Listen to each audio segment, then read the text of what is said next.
Welcome to Golden Age Radio, rumble.com/C/GAR. Visit veteransradioministry.com for more videos like this.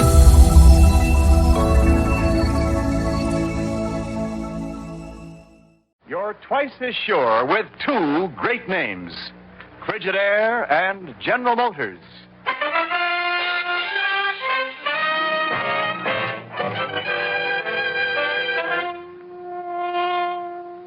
Frigidaire presents Herbert Marshall as the man called X. Wherever there's mystery, intrigue, romance, and all the strange and dangerous places of the world, there you will find the man called X.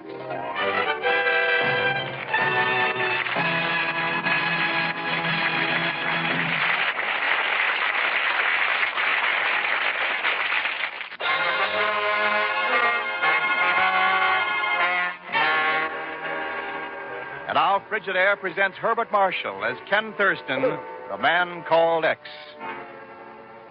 To most people, mention of the bolero and the samba mean pleasant, colorful music. But to the man called X, listen. The samba, Chief, I thought that was the name of a dance. Oh, this is serious, Ken.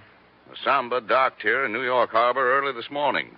But her companion ship, the bolero, has mysteriously disappeared. Oh? In spite of the fact they had ideal sailing conditions all the way from San Juan, Puerto Rico. Where's the Coast Guard? Well, their planes have scoured every inch of the route and found nothing. Chief, what's our interest in this? Well, in the first place, Dick Finley's an old friend of mine. Oh, I know Dick. Insurance. Right. And the bolero's cargo was insured by him for a flat $500,000. Finley evidently smelled a rat, a big one. That's why he called me. But if he smelled a rat, why did he give such big coverage without complete investigation? Well, because John Messler, owner of the bolero, used to be one of his biggest clients. Messler Plantation. Yeah. The fact remains, the one man who can give us the dope on this thing is Dick Finley. Well, he's at work on it already. Been talking with Carl Hertzberg. He's Messler's manager, and the rest of the crew of the Samba down at Pier 14. I've sent Ryan over to pick him up so you yourself can talk to him. Sorry, Chief. Hello, Ryan. Yes, right. Somebody else got to Finley first. What? He's down at the morgue with a .45 slug through his back.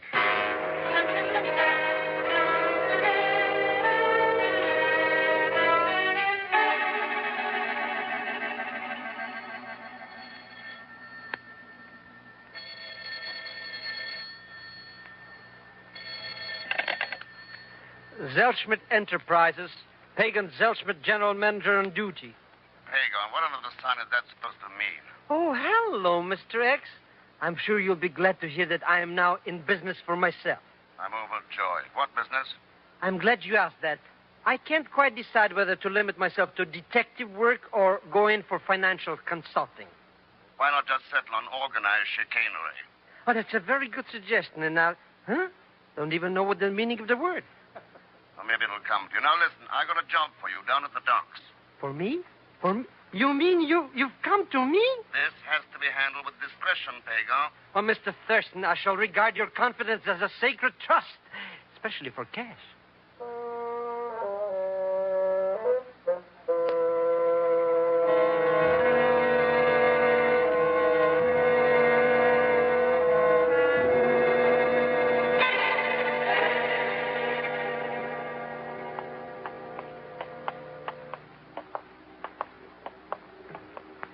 Is he still following? Si. The same one? Si, senor. He is just now turning into this alley. Good. It's very dark along here. This will do very well. Are you quick? Here, quick. Step into this doorway. I'll walk on a little and stop to light a cigarette. Let him catch up, and we'll have him between us. Hurry now. Si, senor.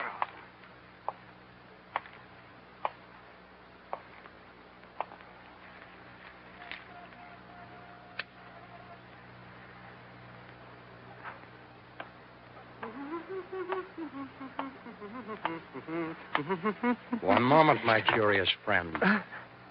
Who are you? I don't know you. Then we should become better acquainted. Since you've been spying on me for 2 days. Oh, no. I never seen it before. There must be some... Who's this? A friend of mine. Oh, well, I'd better be going now. I don't think so. A gun? Quiet. Who are you? Why, my name is Zelschmidt. Egon Zelschmidt. Zelschmidt. It always helps to know who you're dealing with in such matters as this. Well, I'd be going now. Mr. Zellschmidt, have you ever noticed what a final sound the slide of an automatic pistol makes? Wait! No! Come, senor. We get away fast now. Muy pronto. Wait, just to make sure.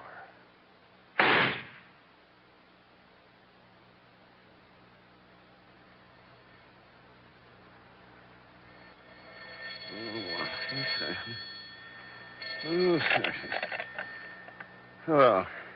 Mr. X. Now, Pagan, why can't you wait till the morning? But, Mr. Thurston, something terrible has happened. What? I've been shot. I'm dead. I see. Where are you calling from? New Jersey. Oh, it must be serious. Now that you've had your fun, Pagan, hang up and let me go back to sleep. Wait, you don't understand. I'm as good as dead right this minute. And it's all your fault. My fault? I haven't shot anybody, at least not tonight. But somebody did. And now my poor cousin Egan lies dead. Egan? He was one of my strictly dished of cousins, you understand? Pagan, what in heaven's name are you talking about? But I've just told you. It's that job you wanted me to do. What? Well, I couldn't quite find the time to do it myself. You know, circumstances beyond my control, of course, So you put your cousin Egan in it, eh? Go on. Well, a little while ago, the police found his body. And now Where did they find it? Anywhere close to Pier 14? Where else? Mr. X, you've got to do something. There's only one thing to do. Yes, Mr. Thurston? I want you to take a plane immediately. Plane? And I'll meet you 1 week from today in San Juan, Puerto Rico.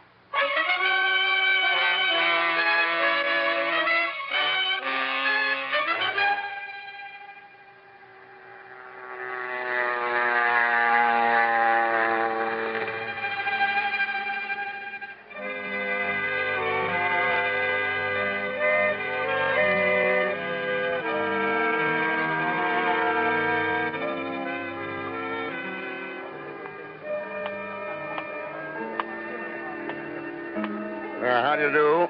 Buenos dias, senor. You are Americano and you wish a room, no? Matter of fact, yes. My name's Thurston. Ken Mr. Thurston, welcome to the Grand Palace Hotel of San Juan. Here, I have it all figured out. What? It comes to exactly $164.20. What are you talking about? That, of course, does not include the 2 bottles of aguardiente which were sent up to the room last night. They amounted Now, to... look here. I just arrived from the States, and I'd like a room. Oh, you already have a room. The governor's suite. Huh? Your manager, Mr. Thurston, he has taken care of everything. Told us all about you, too. Oh, so that's it. Just a moment now until I add up these 2 bottles. You wouldn't happen to know where he might be now, this manager of mine? Oh, he always sleeps very late. However, I can send up a boy. Oh, no, wait a minute. It won't be necessary. Hello, Mr. Thurston. Welcome to San Juan, which is noted for its coffee. And the senoritas are not bad either. Well, Pagan, your rich American has arrived.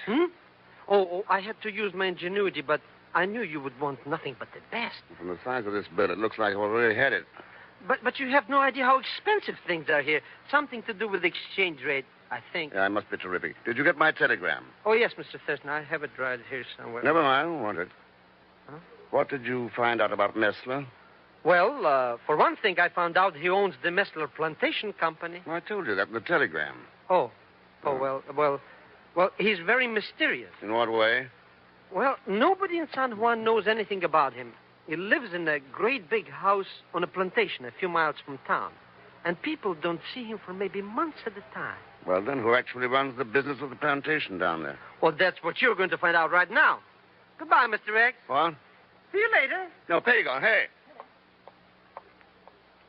I'm afraid you're going to think me terribly forward, Mr. Thurston. That's quite all right. Hey, Pagan. Well, yes, it's quite all right. Thank you. That was most complimentary. Oh, on the contrary, it was far from adequate, Miss... Messler. My uncle owns the Messler Plantation. Oh. You have heard of him, perhaps? Who hasn't? But I haven't heard that he had such a lovely niece, Miss Messler.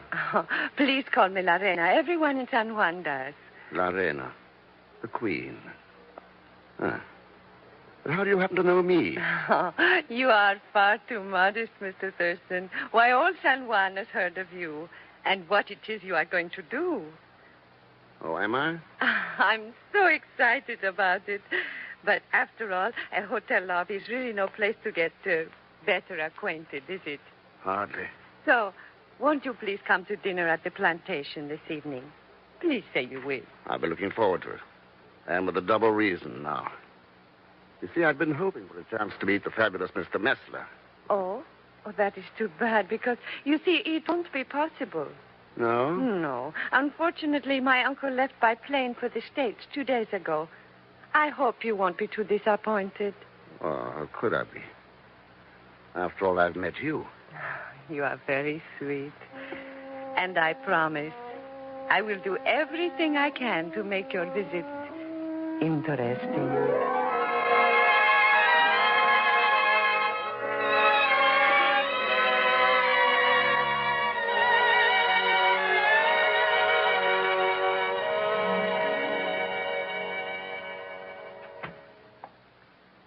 Come in, Mr. Thurston. How do you like our room? Not bad, eh? Hagon, what am I supposed to be doing here in San Juan? Doing? Oh, you know, look up Mr. Messler and try to find out what happened. No, not that. No?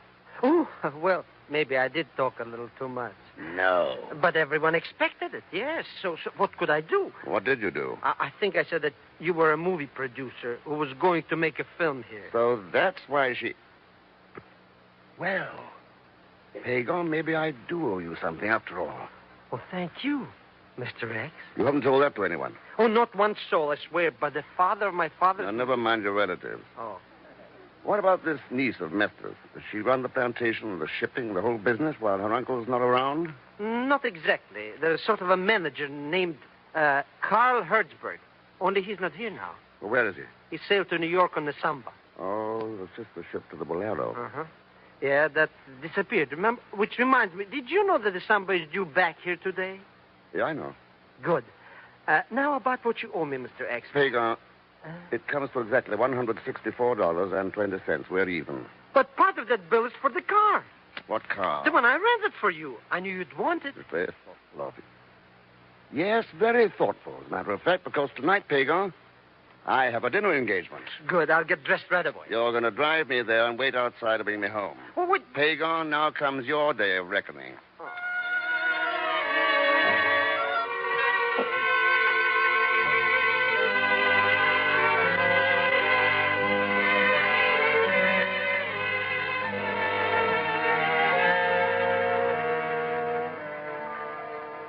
More brandy, Ken?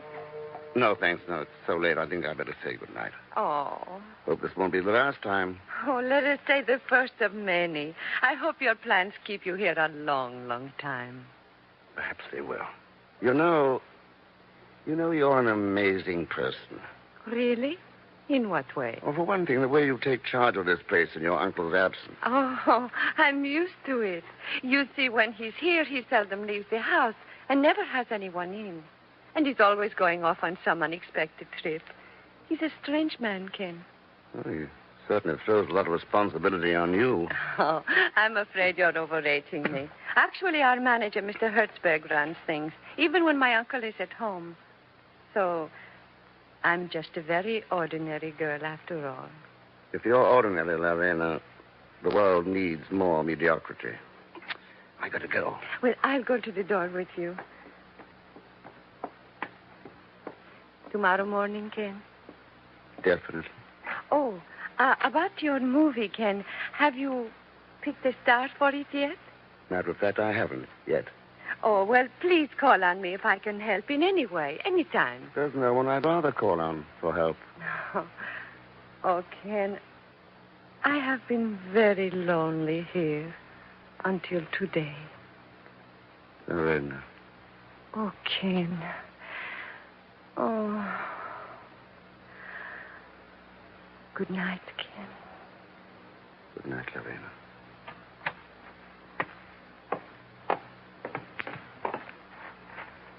One moment, please, Mr. Thurston. Yeah, who are you? My name is Hertzberg. I manage this plantation. Oh, then the Samba has docked. Congratulations, Mr. Hertzberg. So? For what? For having sailed on the Samba instead of the Bolero. I didn't stop you to engage in small talk, Mr. Thurston, but rather to advise you that such scenes as the one which just occurred will not be repeated.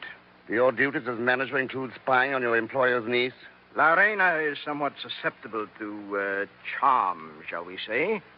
I am not. That's kind of obvious. I'm afraid you don't understand me, nor the possible dangers of this tropical climate.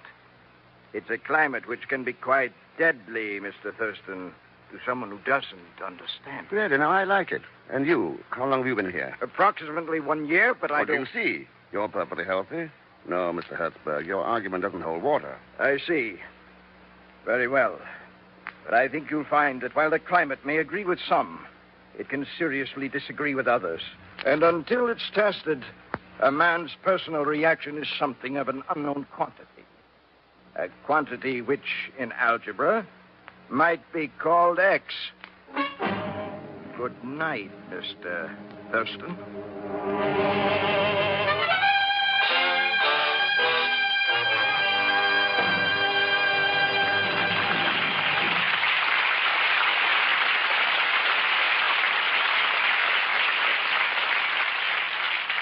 In a moment, we continue with Frigidaire's Man Called X, originated by J. Richard Kennedy. This is Wendell Niles speaking.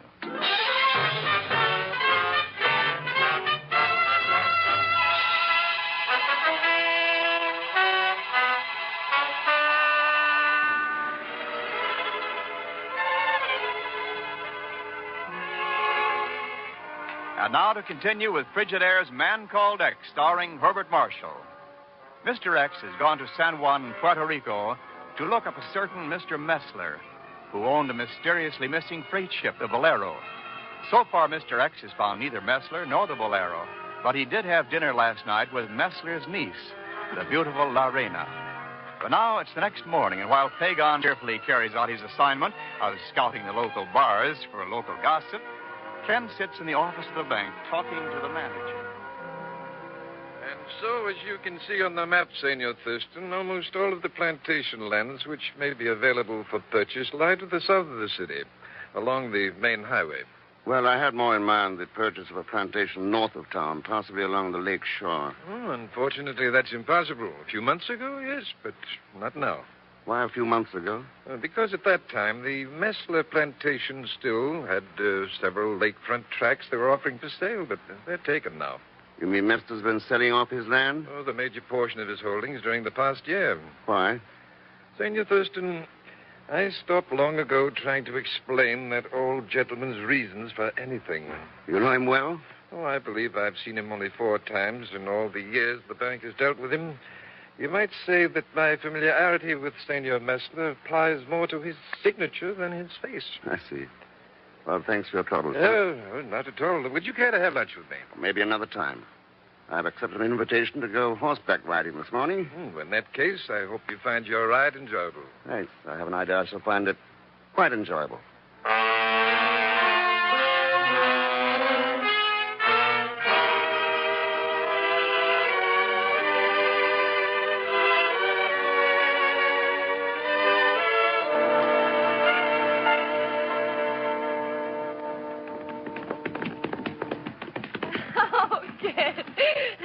Catch my breath.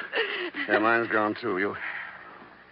You handled that horse beautifully, Lorena. Thank you. Oh, I don't know when I've ridden like that. Oh, I'm glad we stopped here. Isn't this a lovely view of the lake? Beautiful. You get the impression you're on a tropic island. We're not, though. It's really no more than a few 100 feet to the house. Then what's that long, sort of low building over there through the underbrush? Where? Oh, one of the warehouses. Well, why the man on guard with a rifle? Oh, that's Carl Hertzberg's idea. Some of the workmen were stealing things. Hertzberg seems to be quite a little watchdog. How much do you know about him? Hardly anything.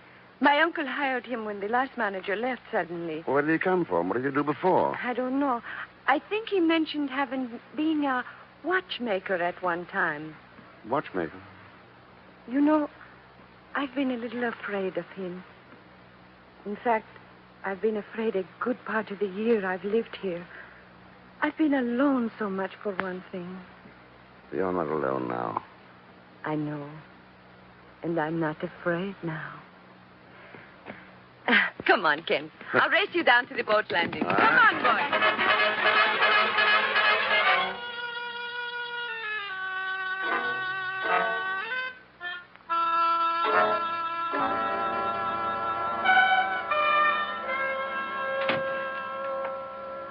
Hello, Mr. Thurston.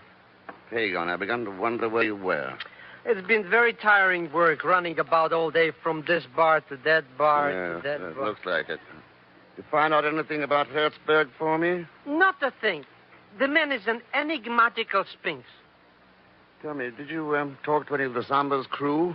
That I did not do. My cousin Egon, may he rest in peace, tried that thing in New York. Oh, I know. Yes, that's right. But local gossip has it that you've confined most of your questioning to a little number named Rosita. Is that right? Mr. Thurston, she's strictly business of the expense account type. I have found Rosita to be a bottomless well of information. Strictly business. Pagon, you're slipping. Now, listen.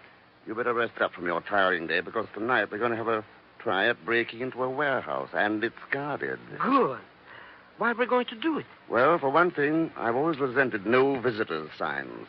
What's more, we may find Mr. Messler there. Or what's left of him. Mr. Messler flew to the States 3 days ago. Why, the senorita said so. Messler must have been having a little joke with her, Pagon. According to the passenger list at the airport, he hasn't taken a plane out of here.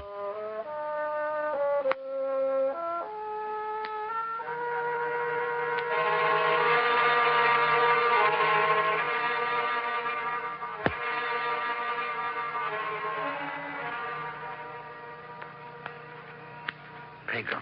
Over here. Pagon.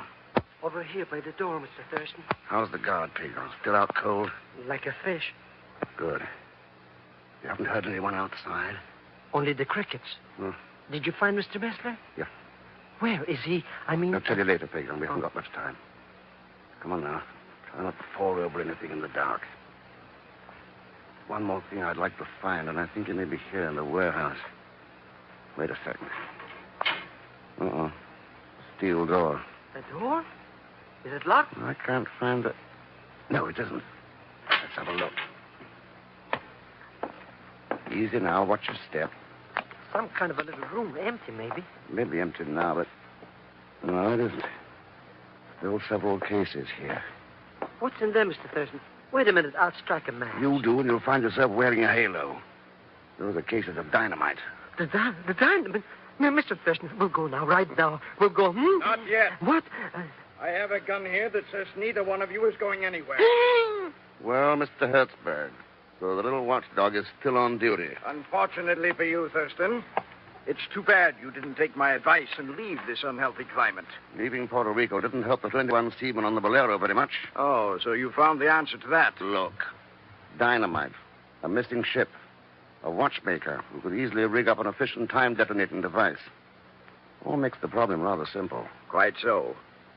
Now, will you be kind enough to toss your gun over toward the door, Thurston? Sorry, I'm afraid I can't. You see, I don't have a gun. Fine. In that case... In that case, just think of what will happen if you fire toward these cases of dynamite. So, we seem to reach a temporary stalemate. Well, that's your move, Hertzberg. I think I'll postpone it for the moment, at least until I go liquidate a gold mine. However, just to make sure I can still find you here. There. Amuse yourselves, gentlemen. I won't be gone long. Phew. I have just died 1,000,000 times, Mr. Thurston. But what did he mean? What's he going to do? You have an idea? Mr. Thurston, we've got to get out of here. She's going to come back. We can't just... Yeah, quiet. Somebody's out there. Ken. Lorena. Then you expected her? Hardly. In here, Lorena. Oh, Ken, I have found you. You're all right. Fine. How did you happen to come here? It's Carl. I followed him. Oh, Ken, he's done something terrible. I don't know what. I even think my uncle may be held prisoner here instead of being in the States. He was... What was that? Yes, Lorena. Mr. Messler was being held prisoner. Then Carl's killed him. And now he'll come back here and kill us. Ken, you've got to do something quick. What would you suggest? You have a gun? No. I brought one here. When he comes back here, you must shoot first. It's our only chance. Lorena, the Queen. What? And with me cast as chief executioner in the double cross of her partner. There'll be no splitting of the spoils. I don't know what you mean. No, you told me your uncle took a plane to the States 3 days ago. Well, that's what Carl said. He said he took him to the airport. Oh, it isn't very flattering to be regarded as a complete fool. What are you saying? Lorena, 3 days ago, Carl was on board the Samba, 500 miles at sea. You... Somebody's coming, Mr. Thurston. Here. Look out, Carl. Mr. X has a gun. Carl! No. I doubt very much that Carl will be able to hear you, Lorraine. You? My thanks for the loan of your gun, Mr. Thurston. It came in very handy, just as you thought it might. Who are you? Permit me to introduce myself. I am John Messler.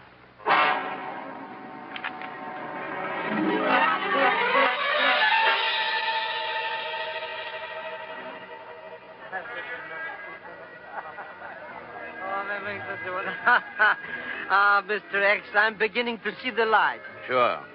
Mister's habit of seldom showing his face outside his house was well known. So it was easy for them to hold him prisoner in the cellar of that warehouse for nearly a year, starving him, forcing him to sign the deeds and checks necessary to convert the estate into cash. Mr. Thurston, it has all become as clear to me as... As this wine? Yes, please, just a little more. Thank you.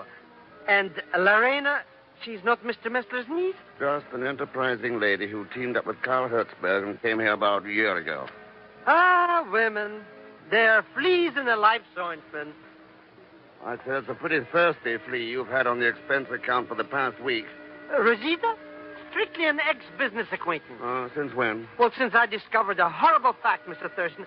I found Rosita cared only for my money. Which is to say, your money, of course. There's a nice distinction running around there. Money. Nothing. It's, after all, what is it? Just money. It means nothing at all to me. This wine is wonderful stuff. I'll have to take some along just for financial purposes. You know, there's one thing that is not quite clear to me yet.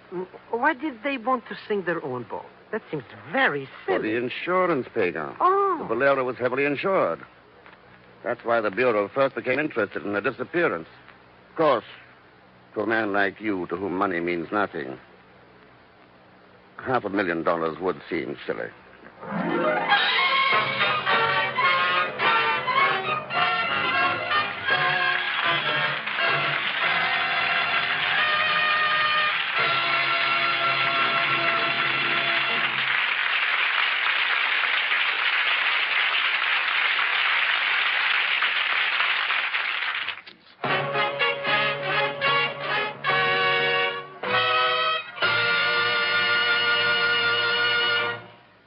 Frigidaire star Herbert Marshall. Thanks for being with us. And please let me remind you that daylight saving time goes into effect in some parts of the country next week. So if your area remains on standard time, tune in 1 hour earlier for our broadcast. As usual, Leon Velasco will be along as Pagon Zellschmidt. So join us, won't you, when next I return as the man called X. Good night.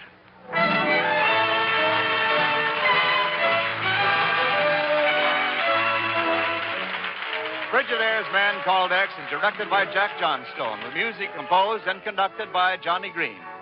Tonight's story was written by Les Crutchfield. All characters and incidents used on this program are fictitious. Any resemblance to actual persons or incidents is purely coincidental. When you read about people being injured, people being killed in traffic accidents, do you ever stop to think, why, that might have happened to me? It's worth thinking about, and it's worth doing something about. The best thing to do is to obey all traffic laws. Yes, whenever you drive, whenever you walk along streets or highways, be careful. The life you save may be your own. This is Wendell Niles speaking for Frigidaire, made only by General Motors. Remember, if your community remains on standard time, tune in 1 hour earlier next week for Frigidaire's Man Called X. CBS, the Columbia Broadcasting System.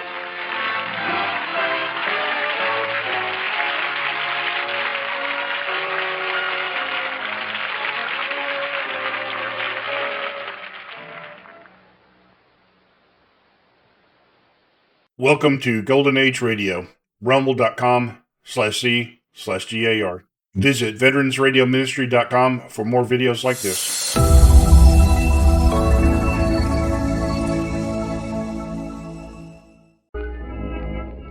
Today's exciting adventure with the Shadow starts in just a moment. But first, I'd like to say a few words about health. Over 50% of all family colds can be traced to uneven heat or overheating in the home. So protect your family's health by burning blue coal, America's finest anthracite. Then you'll be sure of steady, lasting, healthful heat at less cost. The next time you order fuel, ask for blue coal by name. You don't have to get a full supply. Your nearest blue coal dealer will be glad to send you a trial ton. Phone him tomorrow.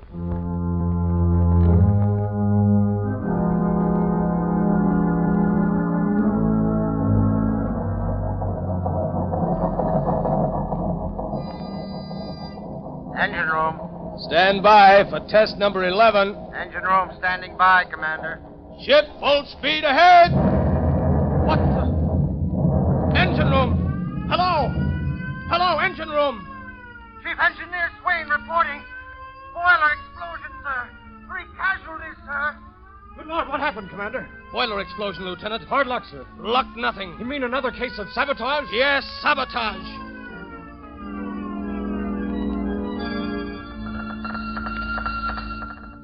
Submarine L-21 calling submarine base. Submarine L-21 calling submarine base. Submarine base answering L-21. Go ahead, L-21. Submarine L-21 in distress. Submarine L-21 down off Diamond Head. Cannot rise. Emergency. Emergency. Pumps damaged. Looks like sabotage. Looks like sabotage.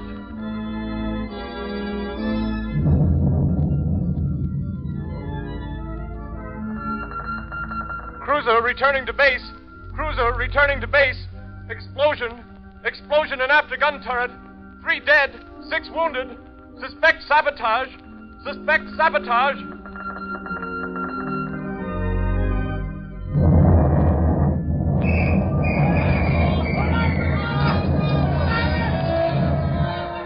Lord. Hello. Sentry post number 4 reporting. Explosion and fire. Explosion and fire and destroyer dry dock. Sag Island Shipyard. Sag Island Shipyard.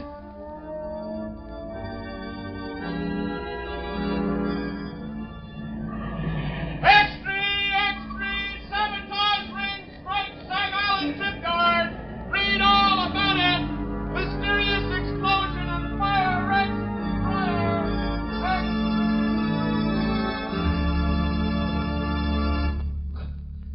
Hey, fellas, here's Admiral Teely now. Well, what are the findings of the board, Admiral? Yeah, Admiral, what's the dope on this sabotage ring? Gentlemen, the board has authorized me to make this statement to the press. Let's have it, Admiral. Yeah, let's have the lowdown, Admiral. Our inquiry indicates that all ships affected by recent acts of sabotage have all been built, reconditioned, or repaired in the Sag Island yard. Sag Island, eh? Yes.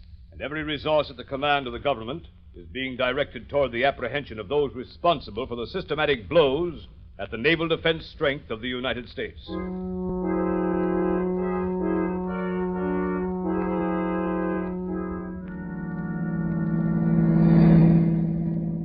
Lamont Cranston, would you mind telling me where you've been for the past 5 days? I was nearly frantic until I got your call asking me to meet you. And why those old clothes, and why haven't you shaved? I'm sorry, Margot. I've been at Sag Island. Sag Island? You mean where they're having all the trouble in the shipyard? Yes, it seemed to be a case where the Shadow might be of some use to his country. You've uncovered something. Is that why you sent for me, Lamont? I'm not sure, but I stumbled on something last night. It's been a process of elimination. Where are we going? Back to Sag Island? Yes, we're almost there now. Lamont, have you anything definite to work on? It seems so hopeless. You forget, Margot, that I, as the Shadow, have a certain gift. You mean what the underworld call the power of invisibility? Yes, and the ability to read other men's minds, particularly the mind of a man who has something to hide. But you've got to find that man first, Lamont. I know. Do you mean that out of the 3,000 men in the Sag Island shipyard, you found the one man who has eluded the Secret Service, the police, and everyone for weeks? I think I have, Margot. I'll know for sure tonight. What do you want me to do, Lamont? We're coming into Sag Island now. I want you to go to the Sag Island Hotel, take a room, and set up the shortwave radio outfit. You brought it, didn't you? Yes, it's in the baggage compartment. Good. Now listen, Margot. Tune in the wave I use as the Shadow and wait. Wait all night if necessary. Stop the car here, Margot. Yes.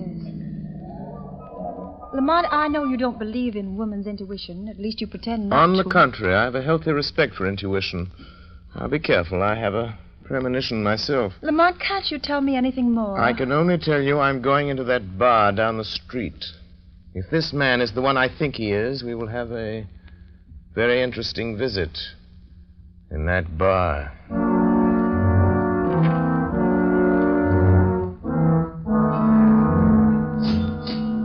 Hey, bartender, set him up again. Yeah, one more round. Nothing doing, boys. It's closing time. All right. Come on, Jake. Okay. Good night. Come on, Bill, let's go. Good night, boys. Good night.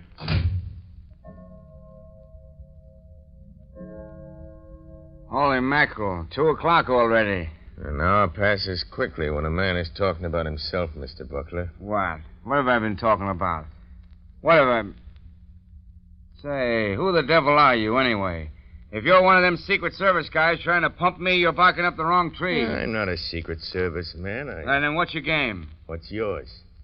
You're not looking for a job. You're a phony. I have a good notion to turn you over to the cops. They're rounding up guys like you. Sit down, Buckler. Listen to me, or you'll get us both in trouble. Who sent you here? Who told you to look me up? Would it help if I told you what you're thinking, Buckler? Quit stalling. Who sent you? It's running through your mind over and over again. I see it like a picture on a slate. You're thinking, did Arnheim send him? Did Arnheim send him? You're a liar. I never mentioned Arnheim's name. Never heard of him. Then why are you thinking of a name you never heard? Don't be a fool, Buckler. I know. What do you know? What did he send you for? What's wrong? Why didn't he... Yes. Nothing. Quit staring at me like that, or I... You were going to say, why didn't Arnheim tell me himself? Suppose we go ask him. No, he don't want anybody to know. If you're in on this, you ought to know that. Listen, you. I don't know how much you know or how much... Hey, you two, it's past closing time. Come on, now, clear out. Tomorrow's another day. My friend and I were just leaving. Yeah? Well, you'll have to go out to the alley. I locked up the front door, and I ain't unlocking it again. Come along, Buckler. We can finish our talk on the way. On the way to where? Come along. I'll show you. All right. We can cut through the alley. We can talk on the way. Yes, we can talk. After you, Buckler. Okay. Come on. Hey, come on. What's the idea? We're going down the dark alley, ain't we? Hey, you. Cut the comedy and come on. Your companion has left you, Mr. Buckler. He saw your hand slip into that pocket where you carry a blackjack. He saw the picture in your mind. And knowing you meant to crush his skull, he asked me to take his place. What is this, a frame-up? Who was that guy? Who are you? Steve Buckler, you're a traitor. You're selling your birthright, your honor, your country's safety for money you'll never live to collect. How do you know all that? Who are you, anyway? This is your first excursion in crime, isn't it, Buckler? What difference does that make? Who are you? What do you want? If you had any contact with the underworld, you wouldn't have to ask who I am. Have you ever heard of the Shadow, Steve Buckler? The Shadow. So that's it. That's who you are. The man who can hide anywhere that no one has ever seen. Yes, Buckler. The man no one has ever seen. Don't move. Shall I tell you what you're thinking? I see the picture inside your head. You're thinking you'd kill me if you could only see me. You're like that other guy. You can tell what I'm thinking. All right, you got me dead to rights. What do you want me to do? Stop taking orders from Arnheim. Is that all? You mean you're not going to turn me over to the Secret Service? No. No, I'm going to give you one more chance, Steve Buckler. One last chance.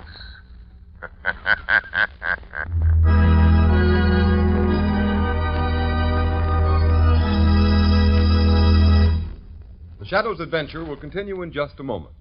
Meanwhile, thousands of homeowners are engaged in another kind of adventure. An adventure in home heating involving the health of your family. I am referring to the purchase of fuel. You know, if you order just any kind of coal, it's a gamble. But it's a gamble you don't have to take. Baltimore families, for example, have found out how to eliminate the risk in fuel buying. They order blue coal by name.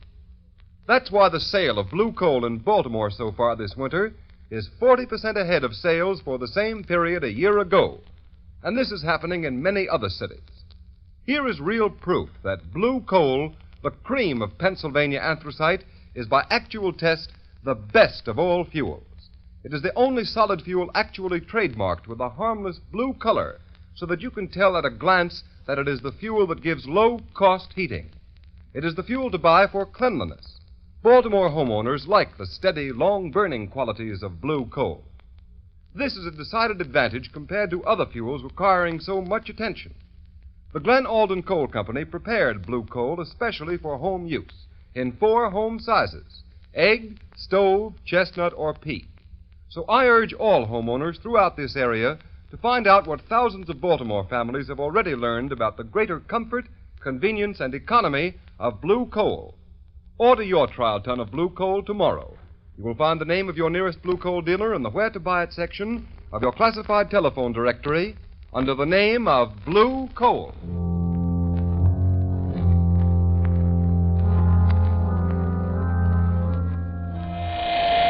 Margot Lane. Margot Lane. Stand by.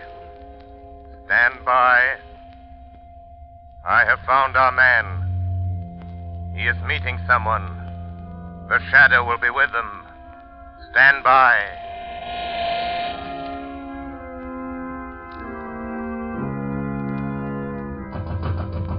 Who's there?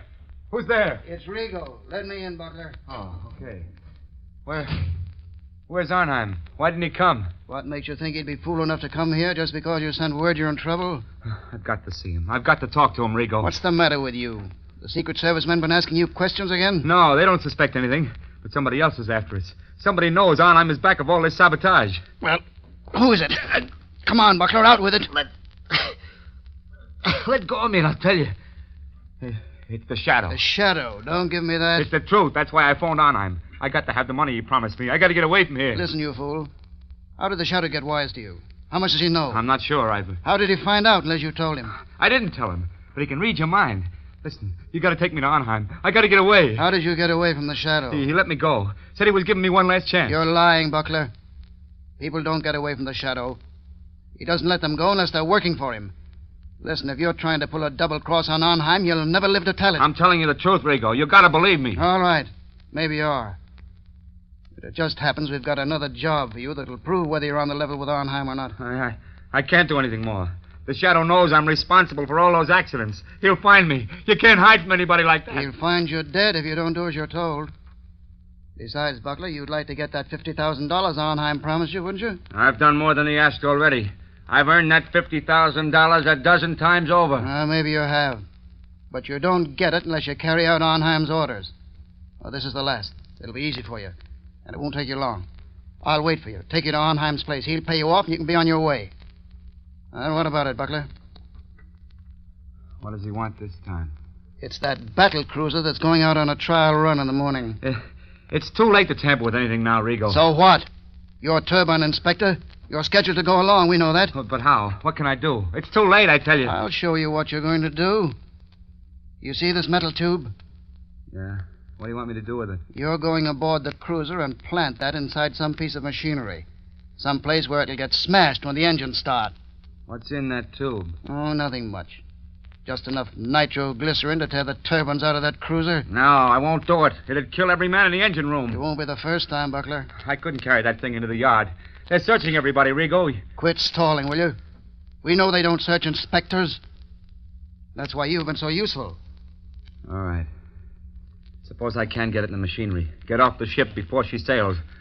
How do I know Arnheim will keep his word? Pay me off and let me get away. I didn't come here to bargain with you, Buckler. All I know is Arnheim told me to bring you back after you'd carried out his orders. All right. I'll do it. But this is the last time. Give me that tube. Now you're talking. But look out for that stuff. It's touchy. Well, come on. What are you waiting for? You better go first. Nothing doing. I'm making sure you get to the yard. That cruiser sails with the flood tide. And don't try anything because I'll be waiting for you in my car when you come out. Well, come on.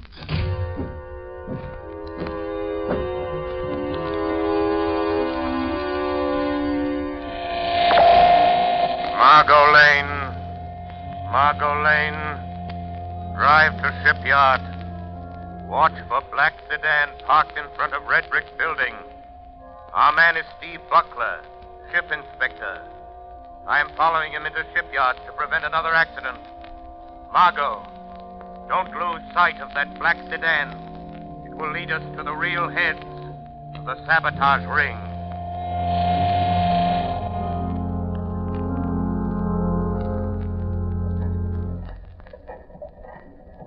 Morning, Mr. Buckler.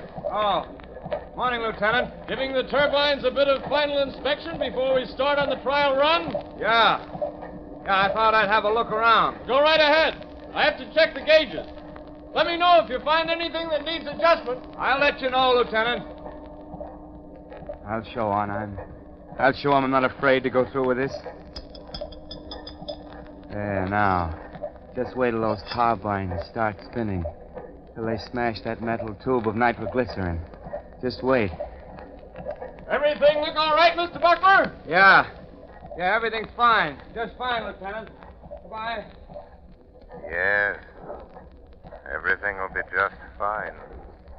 In just a moment. As soon as I've removed this tube of nitroglycerin that Buckler put in the turbine.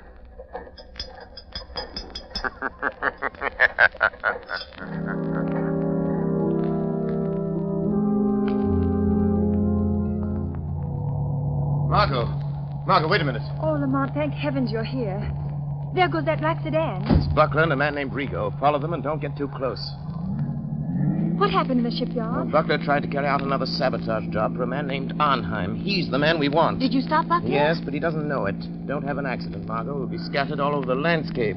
Careful, Margot. What do you mean? Just that this metal tube I'm carrying contains enough nitroglycerin to blow us to Kingdom Come if it's jolted hard enough. Where'd you get it, Lamont? From Buckler? Yes, he left it in a gearbox of the battle cruiser. Oh, so that's why you followed him into the Slow shipyard. down, Margot. You're getting too close to that car. Yes. I had to stop that murderous scheme, even if it meant losing track of Buckler and Rigo. But do you think they'll lead us to this man who seems to be behind all this? Arnheim? I'm sure of it. Look, Lamont, they're turning in that big estate. Quick, Margot. Pull off the road and stop. Yes. Lamont, look at the sign. Redland Sanitarium. This doesn't look like a place where Arnheim would have his headquarters. That's probably why he selected it. Well, Margot, this is it. Lamont, you're not going in there alone. Yes, the Shadow is going to return this little metal instrument of death to Dr. Arnheim in person. Doctor? Yes, just look at that sign, Margot. Redland Sanitarium, Dr. Felix Arnheim, resident physician. Oh, please don't go in there alone, Lamont. Let's notify the state police. We can. I have the radio transmitter in the car. Good, and I want you to call the state police on the regular wavelength 5 minutes after I've gone in the house. Well, why not call them now? Margot, we're not dealing with amateurs. They're undoubtedly prepared against police raids. If the police blunder in there, they'll only find an empty house. I've got to go in there alone. Don't take that nitroglycerin with you, Lamont. Well, Margot, I must. This tube of concentrated death is an important part of my plan to hold those men in that house until the police break in. Oh, don't, Lamont. You said you had a premonition, remember? Don't, Margot, worry. Call the police, and in 5 minutes, 5 minutes, which is in the lap of the gods. And in the hands of the Shadow.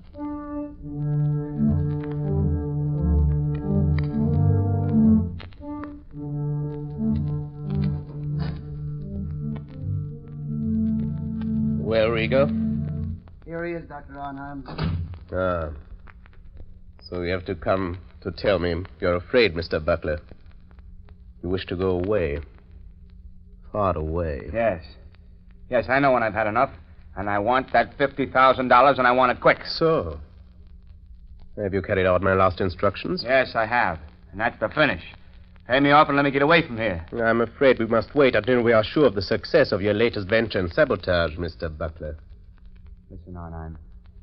Finding that nitroglycerin on the cruiser will be traced to me an hour after the explosion. Every Secret Service agent in this country will be after me. We will see that they do not find you. I'll see to that myself. Listen. You'll give me that $50,000 and let me get out of here now, or I'll... Oh, what? Keep him covered, Mr. Rigo. Don't make a move, Buckler. I hate to shoot men in the back. What were you going to do if we don't pay you, Mr. Butler? Arnheim, I'm warning you. Tell Rigo not to shoot. Do you think I didn't know you'd try something like this? Do you think I'd come here without an ace up my sleeve? Go on, Mr. Butler. Just this. This little bottle filled with some of the nitroglycerin you sent me to plant on the cruiser. You know what'll happen if I throw it, and I'll throw it if Rigo shoots. Mr. Butler, you're bluffing. That metal tube was sealed and could not be opened. You're crazy. I opened it. Poured a little out of it. Rigo. I think Mr. Buckler has served us long enough. He wants to go far away. I think we should help him. No. Don't. I've done everything you wanted. You can't kill me. You'll be caught. Mr. Buckler, this is a sanitarium. Many persons have died here. It is quite useful. The police think nothing of one death, more or less. Are you sure there's no nitro in that bottle, Doctor? Quite sure. I think now, Mr. Rigo. No, don't! Shadow. The shadow warned me. I should have listened. Listen to the shadow. Very good, Mr. Rigo. This American man of mystery, the Shadow, he interests me. You told me something over the telephone. Yes, he got to Buckler last night. Makes himself invisible.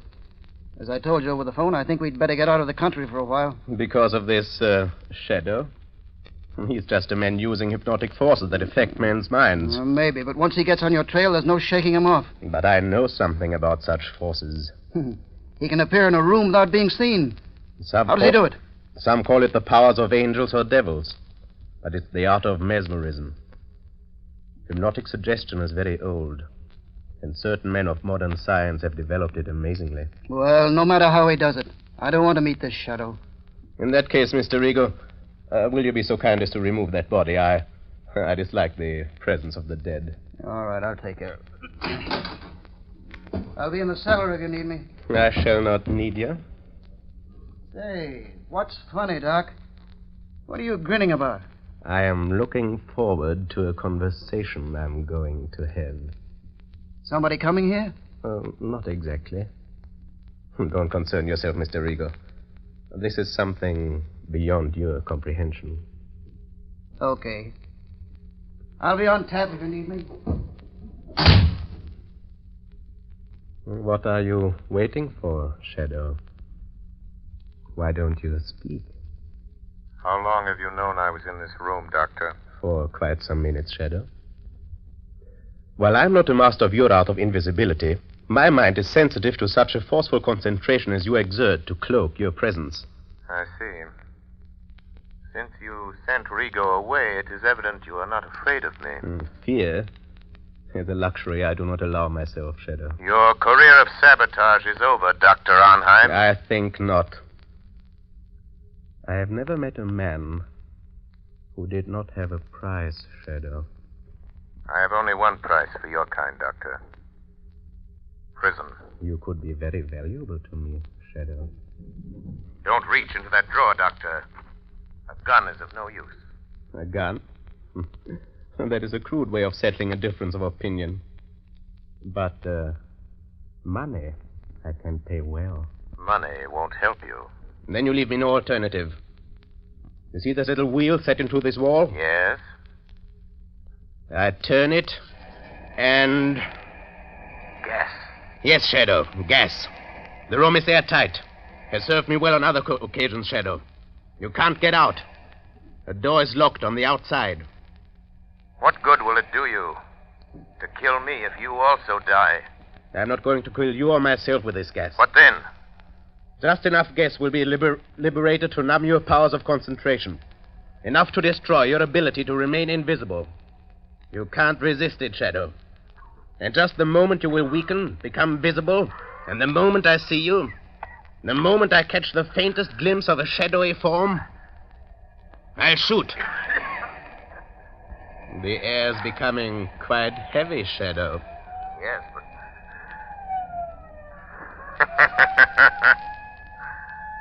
Listen, Dr. Arnheim. The police are closing in, Doctor. So, you don't trust your own powers. You had to have the police to help you. In a few minutes, the place will be surrounded. That is all the time I need. You will become visible. I shall kill you. And then... And then? I take the police a little while to break into this room. When they do, they will find a dead Shadow. But I shall not be here. This door behind me leads to a passageway which leads to a bay. A speedboat awaits me there. I know about the speedboat, Dr. Arnheim. You see? The gas is doing its work. You're weakening. Your power of invisibility is losing its... What is it, Rigo? Doctor, quick, the police. The passageway. The speedboat is ready. We can make it. Hey, what are you doing with that gas? What's the idea? Wait, Rigo. The shadow. He's here in this room. In just a moment, he will become visible. But you haven't time to wait. The police are already in the house. Don't try to escape in that speedboat. I have turned it into a death trap, Dr. Arnheim. Come, quick, or it'll be too late. Wait, Dr. Arnheim. Death is waiting for you in that speedboat. A violent death of your own making. No, you can't bluff me. Don't listen to him, Doctor. Hurry. All right. But remember, Shadow, we shall meet again. I'm afraid not, my friend. But first, let me turn off this gas. Search the place. Round up everybody you find. Wilson, Harvey, Davidson, you men take me upstairs. Rescue, follow me. Try that room, Sergeant. Okay. Captain, this room's full of gas. Sergeant, that iron door there. Try it. Looks like they skipped. What was that? Sounded like an explosion down near the water. Yes, it was an explosion, gentlemen. And there will be no more wrecking of warships. It was the tube of nitroglycerin intended for the new battle cruiser by Dr. Arnheim. And placed in the gears of the good doctor's own speedboat. With the compliments of the shadow.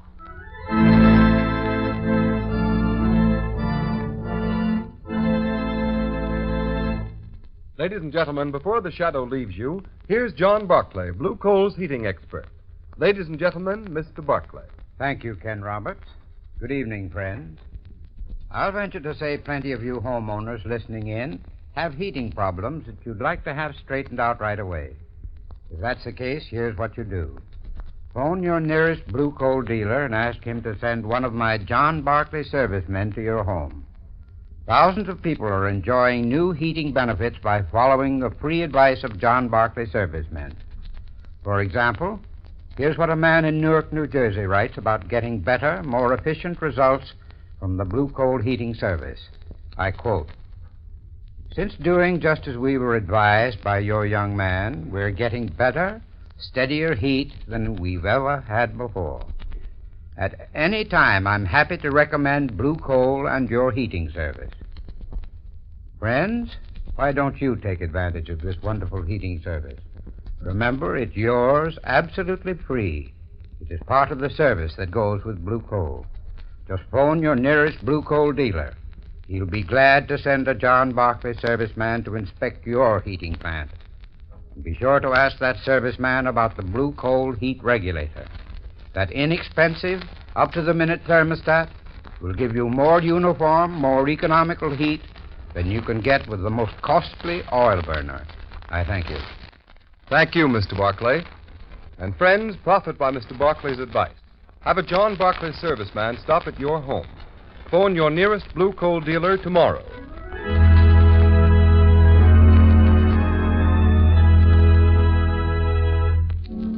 You have just heard a dramatized version of one of the many copyrighted stories which appear in the Shadow magazine. Any similarity to persons living or dead is purely coincidental.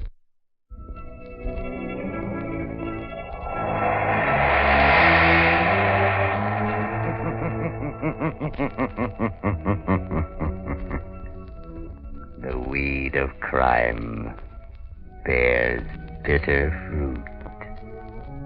Crime does not pay. The shadow knows. Next week, same time, same station, Blue Coal, America's finest anthracite, will again present another thrilling adventure of the shadow. Be sure to listen, and be sure to burn Blue Coal, the solid fuel for solid comfort. Welcome to Golden Age Radio, rumble.com/C/GAR. Visit veteransradioministry.com for more videos like this.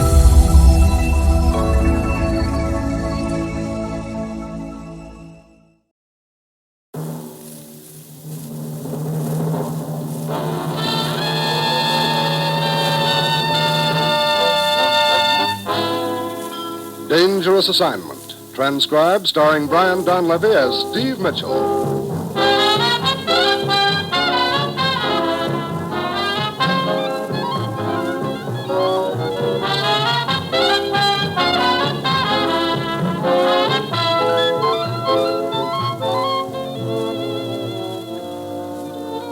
Yeah, danger is my assignment. I get sent to a lot of places I can't even pronounce. They all spell the same thing, though, trouble. But when I walk into the commissioner's office, I don't realize that this assignment's going to show that sometimes the only way you can win is to let the whole deal go up in smoke.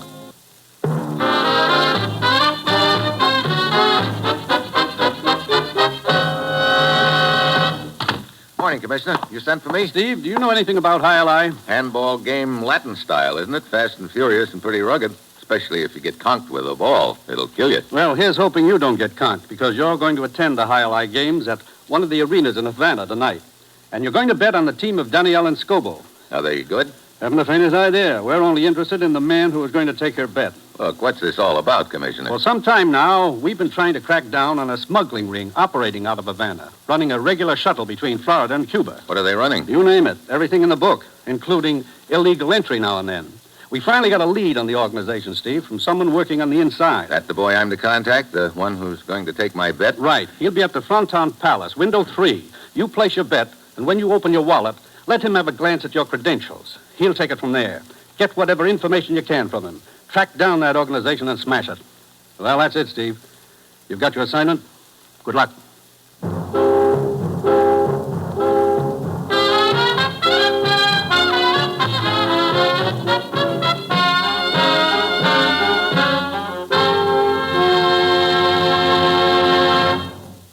The National Broadcasting Company is presenting Dangerous Assignment, starring Brian Donlevy in the role of Steve Mitchell, colorful, two-fisted government agent.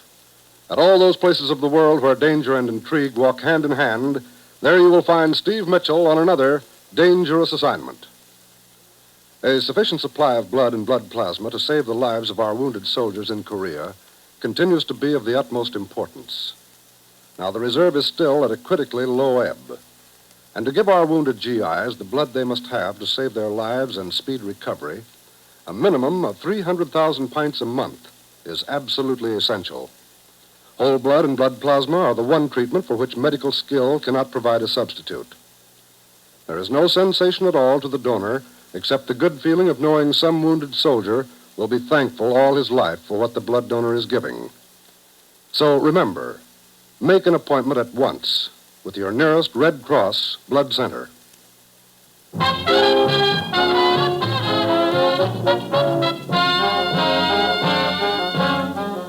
Sure, I've got my assignment. Get down to Havana, bet a couple of bucks on a team of highlight players, and hope it pays off with the information we need to nail a ring of smugglers operating between Cuba and the United States. It's late afternoon when my plane sets down in Havana. I check in at my hotel, and that night I wander over to the Fronton Palace, a large indoor arena used for highlight games. Their teams on the floor are going at it hot and heavy, and the crowd is building steam. I watch them for a while, and then I ease over to the window number 3 to place my bet. Si, senor. I'll put a 5 spot on Daniele and Scobo. Si. That's quite a crowd here tonight.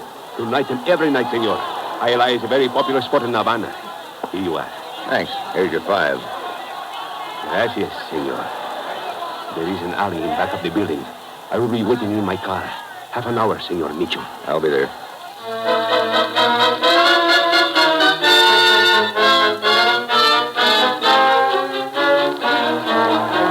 I get back to my seat and watch the players until the half hour is up. Then I ease around to the alley in the back. Spot the ticket seller sitting in a parked car close by. He doesn't answer when I come up. I reach in and he topples over on the steering wheel.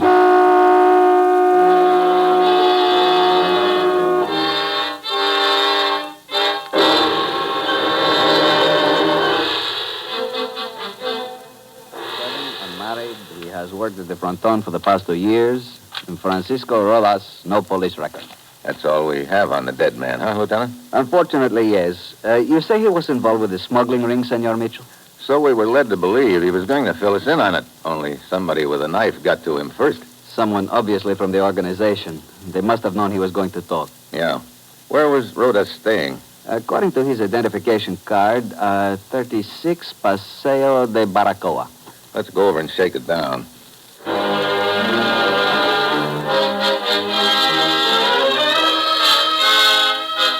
police lieutenant and I hustle over to the dead man's apartment, spend a good part of the night giving it a going over. Nothing. The next morning, he isn't alone when I walk into his office. This is Jose Diego, a dock worker. Yes, senor. Hi. There was a story in the morning's paper of the murder back at the fronton last night, Senor Mitchell. Jose read about it and came straight to police headquarters. Oh? Jose, tell Senor Mitchell what you have just told me. Si. Last night, senor, I was at the fronton to the games, you know. A little after 10 o'clock, I left the arena. I had promised my wife I would be home early. Go on. As I walked past the alley entrance in back of the building, a man come running out. We collided. He continued to run, but as he passed under the street light, I see his face. You recognized him? Si. It was Senor Carmody. Carmody? An American. He has lived in Havana a good many years. Si, myself, I have never met him, but I have seen him many times, senor. He's well known here. Shall we say, a sportsman, Senor Mitchell. He has a fondness for high-speed automobiles and motorboats. Oh? Also, he owns an airplane and a yacht. Does he? Well, that sounds very interesting, Lieutenant. Yeah, very interesting. I suggest we pay a call on Senor Carmody. I second the motion. Oh, by the way, you mentioned you had placed a bet at the fronton on Danielle and Scobo? That's right. Don't tell me They that... lost.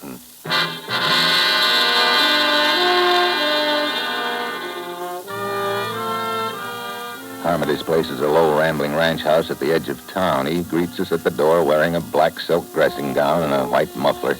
He's carrying a tall glass of tomato juice and an obvious hangover. We follow him inside. Well, I'd like to have you meet an old friend, Ralph Pawson. Morning, gentlemen. Mr. Mitchell, Lieutenant Moreno. Lieutenant? Police department. Oh. Don't ask me what this is all about, Ralph. I wouldn't know.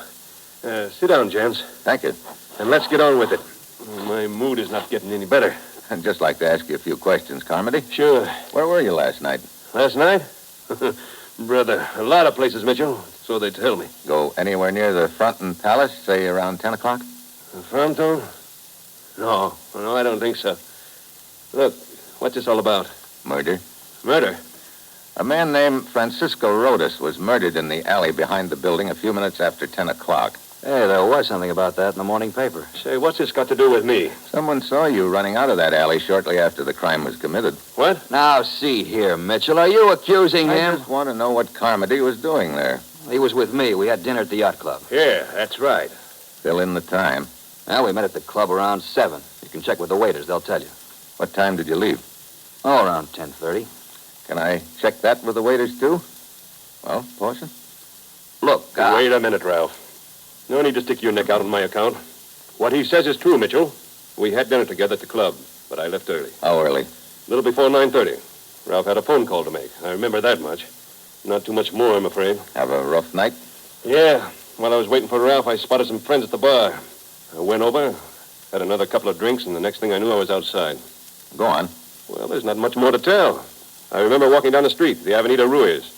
It's all sort of vague after that. I finally got home around here about midnight. Hey, this dead man, what was his name? Rodas. Francisco Rodas. Never heard of him.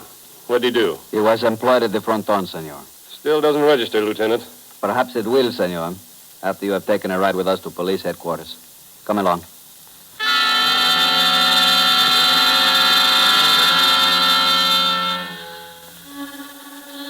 We take Carmody down to the brig. The witness, Jose Diego, positively identifies Carmody as the man he saw running away from the scene of the crime, and the local law books Carmody on suspicion of murder. A few minutes later, friend Pawson shows up with a lawyer in tow. The lawyer goes in to see Carmody, and Pawson tags after me as I walk out of police headquarters. I spend the next couple of hours with him as he fills me in on Carmody, and the rest of the afternoon checking on names and addresses he's given me. It all adds up to a big nothing. Late in the day, I wind up on the Avenida Ruiz near the yacht club. I've got a copy of the morning newspaper with me, Carmody's picture on the front page. I show it around, peddlers, shopkeepers, bartenders. No one remembers seeing Carmody last night until I run into a cab driver several blocks down the street. This one, senor. Oh, si, I remember him. Oh, boy. $10 American he give me. You sure this is the man? Si. Could I forget $10? Where did you pick him up? Right here in this corner. What time? Oh, was early, I think. How early? Just early. 9:30 or so? Si, it's possible 9:30. Where did you take him? To the Fronton Palace? Fronton? No, senor, no. I drive him to Sebastian's casino. It's on the other side of town. Oh.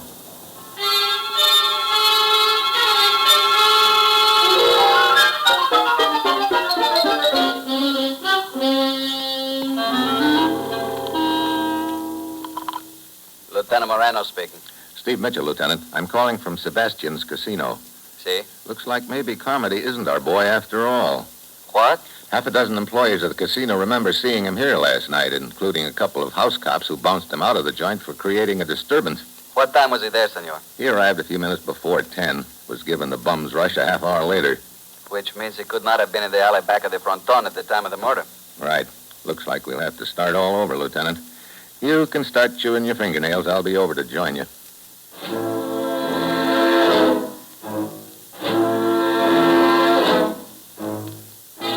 I hurry out of the casino, start down the narrow street, but I don't get very far. A car suddenly pulls away from the curb across the way. I duck, but not fast enough.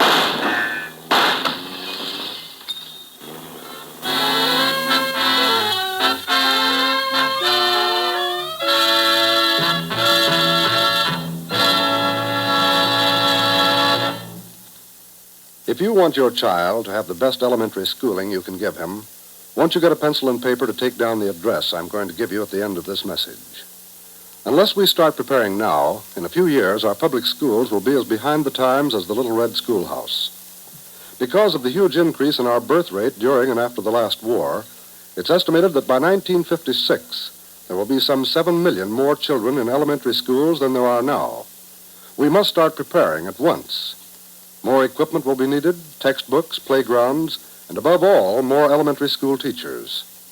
Now, to help assure your child a proper education, join and work with local groups and school boards. And for free information about how people in other communities are improving their schools, write to this address: National Citizens Commission for Public Schools, 2 West 45th Street. That's National Citizens Commission for the Public Schools, 2 West 45th Street, New York, 19, New York.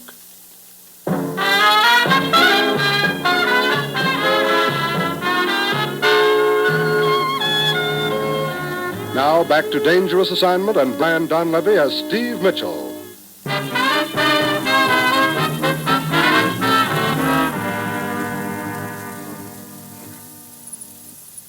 So, you are all right? Huh? Oh, Lieutenant Moreno.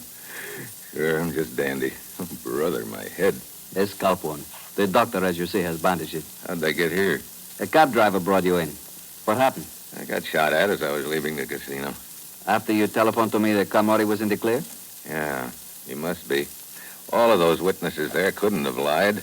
They all swore Carmody was there at the time of the murder. I think we ought to have another talk with our obliging little witness, Jose Diego. Lieutenant Moreno, I swear to you, I am telling the truth. Look, how could you have seen Carmody in the alley behind the Fronton Palace when half a dozen people swear he was in the casino at the time? Well, how do I know how such a thing could be? All I know is it was. Lieutenant Moreno speaking. What? But... Very well, send her in. That will be all for the present, Diego. You will wait in the next room. See?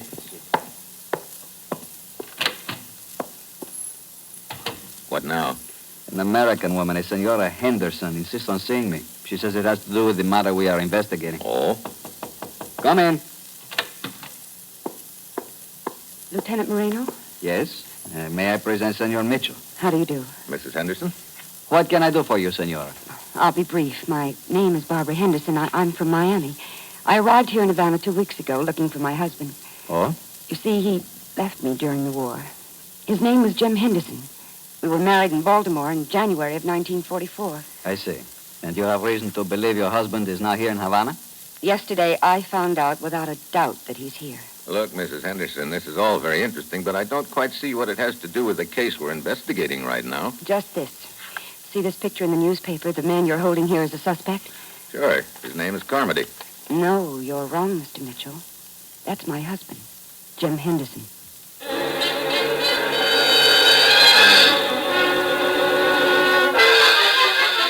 Lieutenant each other. All of a sudden, the whole case is busted wide open again. We have Carmody brought in from his cell. Mrs. Henderson promptly drapes herself on him. Jim. Hey, what is this? Oh, Jim, please. Why did you leave me? Look, what gives here? Who is she, Mitchell? Mrs. Henderson. And she says you're Mr. Henderson. What? Jim, don't do this to me. Look, I've never seen this dame before in my life. Why, you... He's lying, Lieutenant. He is Jim Henderson. We were married in Baltimore in January 1944, and he deserted me. Guess again. I was in the Army in Europe in January 1944. I couldn't have married this babe in Baltimore. You were in the Army, huh? I sure was. You can check that, Mitchell. Don't worry, Carmody. I will.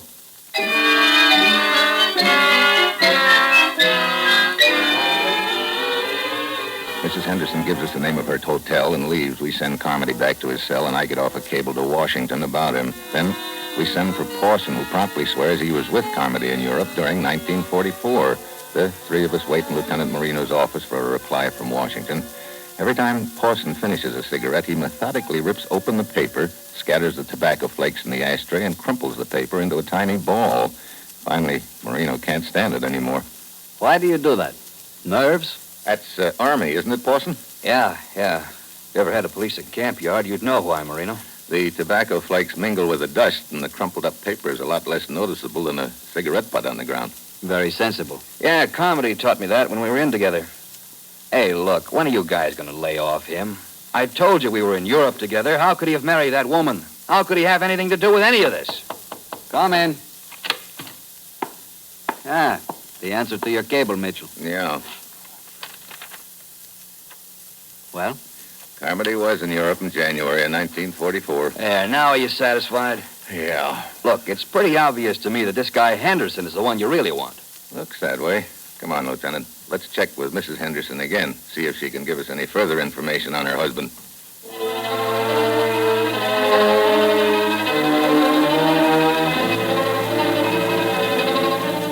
We check at Mrs. Henderson's hotel, but she's not in. The clerk expects her back momentarily, so we decide to wait in her room. A very mystifying case, Mitchell. Yeah. Either there is a guy named Henderson, and he's our man, or... Or what? I don't know. Something bothering me about this whole setup. What is it? Can't put my finger on it. I know what you mean. I wish Mrs. Henderson would show up. It has only been a few minutes. A cigarette? Thanks. You know, this whole deal has been one big merry-go-round. It's cost us a lot of time, Marino. You're right. But what else can we do? That's a good question. Hey, wait a minute. What is it? This ashtray. See, what about it? Take a look. Just a couple of cigarette butts with lipstick and Mitchell. Yeah. Flakes of tobacco and tiny balls of cigarette paper. Awesome. Brother, I said this deal had cost us a lot of time. That's just the way it was planned. Come on.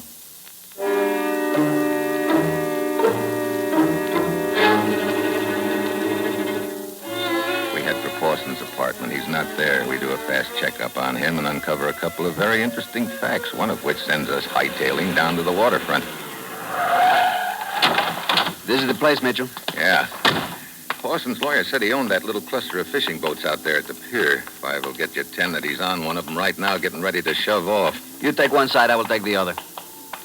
We split up. I work my way along the row of boats. They're all dark except for small deck lights. Then suddenly I spot somebody climbing aboard one of them. It's Mrs. Henderson. I slip aboard and grab her.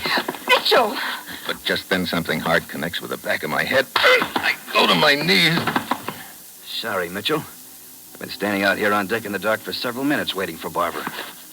You know, Pawson, you're giving this head of mine a pretty rough go. First you crease it with a slug, then you massage it with a gun butt. Like I say, I'm sorry.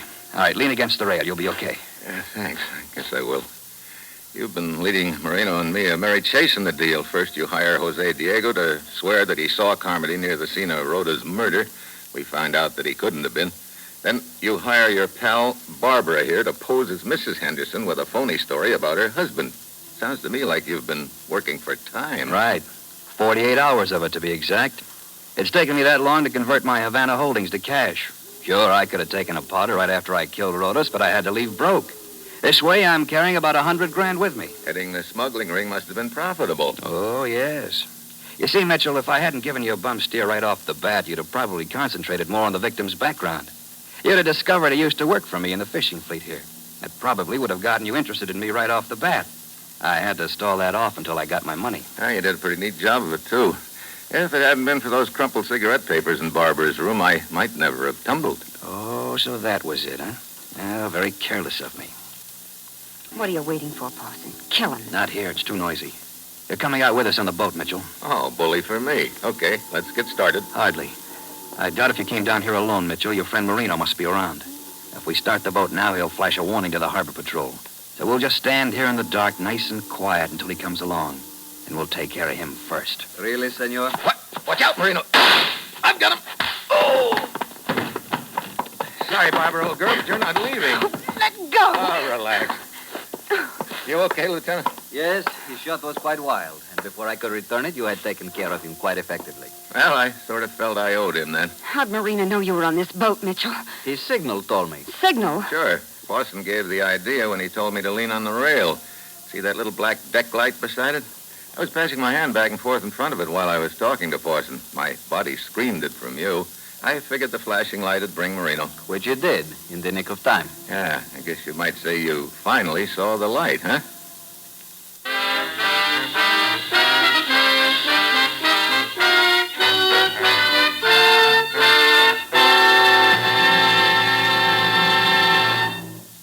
Our star, Brian Donlevy, will return in just a moment. What did you do for your country today? Stand guard at some lonely outpost? Stand watch on the cold, windswept bridge of a patrolling U.S. Navy destroyer? No, but you can still do your part to guard peace, the peace that is for the strong. Make today your D-Day. Buy an extra bond for defense, and then keep buying them regularly. There's no safer, surer investment than with United States defense bonds. And you build security not only for yourself, but your country, too, when you buy defense bonds. They serve to combine America's economic strength with its military strength. And it's this combined strength that protects your town, your home, your right to work and prosper in peace. And remember, if you don't save regularly, you generally don't save at all. So join the payroll savings plan where you work, or sign up for the bond-a-month plan where you bank. Make today your D-Day. Buy defense bonds. Always remember, defense is your job, too.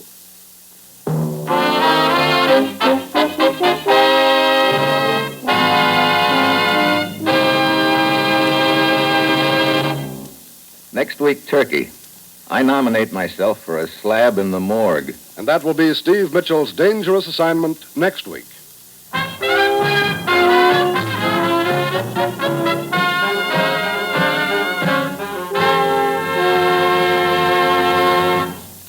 Included in tonight's cast were Harry Bartell, Tony Barrett, Nestor Paiva, Herb Ellis, and Kay Stewart. This is John Storm speaking.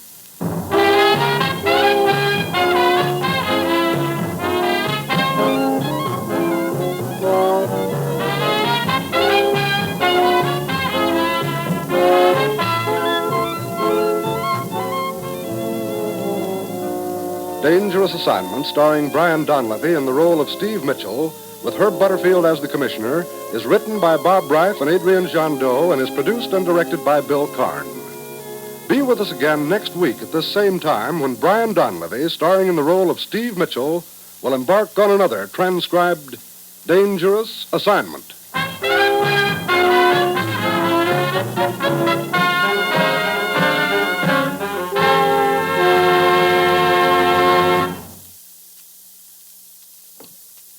Tomorrow, hear both the Judy Canova Show and Truth or Consequences on NBC.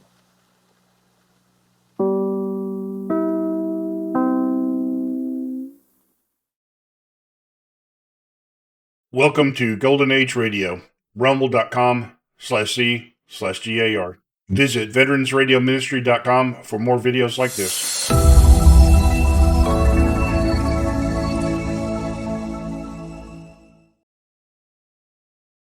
Wait a minute.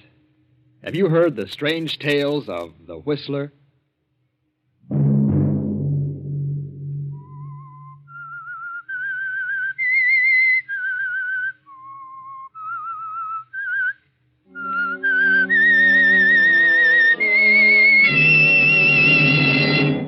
I'm the Whistler.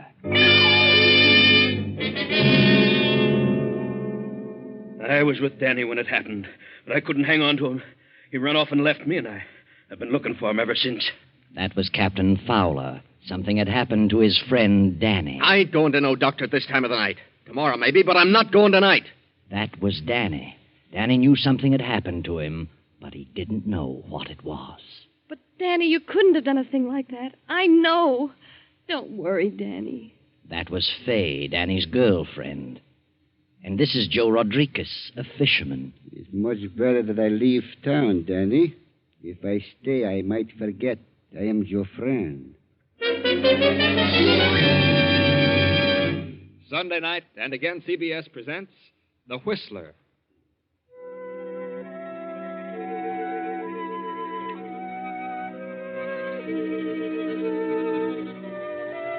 I, the Whistler, know many things, for I walk by night. I know many strange tales, many secrets hidden in the hearts of men and women who have stepped into the shadows.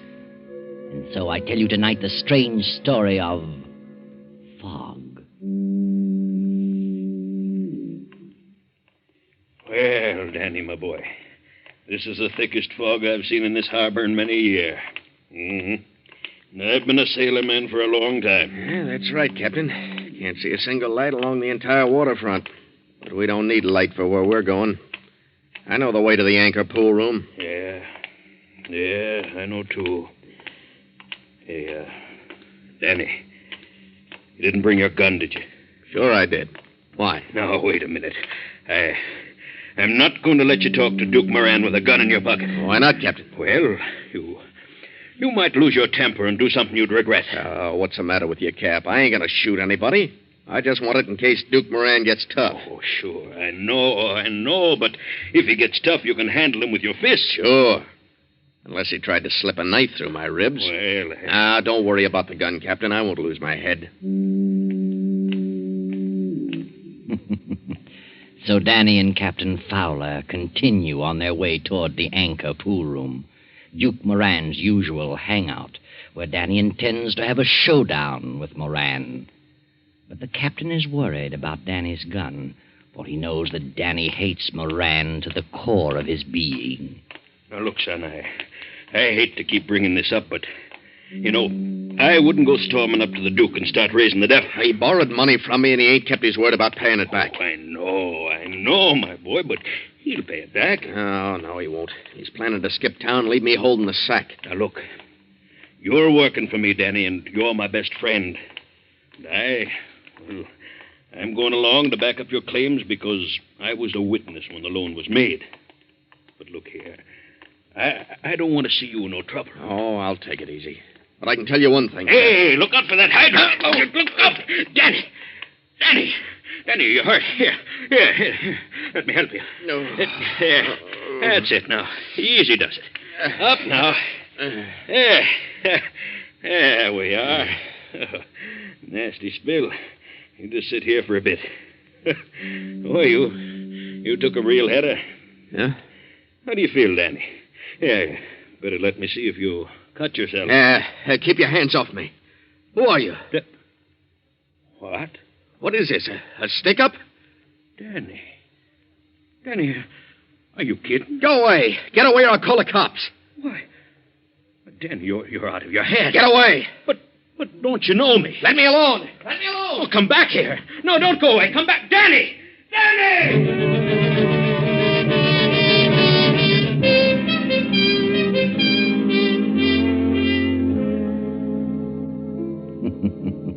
Danny breaks away and quickly disappears into the fog. For a quarter of an hour, Captain Fowler searches the vicinity and finally hurries on to the anchor pool room. Hey, any of you guys here in the pool room seen Danny Price? Oh, hello there, Cap. No, I haven't seen Danny. Neither have I, Cap. Don't think he's been around. Oh, I see. Well, is Duke Moran here? The Duke? He was here a minute ago. Where'd he go, George? Out in the alley, I think. Yeah, that's right. Some guy opened the back door and called him. Some guy? Oh. Uh-huh. Well, tell me, was it Danny? I don't know. I don't know either, Captain. We didn't pay no attention to who it was. Oh, I see. Well, okay, boys. Thanks.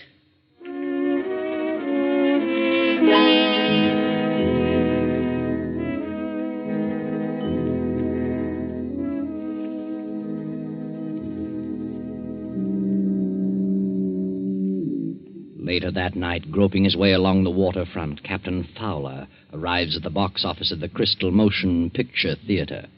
An attractive girl is selling tickets. Hello, Fay.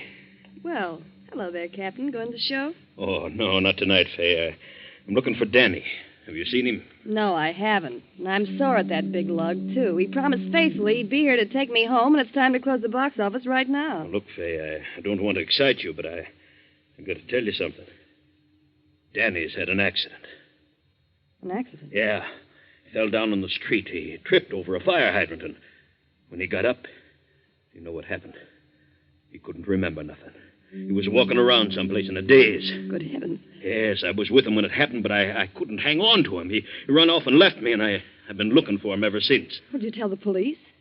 No. Well, for heaven's sake, tell them, Captain. Maybe they can find him. No, Fay, I don't want to tell the cops. Why not? There's a certain reason, and I don't want to talk about it here. Look, you wait here till I check in the cash. It'll only take a few minutes. I'll be right with you. All right, Fay.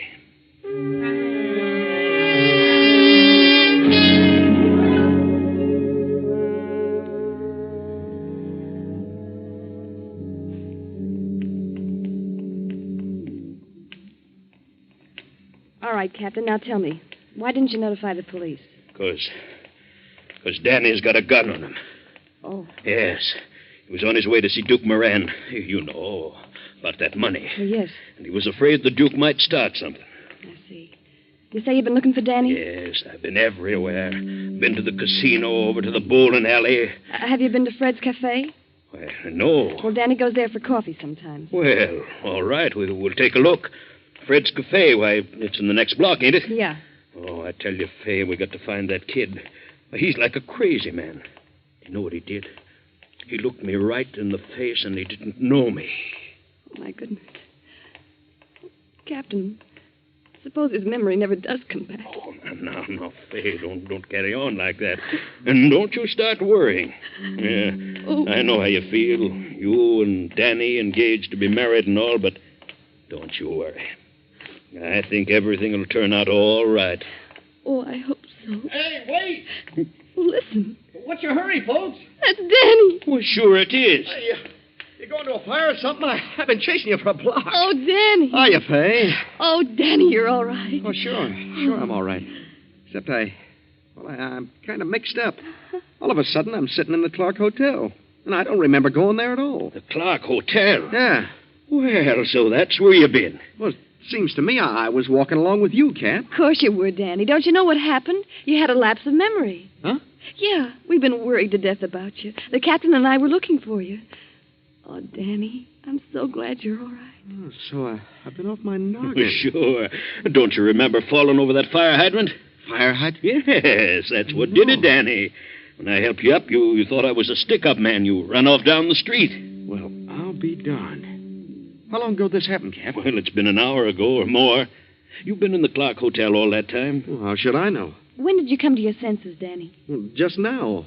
I'm sitting there in the lobby wondering what it's all about when I seen you folks passing the window. Oh, swell. But look, Danny boy, you're going to a doctor right away. What do you mean, doctor? Well, your head, you must have struck it when you fell. Oh, my head's all right. Oh, now, please, don't put up an argument, Danny. Oh, now, look. Hey, here comes an ambulance. Maybe I better flag it down and crawl in, huh? Oh, now, don't be smart. Wait a minute. That's no ambulance. Well, it's a police car. Yeah? Yeah. Well, come on, never mind the police car. Danny, come over here under the light. Let me take a look at your head. Oh, now, look, Fay, I tell you there's nothing wrong Hey, with hey, that. look. You see where that car's stopping? Huh? Over in front of the Anchor pool room. Yeah? Well, wonder what's happened there. Well, I don't know. Well, forget it. No, I want to find out what's going on. Yeah, so do I. Come on, Danny, let's go over and see.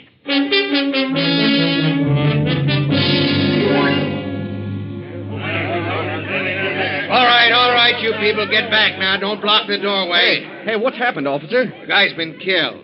Shot. Yeah? Yeah. They just found his body out in back of the pool hall. Who was he? Do you know? Yeah, Duke Moran.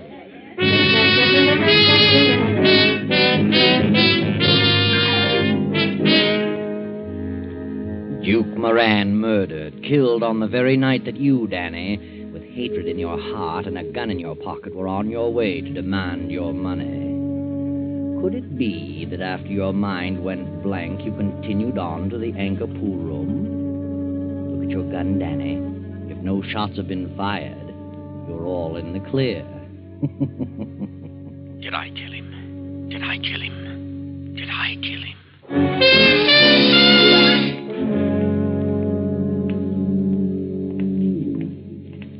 Come on, Danny, let's go. Well, how do you like that? The guy gets bumped off owing me $100. Yep, and you can kiss that dough goodbye. And how? Captain, who do you suppose killed Moran? Well, how should I know? Didn't have any enemies that I know of. Except Danny. What do you mean, except Danny? I wasn't the guy's enemy. I just wanted my money back, that's all. Sure, I know. You know what? But you just wanted your money back. What are you getting so excited about? Hey, boys, let's not walk down this way. There's no doctor in this direction. Oh, Fay, will you let up on that doctor thing? I tell you, there's nothing wrong with my head. How do you know? Well, anyhow, I ain't going to no doctor this time of the night. Tomorrow, maybe. My head starts aching or something. Is that a promise? Oh, okay, that's a promise. Hey, Danny. Yeah? You know, I went to that pool hall right after you disappeared. I thought maybe I'd find you there. Yeah? Was I there? No, you wasn't. I asked about Moran, and they said he'd just gone out in the alley. Somebody opened the back door and called him. Why, Captain, you must have been there just before the murder. Sure looks like it. I'm sorry now I didn't go out and back and see who Moran was with. It's a shame you didn't. Yeah. Hey, Danny, I've been wondering... All right, go ahead and say it. It was me that called him out and back. It was me that killed him. Why, Danny. Well, that's what he's thinking, Fay. I can see it sticking out all over him. Danny, you mustn't say that. He knows I've been out of my head for an hour. Can't remember a thing, so now he's trying to pin a crime on me. Shut up, you fool. Shut up. Why should I want to pin a crime on you? That's what I'd like to know. What if you did kill Moran? I'm not holding it against you. You couldn't be blamed. You was off your nut. Well, I didn't kill him. How do you know? I didn't. I know I didn't. Yes, but how do you know? Oh, Captain, use your head. Danny lost his memory, and that includes his memory of Moran and his grudge against Moran and everything. Sure. So now what do you got to say? Well, maybe that grudge was in the back of your mind, Danny, even while your memory wasn't working. You see, Fay, he's bound to make out I did it. Oh, no such thing. But look here, if you was mixed up in this murder, Danny, it's up to me to help you. I'm your friend, and I gotta find out about it, Danny. Let me see your gun. Huh? Let me see your gun. Oh, the devil with you. Let him see it, Danny. That'll settle everything. Oh. All right. Sure he can see it. There you are, Cap. Thanks, Danny. Well, the barrel smells of powder. Oh, you're crazy. And 2 slugs have been fired, Danny. Look here. All right, so the gun's been fired. And that means I killed Moran, I suppose. You're crazy, I tell you. He's right, Captain. That gun doesn't prove a thing. He might have fired those shots anywhere for no reason at all. Sure, I've been out of my head, ain't I? Don't you worry, Danny boy. You didn't kill Moran. Of course I didn't. You couldn't have done a thing like that. Not even in a trance. So don't worry. Everything's going to be all right. Don't worry, Danny, darling.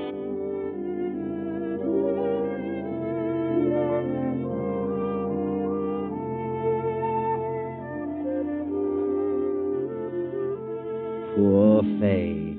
She doesn't believe her own brave talk. Deep down in her heart, she's afraid that Danny is a killer. It is nearly midnight now. Danny and Captain Fowler have returned to their boat, the fishing boat Dolphin, in the harbor. Danny sits on the deck, gazing morosely into the fog. Well, hadn't you better turn in, kid? You ought to get some sleep. Oh, I couldn't sleep. Stick here a minute, will you, Cap? I'd like to talk to you. Sure. I'm sorry I blew my top the way I did when we was ashore. Oh, that's all right, Danny. I know you was thinking of my interest when you asked to see the gun. Sure I was. All kidding aside, it looks pretty much like I bumped off Moran, doesn't it, Cap? Well, Danny, to be honest with you, it does. Still, there's room for doubt. And if I was you, I'd lay low and say nothing. And I know one thing. I could never be convicted of murder, even if I did do it. Why not? Because I was suffering from amnesia. Yeah. The trouble is, how are we going to prove that? How are we going to prove it? Well, couldn't you prove it? You was there when it happened. You saw me go slug nutty. Sure, but who's going to believe me? I'm your friend. They think I was lying to save your neck. Yeah, I see what you mean. The things look pretty bad then, don't they? Ah, now, look, Danny. Don't go hanging yourself in advance. You know, maybe it's like Fay said. Maybe you just happened to fire them shots. Hey, listen. I hear a motorboat. Well, so what? It's coming this way. Hear it? Well... sure, I hear it. It's the cops. They're coming here to ask questions. Oh. I'm getting out of here, Cap. No, you keep your shirt on. I'll hail the boat and find out who it is. Now, you wait right here. Ahoy there! Ahoy! Who is it? It's me, Joe Rodriguez. Oh. Hey, well, Danny, it's only Portuguese Joe. What's he doing out here this time of night? Well, I don't know. Here is my line, Captain. You make me fast. I'm coming aboard. Okay, Joe. How'd you know we'd be up this late? Yeah. I just took a chance, Danny. But I am glad you are up. Oh, don't tell me you ran out of live bait again. Oh, no. I got plenty live bait. Oh? What can we do for you, Joe? Captain, I got a little business proposition I would like to talk over with Danny. And I would like to talk to him private. Private? Oh, now, wait a minute. Anything you got to say to me, you can say in front of the captain. No, Danny. This is private. Very private. Oh, see. Well, that's okay, kid. I'll go below. I was about to turn in anyway. Thank you, Captain. Oh, don't keep him up too long, Joe. You need some sleep. I'll just be a few minutes, Captain. Good night. Good night. Well, what's on your mind? Danny, I'm fed up with East Town. Business is rotten here. I want to go to Seattle. Yeah?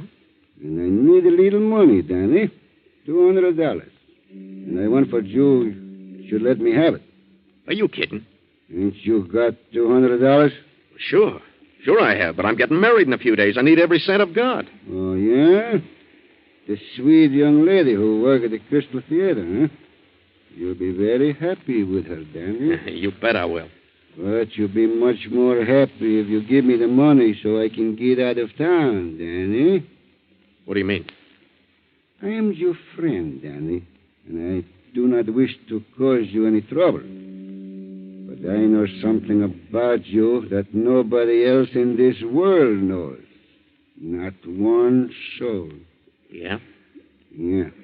Tonight I am in an alley, behind the anchor pool room.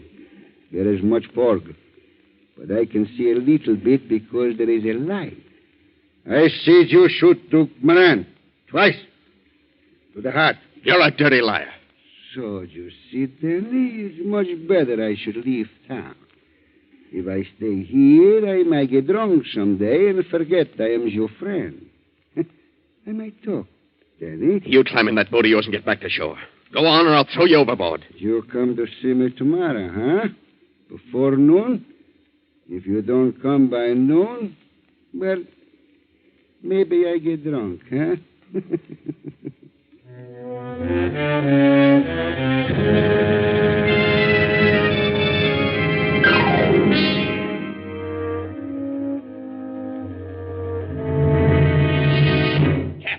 Cap, you awake?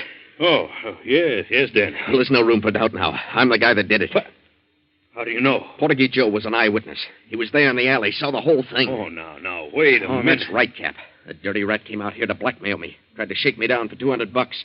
Said I'd have to dig it up by tomorrow noon or he'd start talking. Well, I'll be darned. Kid, I guess it's time we started doing some fast thinking. Now, that ain't necessary, Cap. I'm clearing out tonight. Oh, now, wait a minute. Don't get panicky now.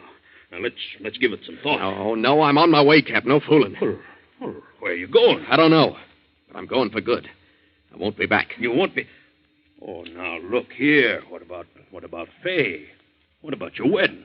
Well, that's just a broken dream, Cap. Oh, Danny. Well, at least you're going to see her before you go, ain't you? No. Well, Danny, what's the matter with you? It ain't fair of you to run out on Fay. It's the fairest thing in the world. Why prolong the agony? There's got to be a clean break. Oh, but Fay's such a grand kid, and she'll wait for you. Fay's loyal. Yes, sir, Danny. After this thing blows over, you'll find Fay right here waiting for you. I don't want her to wait for me, and I ain't coming back. Can't you understand that? You think I'd marry Fay now? Me, a killer? Oh, yeah, I know. I love that girl. I wouldn't bring disgrace on her. And it would be disgrace even if I'd cleared myself of the charge. I'd still be a killer. Yeah, I guess you would. Well, I guess there's no use talking to you. You won't listen to a word I say. No, Cap. I've made up my mind. I'm going to pack my grip now and go ashore.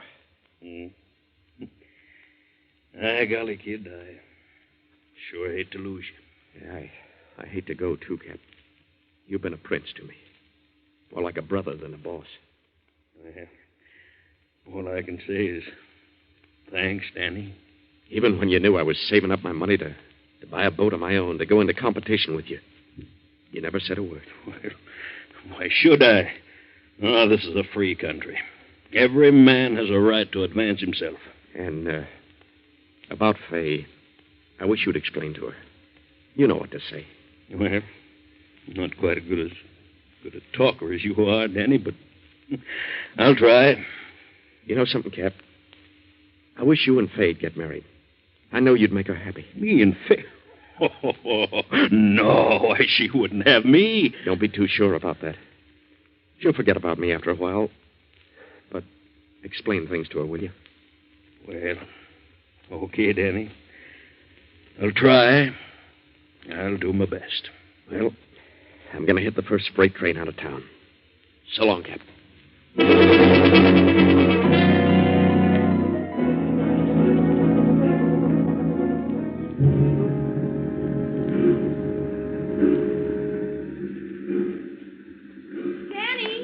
Danny, wait a minute. Hey, what are you doing here? Oh, Danny, I'm so glad I saw you. I was about to get a boat and go out to the Dolphin. Yeah? I've got some wonderful news for you. What? At least I think I have.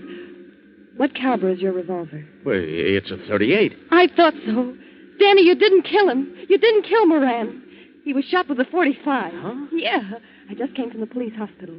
They took the bullets from Moran's body. They were bullets from a .45. Oh, no. No, that can't be right. It is right, Danny. Well, there's some mistake, honey. Look, I hadn't figured on telling you this, but there was an eyewitness to the murder. Portuguese Joe, the bait peddler. He's just been out to the boat trying to shake me down for some hush money. Well, he's a liar if he says you did it. Oh, no, honey. You got a bum steer about them bullets. I didn't, I tell you. I got it straight from the doctor. What's more, I've been to the Clark Hotel. The clerk said you were there for practically an hour, sitting by the window. That means you went there right after you left the captain, so you couldn't have been to the pool room. I'll be darned. Now, look, Faye. Suppose you go out to the Dolphin. Here, take this grip. Tell the captain what you just told me. And tell him I'm paying a visit to Portuguese Joe right now.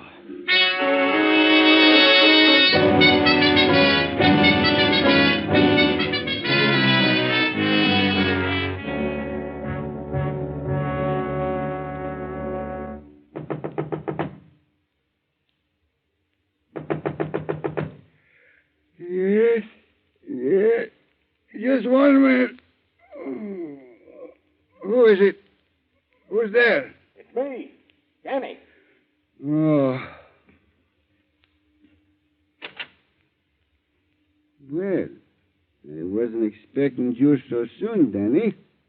You could just as well have come in the morning. I wanted to get this thing settled. Sure.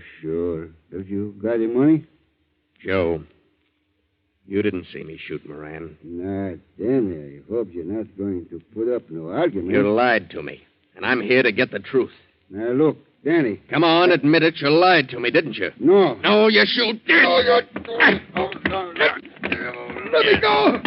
Let me go. I'll choke the living daylights out of you, you rat. Come on, tell me you lied. Yes, I lied to you. I thought so. Let me go now. Sure, I'll let you go. But you're going to come clean. You're going to give me the lowdown on this whole rotten business. Come on now, start talking. Yeah.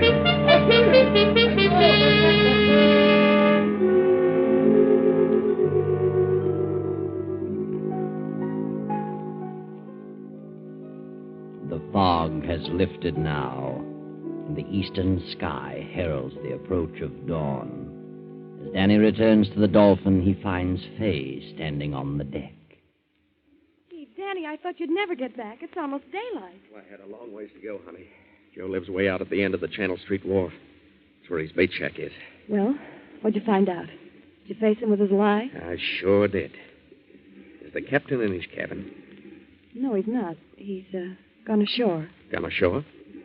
Danny, there's something wrong with the captain. He's been acting very queerly. Yeah? When I told him you'd gone to see Portuguese Joe, his face went as white as a sheet. Then he went over to his desk and wrote a note. Sealed it in an envelope and told me to give it to you when you come back. I'll bet I know what's in it. What? A confession. But I won't need it now.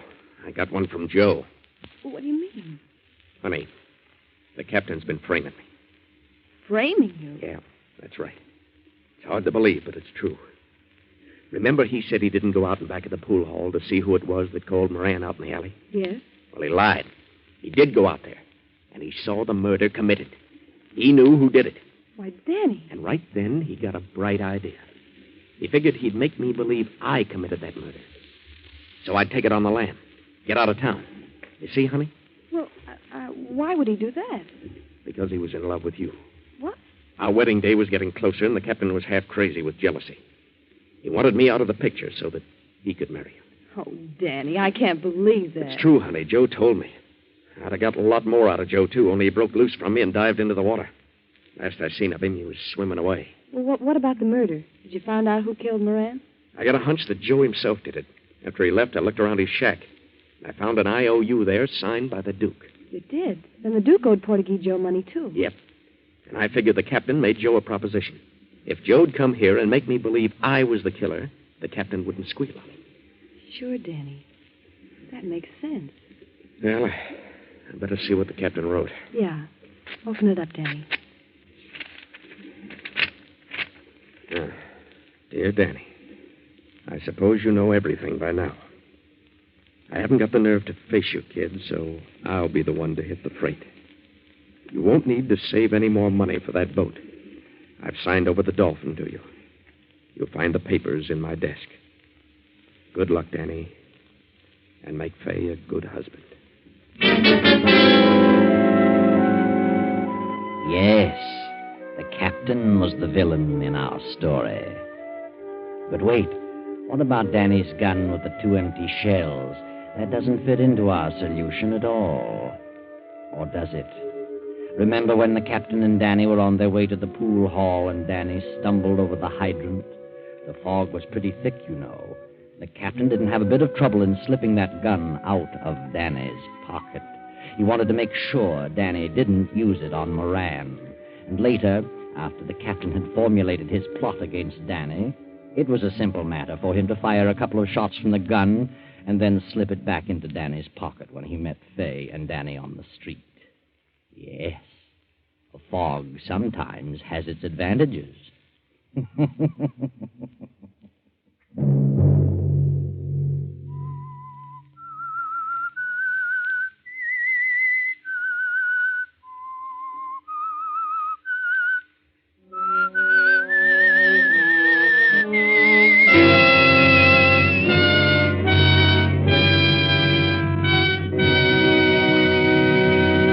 CBS has presented The Whistler.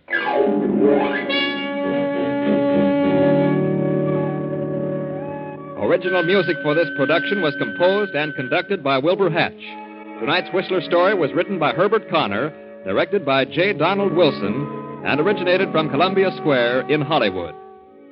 Next Sunday, same time, 9:15. I, the Whistler, will return to tell you the unusual story of jealousy.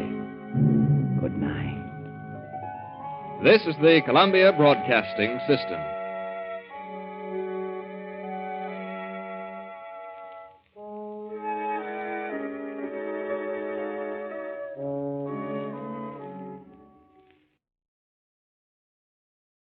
Welcome to Golden Age Radio, rumble.com/C/GAR. Visit veteransradioministry.com for more videos like this.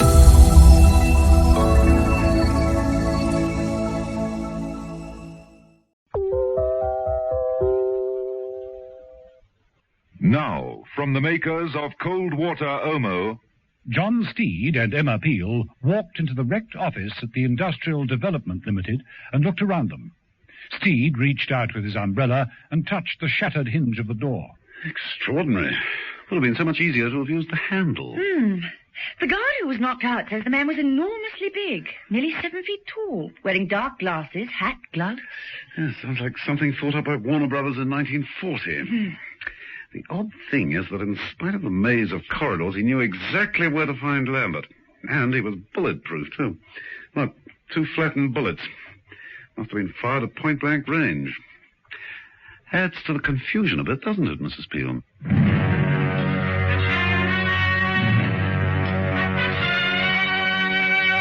The Avengers.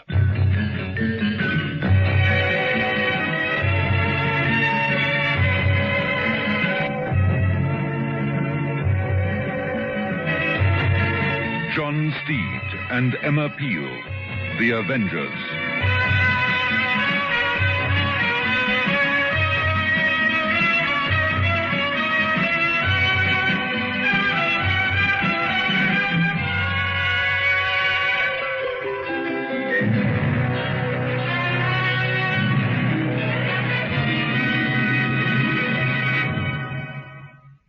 Once an OMO user, always an OMO user. This is what Mrs. Lyons of Yellowwood Park, Durban, has to say. It is the one powder that does everything. Well, for me, I know that. Yes. There's so many things that I've used and experimented with just to prove cold water Omo, really to put it to the ultimate test, you know, and I find that it's come up to all my expectations. Yes. Cold water Omo cleans best. Walls Ice Cream presents the new Pink Pussycat song. We've got strawberry and vanilla, pop and hop. That's on the inside. White milky chocolate the way you like. All over the outside. We're Walls Pink Pussycat now.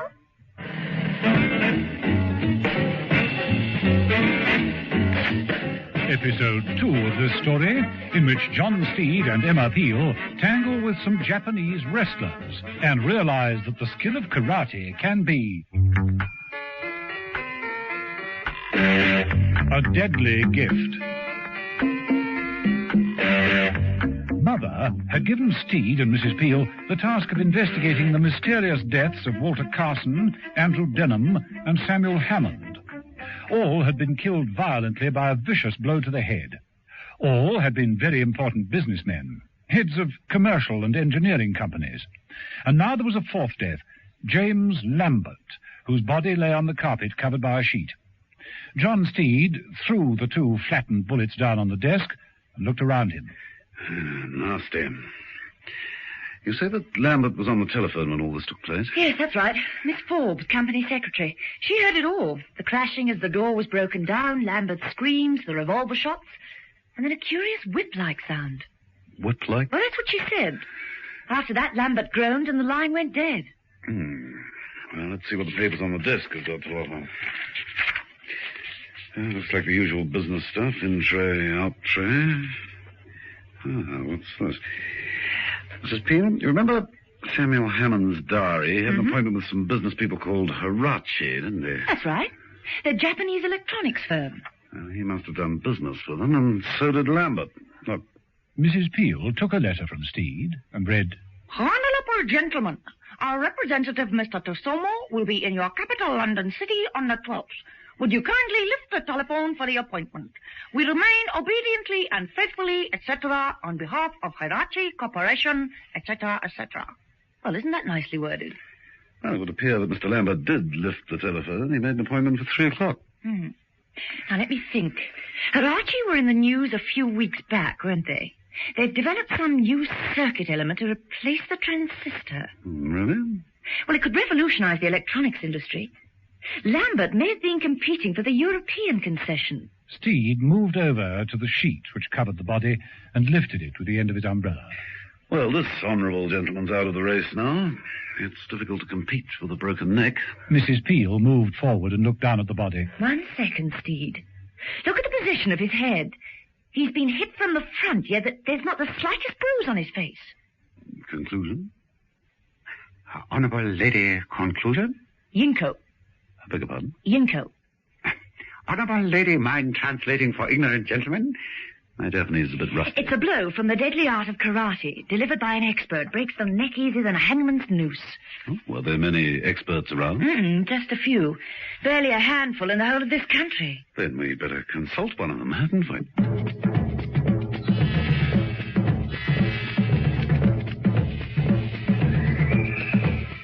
Characteristically, John Steed handed the assignment over to Mrs. Peel, and she, also characteristically, followed through with efficiency, finding herself in the corridor of Sensei's Karate Dojo Gymnasium. She approached a beaded curtain, parted it, and entered the practice room as Sensei himself refereed a bout. Mrs. Peel walked up to the practice mat and tapped Sensei on the shoulder. I'm Emma Peel. Mrs. Emma Peel. Wait. Yes, I'm it. Yes, I'm it. Now, interrupting so, please state your business. Mrs. Peel, I'm interested in karate. Interest is for the onlooker. From students, we require dedication. We have nightly attendance for practice and demonstration. We never tolerate absentees. I appreciate that. Then appreciate, too, Mrs. Peel, that karate, unlike judo, is not a sport. It is a science, an art, a discipline. The word karate... Yes, I know. It means empty hands. But the hands, though empty, can become more deadly than any weapon. It is the concentration of force. Like this. The development of skill and courage. Nothing can stop it. Come to this practice block.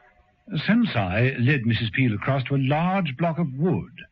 With shattering force, he brought his fist down upon it. Mrs. Peel winced.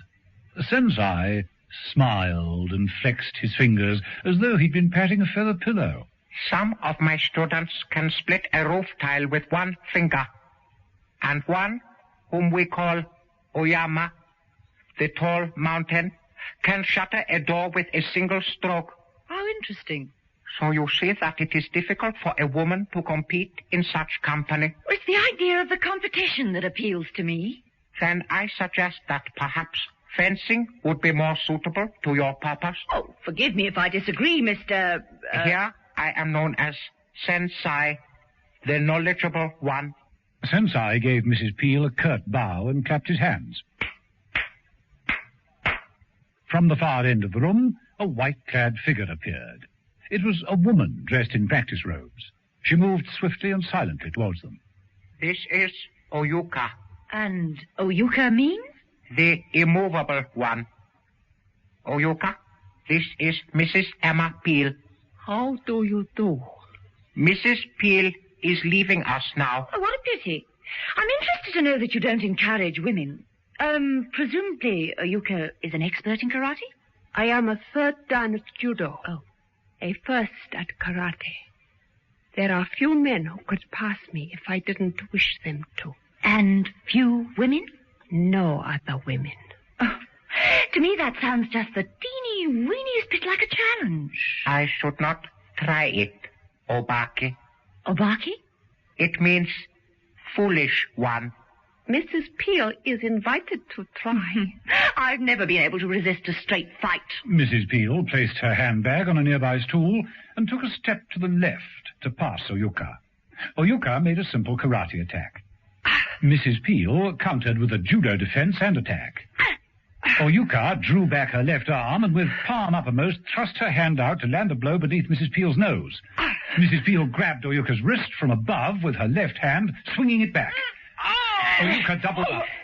Mrs. Peel brought her right hand down firmly on Oyuka's neck. Mrs. Peel sidestepped, got a firm hold of Oyuka, and threw her through the Japanese screen. You fool, Oyuka. You attacked her as a woman. But she has the skill of a man.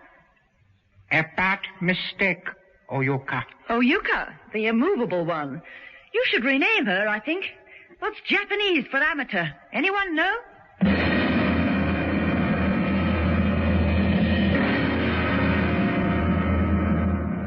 While Mrs. Peel was brushing up on her karate, John Steed was paying a visit to the Hirachi Corporation. He walked swiftly into the main entrance, nonchalantly swinging his umbrella.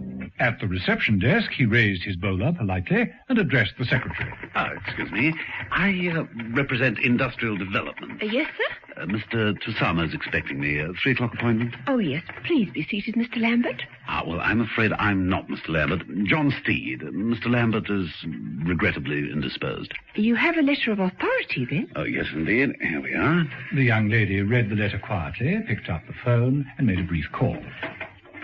Mr. Tusama? Yes? Mr. Lambert is indisposed.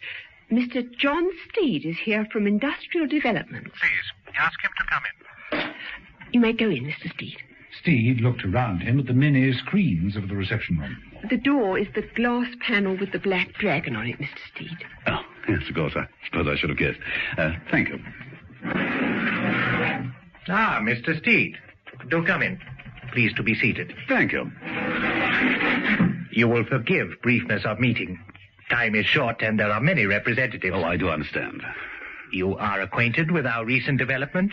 Well, I'm aware that you've produced a new circuit element to replace the transistor, and I'm here to negotiate the rights for concession. This heralds a new age, Mr. Steed. Computers no bigger than a matchbox. Pocket television. Radio smaller than a wristwatch. You have a worldwide patent? Hardly necessary. The manufacture of the element is complex and would require capital outlay of 50 millions. 10 years before we have a competitor. So the concession will go to whichever company offers you the largest slice of profit. I suppose it's pointless to ask what offers you had already. Regret that other competitors cannot be disclosed. Well, naturally I shall have to consult my board, but I'm sure our offer will be favorable. Of course, we can't compete with your production facilities. May I look at these photographs of your plant on the walls? Of course. Allow me to explain them. While Tosano was giving facts and figures with his back turned to the desk, Steed quickly flipped open a folder containing a list of competitors. He then raised his umbrella. The handle swung back and revealed a miniature camera. The shutter moved silently. Smart work, Steed. Yes? Your next appointment is here, Mr. Tusamo. Thank you. Mr. Steed is just leaving. Well, you'll be hearing from us shortly, Mr. Tosano. Goodbye. Thank you. This way out, please. Goodbye.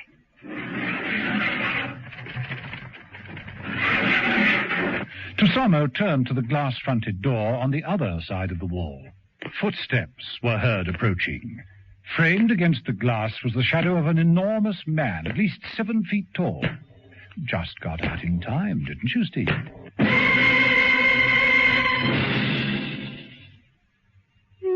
You've got people coming, and you want your kitchen to look specially clean. But is everything really clean?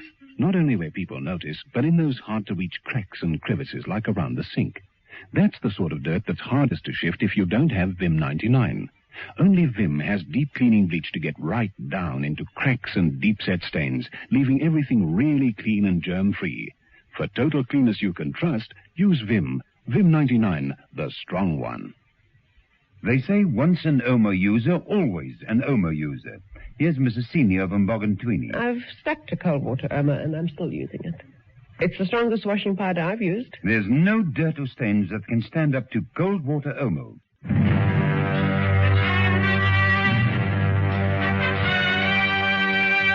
The Avengers.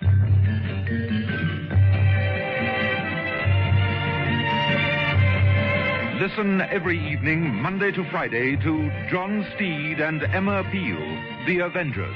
Brought to you by the makers of Cold Water Omo. The Avengers. Welcome to Golden Age Radio, rumble.com/C/GAR. Visit veteransradioministry.com for more videos like this.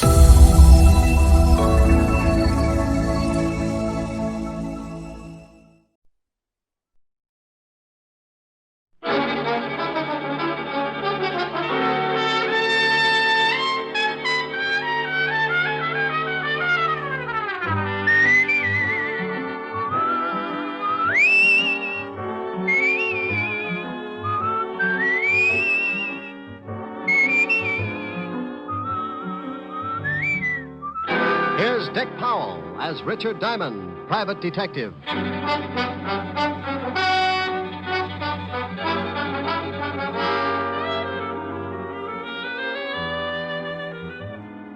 Hello there. This is Diamond.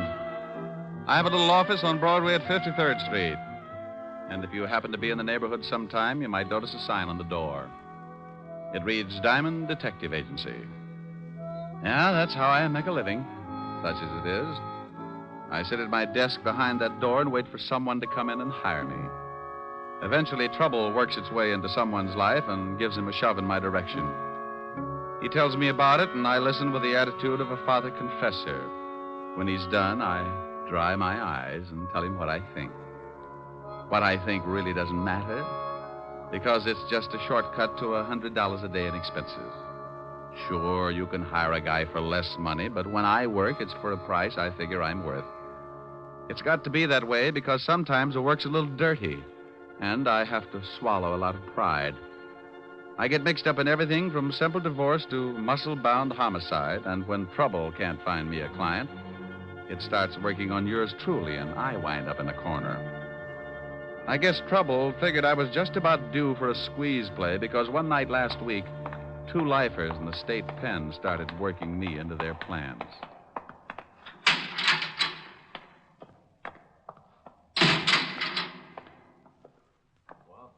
What about it, Walt? Shut up. Wait until the guards pass.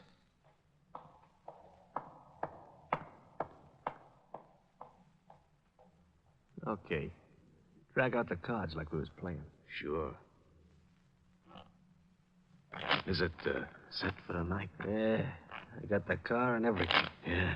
We'll head for Florida and get across to Cuba. Oh, I'd be glad to get out of this 3 lousy years. Yeah, I got 8 behind me. I used every minute figuring how I'm going to take care of a guy. Oh, Walsh, you're not going to start that again? Forget it. Be glad you're getting out. You knock off that guy and you'll never make it to Cuba. Now, look, I figured this whole thing out. I paid out a lot of dough just to make it come off. And when it does, I'm going to kill an ex-cop. And you're going to help me. Me? Yeah.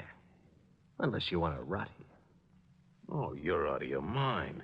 If this break comes off, it'll be the neatest trick in years, and you want to louse it up by knocking off some guy on the outside? You can stay here and rot if you want to. The only way I take you along is you help me to get a guy named Diamond. Yeah, but you waste a lot of time in New York. They'll have the roads covered by then. Look, just because this Diamond guy knocked off your brother on that bank job... Listen, you bust out of here, it's on my terms. Now make up your mind, it's getting late. Okay. Give me the layout.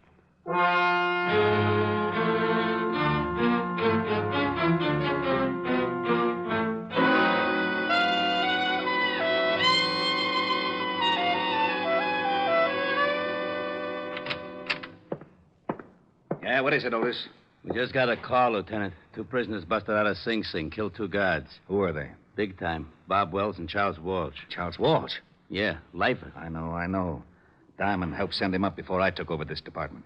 Otis, get Diamond on the phone. Diamond? Yeah, Diamond. Who'd you think I meant? Little Red Riding Hood? Yeah, Lieutenant. Oh, Diamond, Otis. Bring me my bicarbonate, Otis. Someday I'm going to get good and sore. What did you say? Nothing.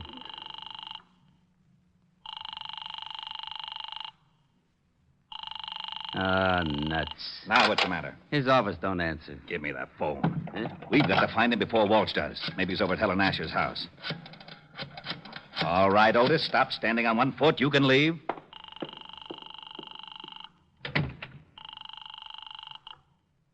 Miss Asher's residence? Hello, Francis. This is Lieutenant Levinson. Is Diamond there? Why, no, sir, but Miss Asher expects him. Wait a moment, sir. Here's Miss Asher. It's Lieutenant Levinson for Mr. Diamond, Miss Helen. Oh, thank you, Francis. Hello, Walt. How are you, Helen? I was looking for Rick. Oh, I was just talking to him. He should be here in about 20 minutes. Why? Will you have him call me right away? Something wrong? No. Just tell him an old friend of his is in town, and I have to talk to him about it. Oh, all right, Walt. I'll tell him. Thanks, Helen. It'll be at least 20 minutes. He's walking over from his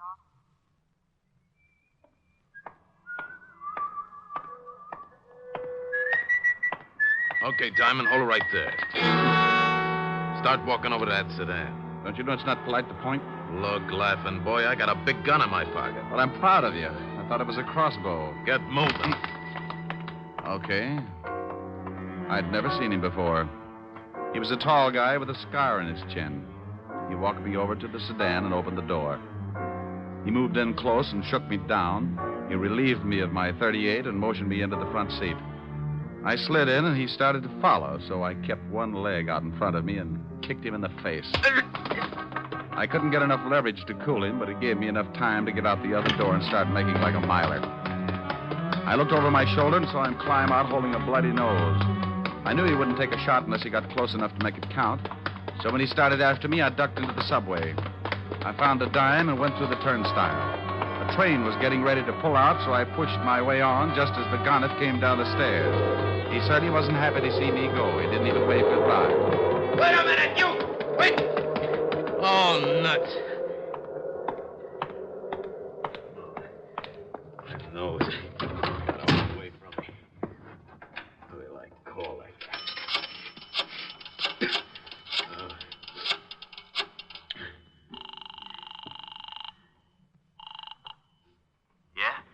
Yeah, you and your swell ideas. What's the matter? I waited for Diamond outside his office like you said. I started to hustle him in the car and he kicked me in the face. Oh. I think my nose is broken. You stupid. I told you to be careful. Yeah, sure you did.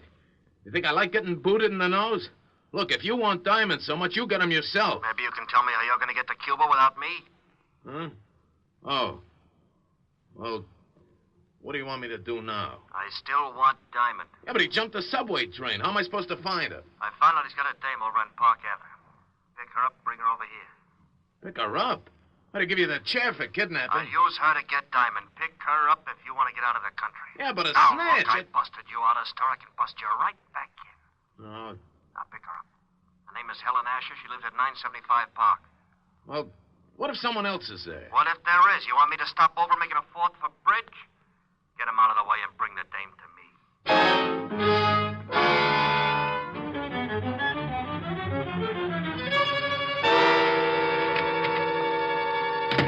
Hello, Otis. Well, Diamond. Lieutenant's been looking all over the city for you. I bet you've been a nervous wreck.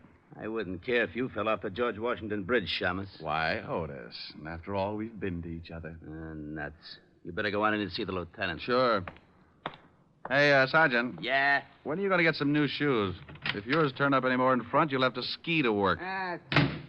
Hello, Walt. Rick, we've been looking all over for you. Why don't you cops get on the job? It's getting so it isn't safe for a citizen to walk the streets at high noon. What are you yakking about? Well, I leave my office to go to see Helen, and some goon tries to hold me up. Well, you're lucky you didn't get it right then. Do you know who busted out of jail last night? Go on, scare me. Charles Walsh. He swore if he ever did bust out, he'd get you. Wow. That explains something. Why, what happened? This character tries to hustle me into a car, so I shoved my foot in his face and beat it into a subway. But it wasn't Walsh. Might have been Bob Wells. He busted out with him. I can tell you in a minute. Got a file on him? Sure. Otis, bring in the file on Bob Wells. Right away, Lieutenant. Oh, Walt, do you mind if I use your phone? Now, go ahead. I better call Helen. Tell her I'm going to be a little late. Well, I just talked to her and asked her to have you call.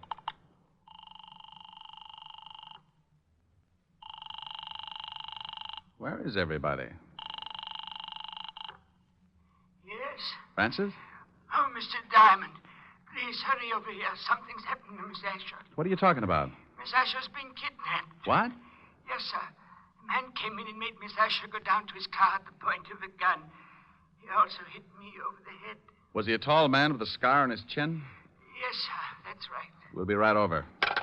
Walt, I think the guy that tried to push me around has kidnapped Helen. Oh, no. They pulled a gun on her and slugged Francis. We better get over there. Now, if Charles Walsh is loose and he's trying to get me, then snatching Helen is a sure way to get me to come around.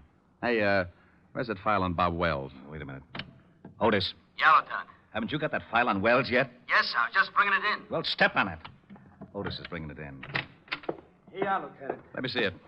Hey, now, wait a minute. Oh, shut up, Otis. This is the guy, all right. He's the one who tried to pick me up. May I take one of these pictures, Walt? Sure, but what are you going to do? I'll see if I can find him. You go on over and talk to Francis. See if this is the same guy who took Helen. I'm going to go down to Skid Row and talk to a wise old owl who knows about things like this. I got out of the 5th Precinct in a hurry and grabbed a cab for Skid Row. I knew an old deadbeat down there who had a line on every crook in the underworld. And there was just a chance he could tell me where Bob Wells was hiding out. His name was Wilbur Truitt, and he hung out in a shabby dive called the Parrot.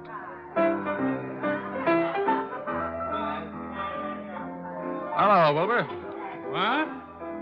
Egad, you at the piano, strike up a chorus of My Buddy, for the wandering boy has returned. Look, Wilbur. I would rise and bow from the waist as befits the occasion, but I fear that some sterno I accidentally came in contact with has rusted my spine, and I am forced to remain in a sitting position. I haven't got time to listen to the routine, Wilbur. I'm looking for someone. Here, take a look at this picture.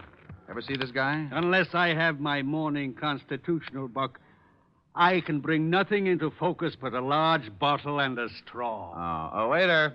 Waiter, give me a bottle. You have arrived in the nick of time. I get that wonderful warm glow when you ask for a whole bottle. A snap comparison would be that of a happy mother smiling blissfully at a nursing babe. Okay, Wilbur, now tell me, do you know this man? One sip of strength, and I shall have the eyes of a carrot-stuffed feline.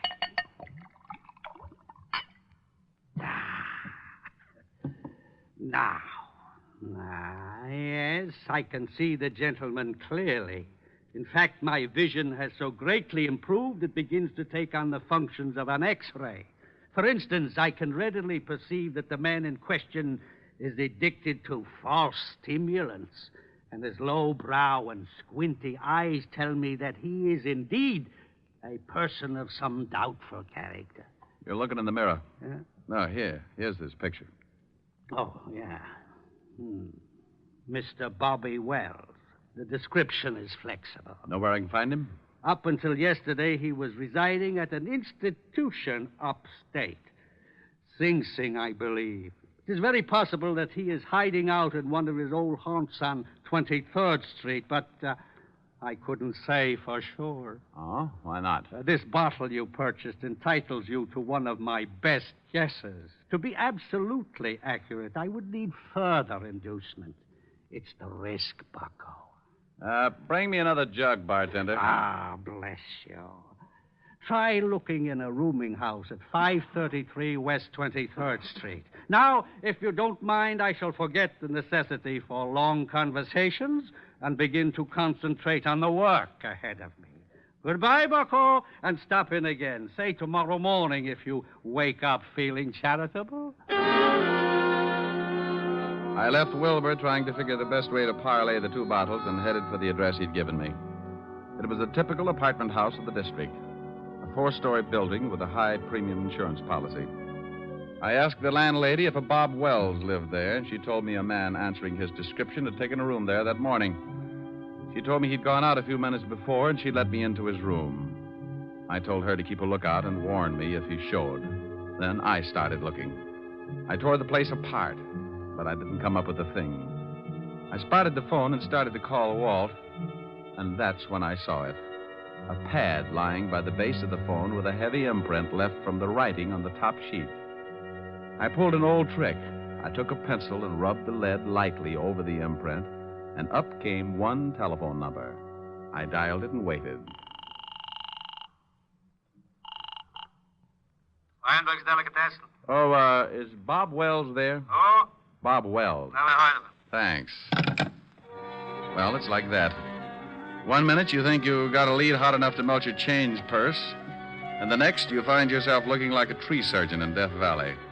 But in my business, it takes a conventional 3 to strike you out. So I found the address of the delicatessen, and 15 minutes later, I was standing between a smoked herring and a 3-foot salami talking with Mr. Weinberg. What can I do for you, sir? Oh, I talked with you, say 20 minutes ago about a Mr. Bob Wells. Bob Wells? Oh, yes. Never heard of him. Take a look at this picture. Maybe you know the face and not the name. It's familiar. Yes, I think I've seen him somewhere. Think hard now. This is important. Are you a policeman? Detective. Oh. How about it? Oh, yeah. So long as you're a cop, sure, I remember him. He came to my store last night. I remember because I had already closed, and he kept pounding on the door. Finally, I let him in. He was very rude. He bought a lot of groceries, but very rude. Have you seen him again? Sure, he came in this morning about lox and bagels. Still rude. Where's your phone? In the back. Has this Mr. Wells done something? He left Sing Sing without saying goodbye to the warden. Now, look, I'm going in the back and use your phone. If Wells happens to come in while I'm back there, stall him and come back and tip me off. I'll do my best. But he better not be rude.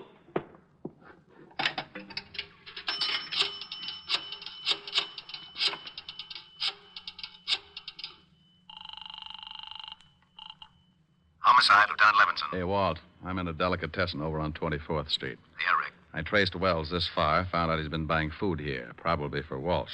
You think Walsh is hiding somewhere in the neighborhood? Yeah, that's my guess. They probably took separate places so they could move in a hurry if one hideout got hot. I'll be over there right away. Good. Make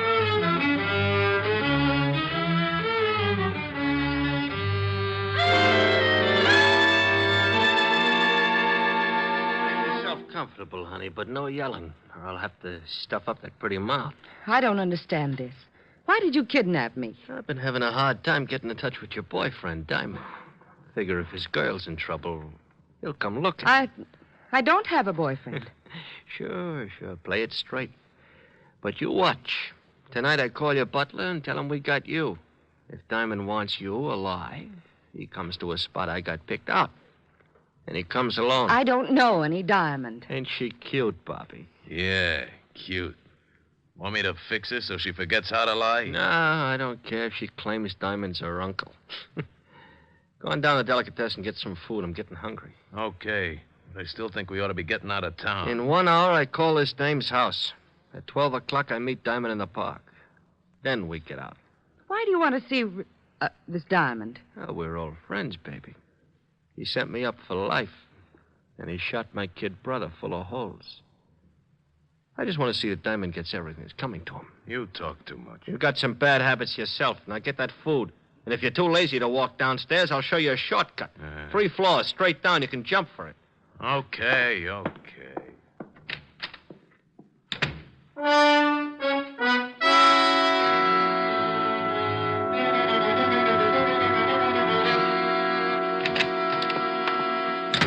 Good evening, gentlemen. What can Weinberg do for you? Hey, Lieutenant, that chopped liver sure looks good. Keep your fat hooks off of that Otis. Walt. Oh, yeah, Rick? Back here. All right. The storekeeper is watching out for Wells. If he shows, he'll come back here and tip us. I parked the squad car 2 blocks over. I didn't want Wells or Walsh to think something was up. Where's Otis? Otis! I'll be right with you, Lieutenant. I'm just buying something to nibble on. His nibble would grind up a whole cow. If Wells comes in and spots a cop, he'll take off like a jackrabbit. Hold it, Walt. What's the matter? That guy coming across the street. Looks like Wells. Oh. Otis, get away from that door. Huh? I can't hear you, Lieutenant. Our man's coming in the store. Get away from the door. He is? You want me to hide? No, you idiot. Just play it smart like you didn't know him. But get away from the door so he'll come in. Oh, okay, Lieutenant. Leave it to me. Walt, duck. Good evening. What can Weinberg do for you? I'll have a couple of sandwiches. Hey, try the salami. It's great. Huh? Oh, yeah, thanks. Yeah, make it salami. Coleslaw. Pickle beer. Nice night. Listen to that idiot. Yeah, sure. Mustard. He's doing fine, Walt. Relax. You live around here? Huh? No, just seeing a sick friend. Yeah. Maybe that salami ain't such a good idea if your friend's sick. You know, I had an uncle with ulcers. He couldn't touch the stuff. It's too much garlic. Ketchup? No. My friend's got a cold. Oh, well, then I don't guess it'll hurt him. But, you know, the best thing for a cold is good mustard plaster. And now you take the plaster. Here's your sandwiches, sir. 60 cents. 60? Here you are. Thanks. Hope your friend gets better. Yeah. Yeah, come on. How did I do, Lieutenant? Well, one thing is sure. He thought you were too stupid to recognize him. Can you still see him, Rick? Yeah, he crossed the street and he's starting to walk west. I'll tell him. He knows you. Good. When you spot the place, call me here. Think I should throw a net around the neighborhood? Not till we spot the hideout. Right. Hey, Diamond, they got your girl. How you going to get her out? They'd probably use her for a shield. That's a good point, Sergeant. And believe me, I've been thinking about it.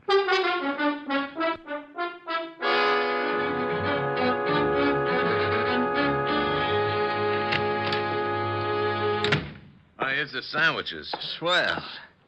Hey, you only got 2. Oh, there was a cop in the delicatessen. A cop? Yeah, big stupid one. Listen, I told him I'm getting food for a sick friend, see? And he starts giving me all kinds You of sure you weren't tailed? Tailed? No, who tailed me? Cop stayed in the delicatessen. Okay. Here, honey. Have a sandwich. I'm not hungry. Oh. Suit yourself. Here, Bobby. Oh, thanks. Hey, when are you going to put in that call to this dame's butler? Right after we eat. Then we go to the park and wait for Mr. Diamond.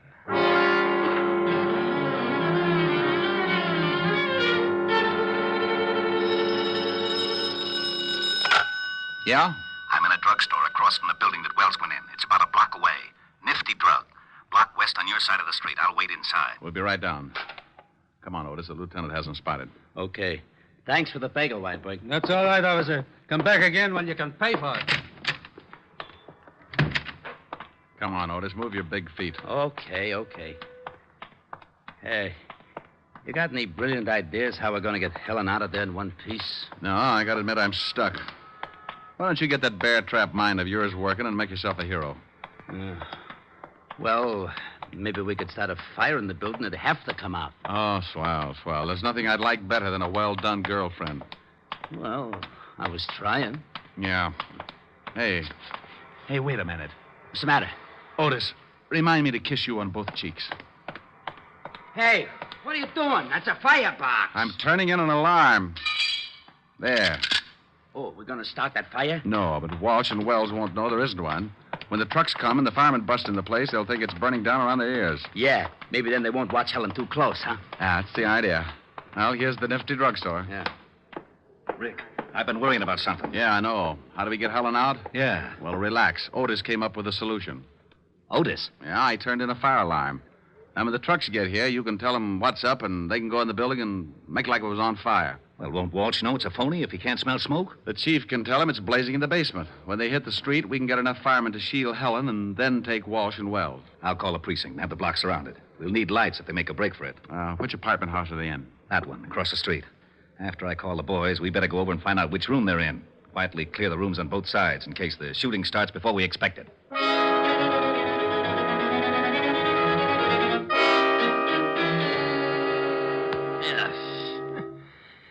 Garlic upsets my stomach. How about that call? Yeah, right. What's your phone number, baby? It's in the book. Oh, she gonna be trouble, Bobby? He wants your number. Now, come on, we ain't got all night. All right. Evergreen 54308. Oh, that's better. Gotta be more careful, Bobby. Your lip's bleeding. Yeah. Hey, Walsh, what's that? Sirens.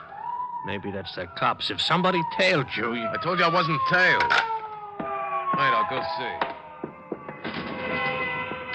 It's fire trucks. They're coming down a block. I don't smell no smoke. Hey, they're pulling up in front of this building. The joint must be on fire. Let's get out of here. Maybe it's the building next to us. No, they're bringing the hoses right in front of the door of this joint. I'm getting out. Sit still. Maybe it ain't a big one. We can't go busting out in the street. Well, maybe it ain't a big one, but if it is, I don't want to end up like a pound of spare ribs. Shut her up. Why, you... All right, now, come on. Hey, what's that?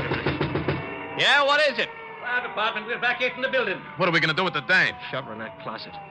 Just a minute. We'll be right with you. Hurry up. There's a fire in the basement. It's nearing a gas main. The whole place may go up any second. Did you hear that? Yeah, step on it. Okay. You better step on it down these stairs. We can find our way. Hey, there's a couple of prowl cars. Yeah. Separate. We'll meet at the other place. Okay, Walsh, that's fire now. It's the Shamus. Get him, Walsh. Don't reach for it, Walsh. I owe you something, Diamond. You all right, Rick? Yeah, Walt.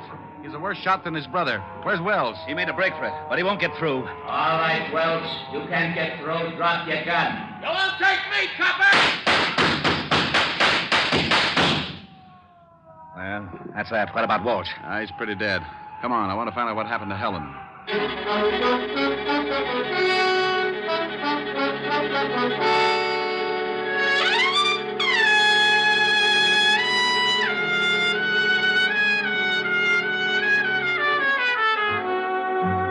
Well, Walt and I went up to the room and found Helen in the closet. We took her downstairs, and she cried a little on my shoulder. I like that. Makes me feel so protective. Walt cleaned things up and dropped Helen and me off at her place. An hour later, Helen got back to normal, and we relaxed on the couch and forgot about Wells and Walsh. How do you feel now, baby? Better. Want me to get Francis to fix some dinner for you? Oh, no, I'm not very hungry. You can have some if you want. No.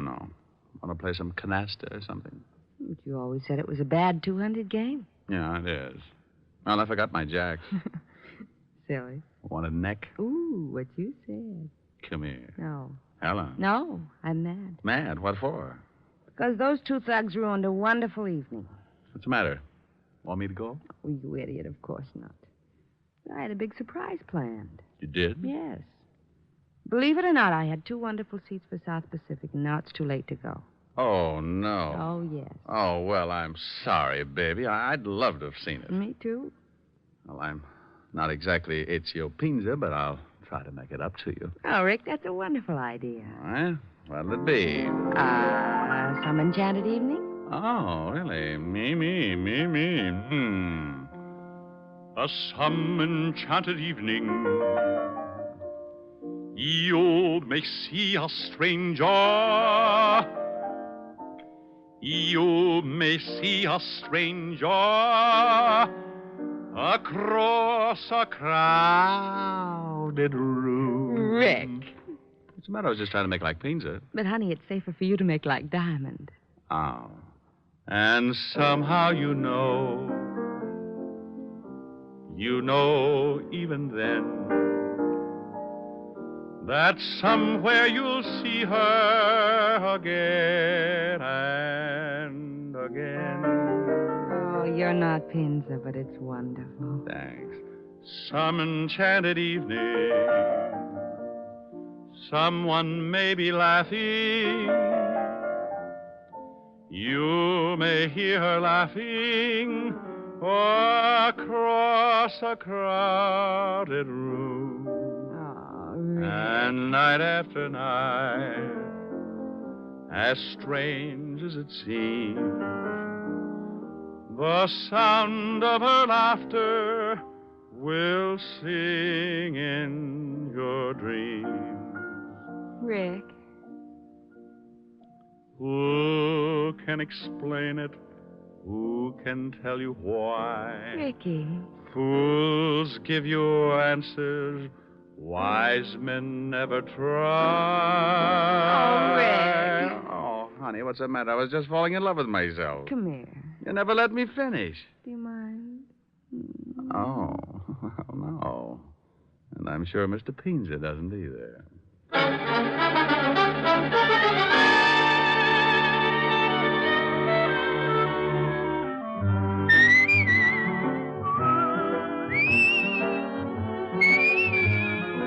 You have just heard Richard Diamond, Private Detective, starring Dick Powell. Helen was played by Virginia Gregg, Lieutenant Levinson by Ed Begley. Also in our cast were Wilms Herbert, Paul Frees, and Larry Dobkin. Music was under the direction of Frank Worth. Richard Diamond is written by Blake Edwards and directed by William P. Rousseau. Now, this is Eddie King inviting you to be with us again at the same time next week when we will again bring you Dick Powell as Richard Diamond, Private Detective.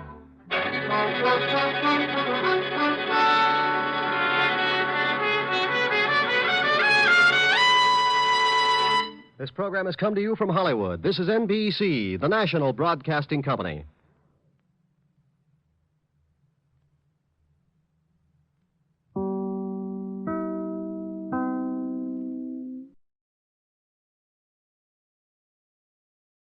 Welcome to Golden Age Radio, rumble.com/C/GAR.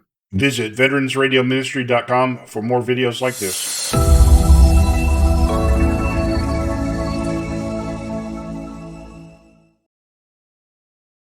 Are you willing to undertake a dangerous mission behind the enemy lines, knowing you may never return alive?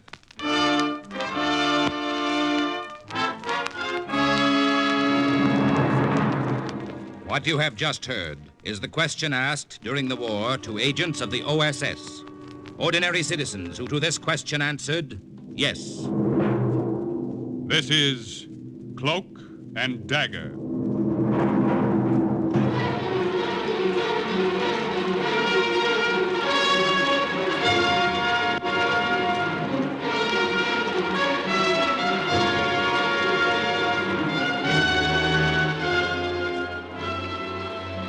Black warfare, espionage, international intrigue.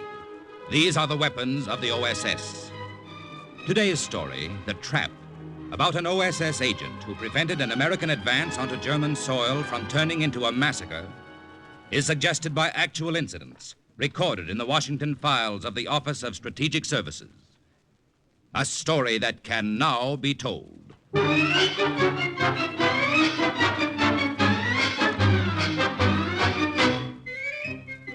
Did you ever notice the name Irwin signed in a fancy flourish on the covers of those kid comic books?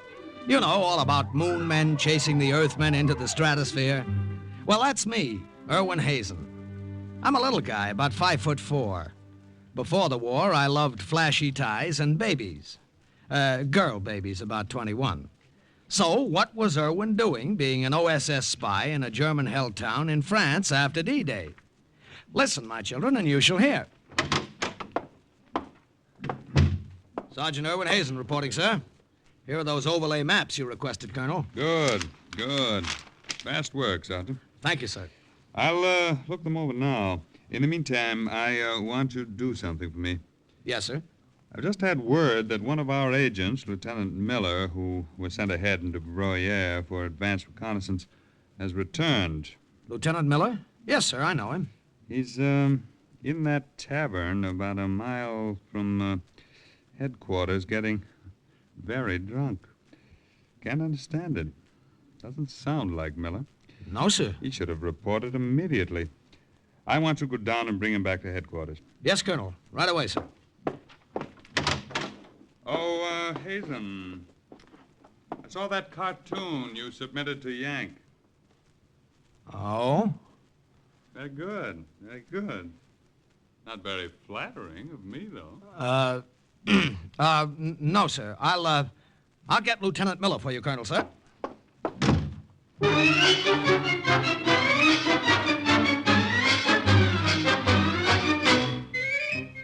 Not all of the 12,000 people working with the OSS parachuted blind into enemy territory.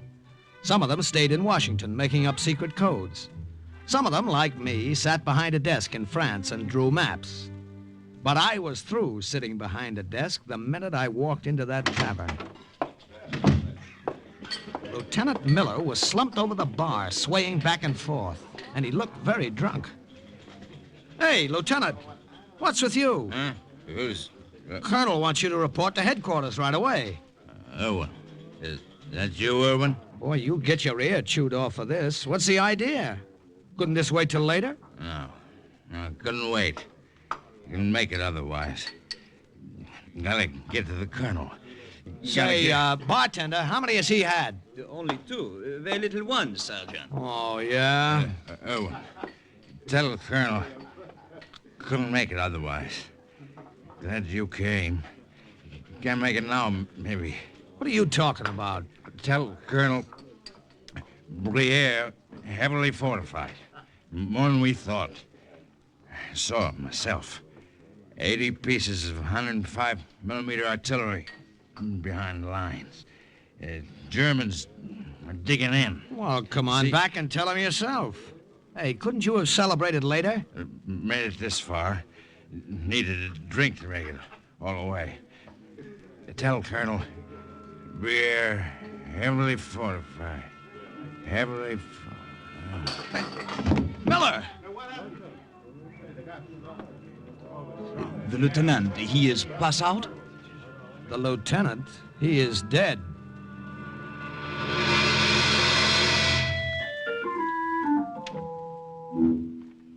You see, Miller had been slumped over the bar, Colonel, so I couldn't see those bullet wounds in his chest until he fell over.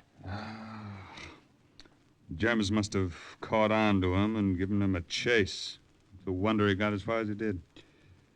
Sergeant, you're sure about everything he told you? Yes, sir. But we were positive the Germans didn't have that much artillery on the 7th Army front. If this is true and we had walked in not knowing what was ahead, our men could have been massacred. Thank you, Sergeant. You may go now. Colonel, if you're going to send another agent into that territory to get a more complete picture of what's going on, I'd like to volunteer. Sergeant, a mission like this calls for an agent who's had experience along these Yeah, lines. I know, but you see, Lieutenant Miller was a friend of mine. Besides, I'm sick of spending the war behind a drawing board. Sergeant... Look, I can do it, Colonel. I can speak French fluently. And I'll do more than just look around and come back. I'll come back with sketches and maps and diagrams, everything you want to know. Look, Colonel, the next time I send a cartoon to Yank, I'll make a very flattering one of you. Please, Colonel, what do you say? The OSS placed me in the custody of a French priest who had sneaked through the lines from Bruyere to tell the Americans about underground activity there.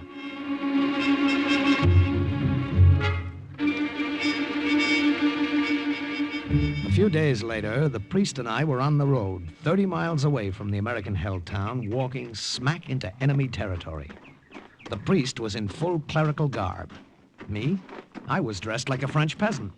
When the Germans stop us, my son, let me do the talking. Boy, I hope we get away with it. Do not worry. Out of necessity, I have become adept at making up very convincing lies. Yeah, but do you think the Germans will believe this phony story? What reason will they have to disbelieve it? Besides, I am well known and respected in town. The Germans have enough trouble now without stirring up the antagonism of the people by disciplining me for so small a reason. Well, all I can say is I hope it works. We'll have a chance to find out now. There's the town. And there is a welcoming committee. Halt! Who goes there? Remember, let me do the talking. I say halt! Who are you? Bonjour. I am Father Robert, priest of the church in this town. And this man? A friend.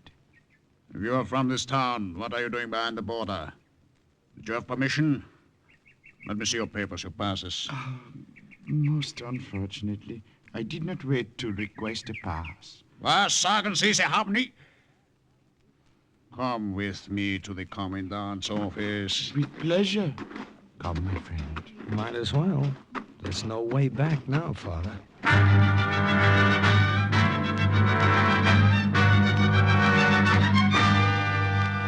You have been given too much freedom in this town, Father Robert. This insolence is too much. But, Monsieur le Commandant, this poor lad... You, wie heißen Sie? Your name again? Francois Chauvin. Call me by my title. Francois Chauvin, Herr Commandant. Now go on with your story, Father Robert. It is a sad, sad story of a dying woman and her last wish to see her nephew, this lad, last remaining member of her family. Her husband and 2 sons were killed in the early days of the war.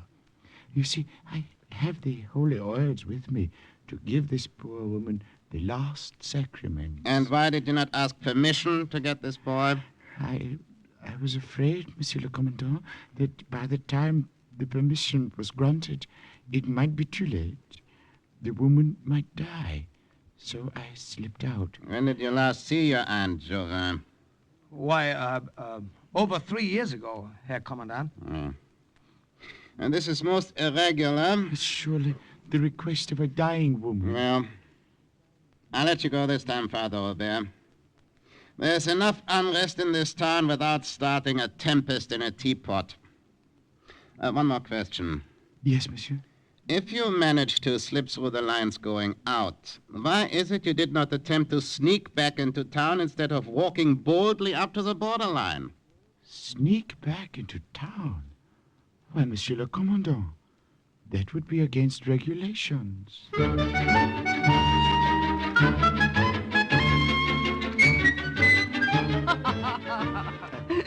But I do not understand either, Father Robert. How is it that you did not try to sneak back into Bruyere? Our American friend Irwin, Francois, he can tell you that. Well, you see, Madame Jeanette, this way, if the Germans know I'm in town and supposedly staying with an aunt, I can move freely about without being suspected. Oh, I see. I see. The time is late. I must go now. Oh, Madame Jeanette. Oui.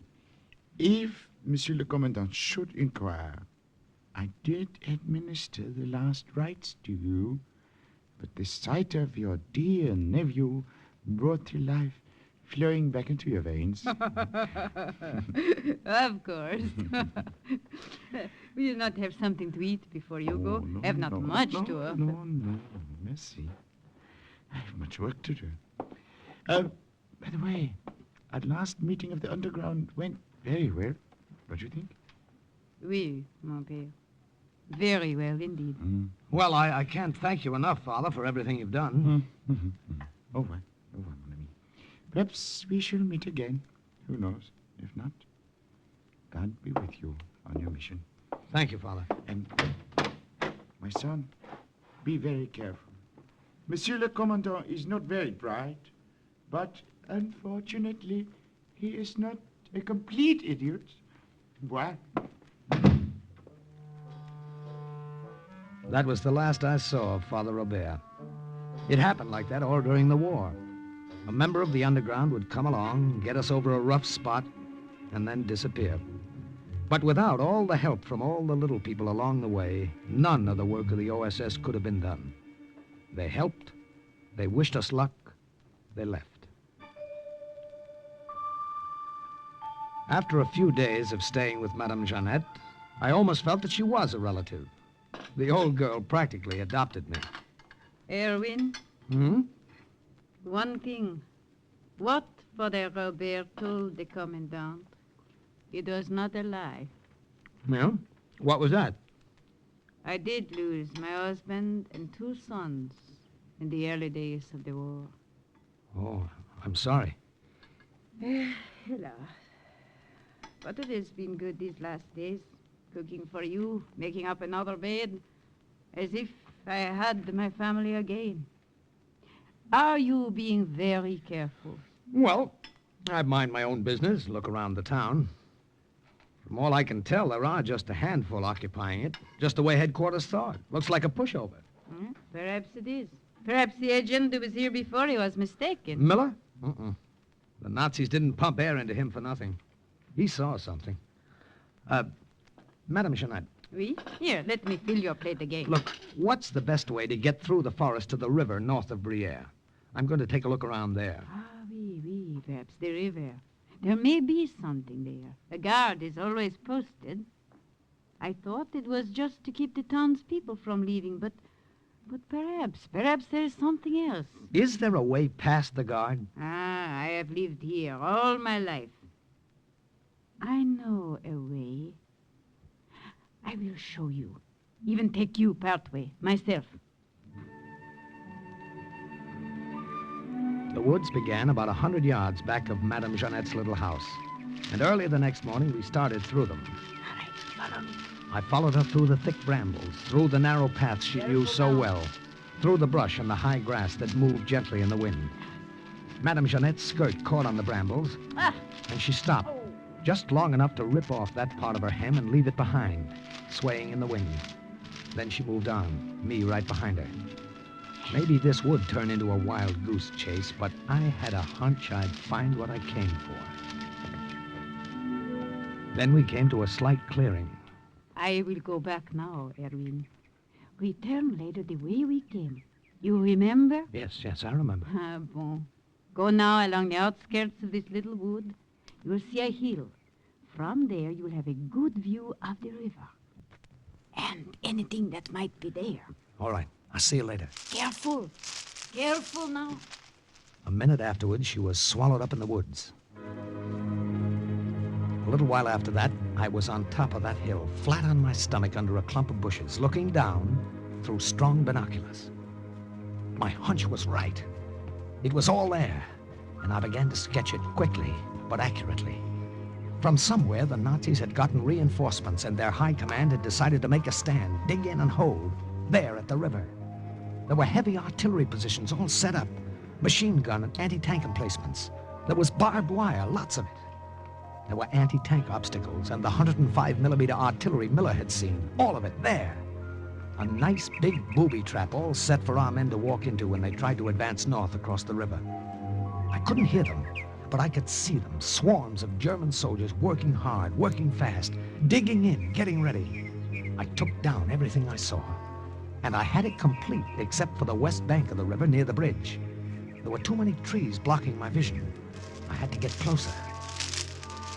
By the time I got to the bottom of the hill and crawled along through the brush to the west bank, I didn't just see the Germans, I could hear them as well. See that now the orders are carried out. There must be no slip-up. Jawohl, Hauptmann. Oh, and Lieutenant. Jawohl.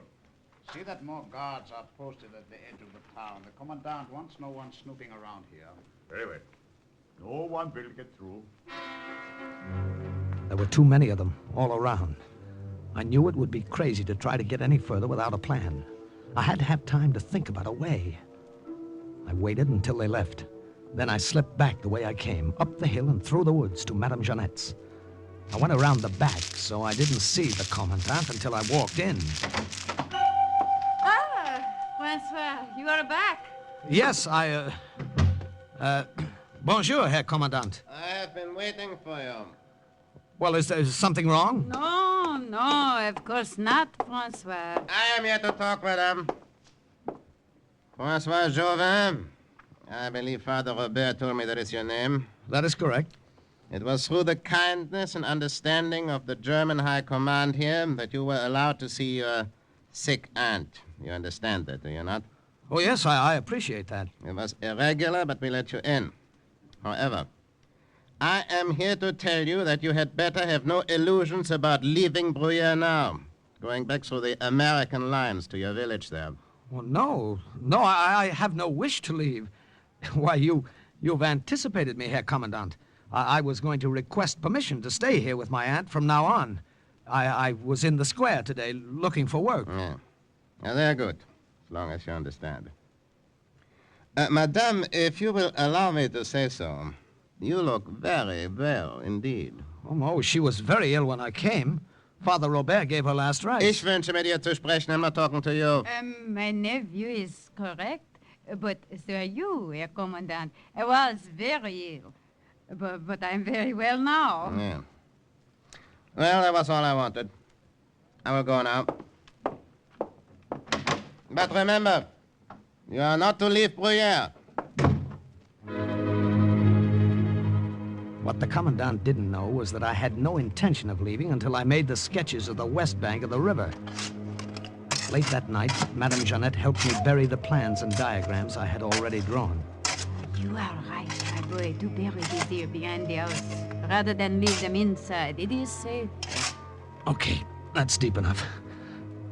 Now, I put this rock on top of them. There. That's done now. You will go back tomorrow? No, I've got to get a good look at the west bank of the river. It is wise you did not try to press further ahead today. It would have been too dangerous.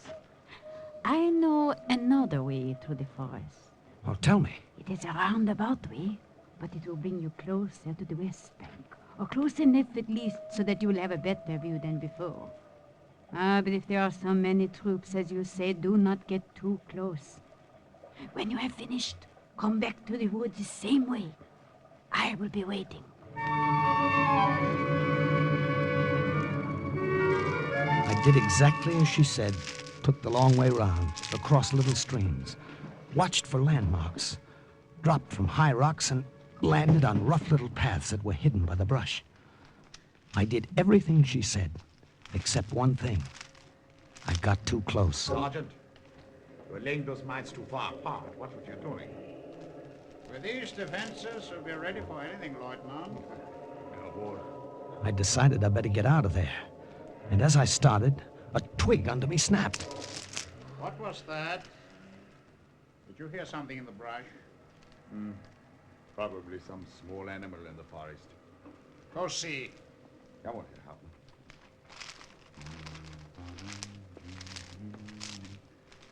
There's nothing here, Herr Hauptmann. Make sure. Remember the fragment of a woman's dress we found in the woods this morning? I was crouched down behind a rock, and the German lieutenant came so close I could have reached out and touched his mud-caked boot. He stopped for a minute, and then he walked right past me. There was nothing there. We can't be too careful. Come with me. There's something I want to show you here. I had everything indicated on my sketches, minefields, tank positions. I knew everything about the west bank of the river I wanted to know. When the coast seemed clear, I started back. But I didn't get very far. Halt! Keep your hands up! In the air! I took a couple of steps and then slammed myself into a shallow ditch. I remember German burp guns and rifles cracking around me. A bullet went through the heel of my boot and sent a shock up my leg that made me wonder if it had been blown off. Then there was quiet. And I waited for them to come and get me. It was all over. Perhaps that will convince you we mean what we say. Look, I tell you, my name is Francois Jauvin. You know my aunt. She's... What were you doing near the river? Look, I'm new in Bruyere. I don't know the forest or the woods. I was lost. Lieutenant, perhaps another taste of your fist? With great pleasure. Oh! Get him up. Put him back on the chair. Now listen to me, Jauvin, whatever your name is. We found this sketch of the bridge and the west bank of the river in your pocket. Look, I don't know. I don't know anything. That part of the sketch is quite complete, every detail. The rest is diagrammed in lightly. Where are the rest of these plans? I don't know. Have you hidden them? Where? Have you given them to somebody? Whom? Where are the rest of them? Keine Antwort, eh? Lieutenant, try twisting his arm again. Oh! He has fainted. Have him thrown in a cell. I will question him more tomorrow.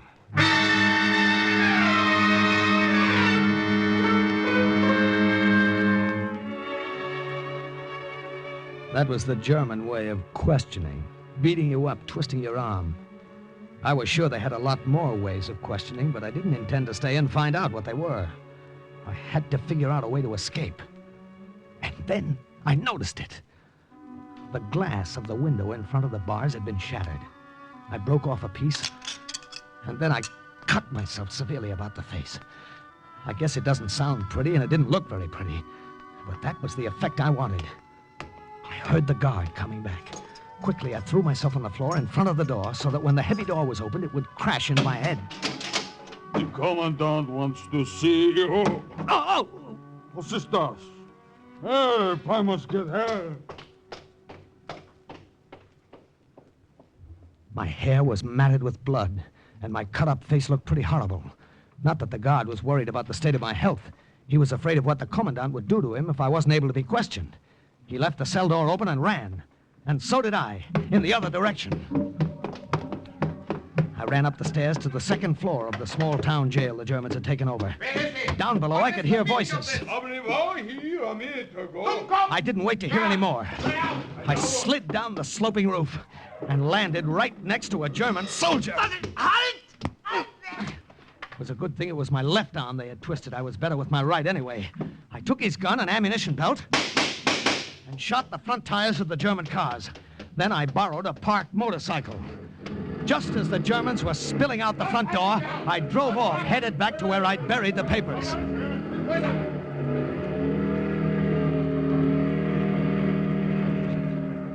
But the papers were gone. Everything I had worked on so painstakingly. The maps, the diagrams, the sketches, the plans. They were gone. Madame Jeanette. Maybe she had them. Madame Jeanette! Madame Jeanette, open up! Yes? What do you want? What? Madame Jeanette, where is she? I've got to see her. You cannot. But I've got to. It's important. Look, who are you? Where's Madame Jeanette? She died. What did you say? She died yesterday. Died? But I don't... The Germans... If they're after you, go. I want no trouble. Go!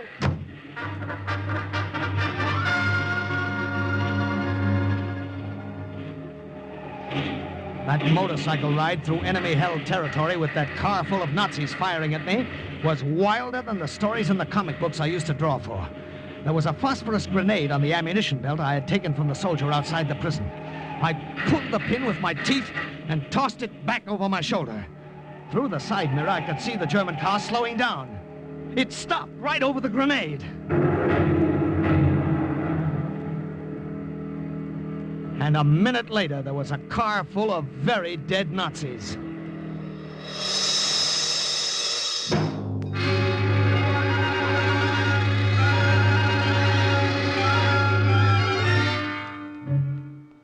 Well, that's all that happened, Colonel.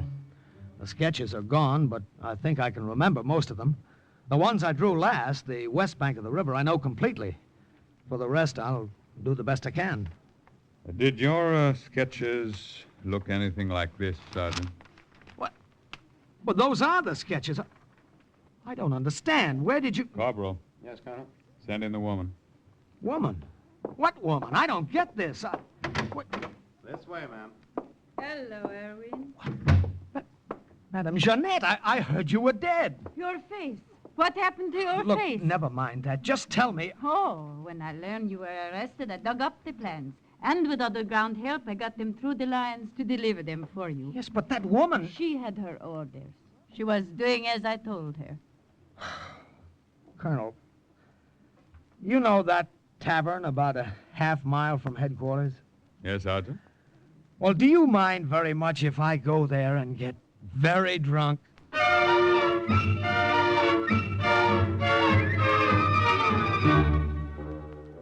The maps, diagrams, and information which Sergeant Irwin Hazen provided allowed the American Army to prepare a counteroffensive.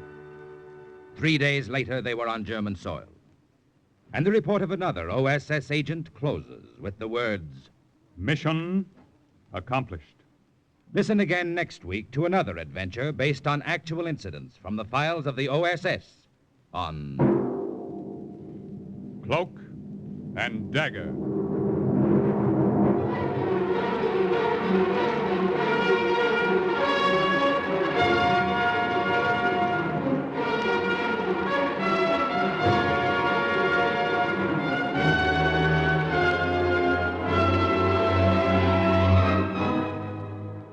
Heard in today's Cloak and Dagger adventure as Irwin was Everett Sloan, the priest, Barry Kroger, the commandant, Stefan Schnabel, Madame Jeanette, Virginia Payne, the colonel, Raymond Edward Johnson. Others were Carl Weber, Jerry Jarrett, Ralph Bell, and Lotta Stavitsky. The script was written by Winifred Wolfe and Jack Gordon, and the music was under the direction of John Gart. Today's true OSS adventure was based on the book Cloak and Dagger by Corey Ford and Alistair McBain. This has been a Louis G. Cowan production in association with Alfred Hollander and was under the direction and supervision of Sherman Marks.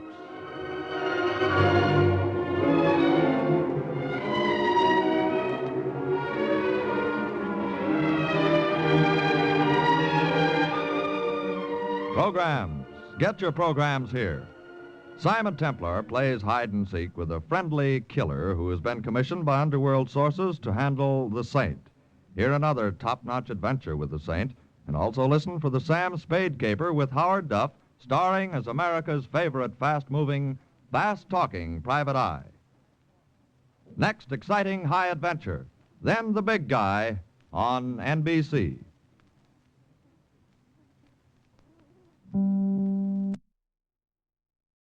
Welcome to Golden Age Radio, rumble.com/C/GAR.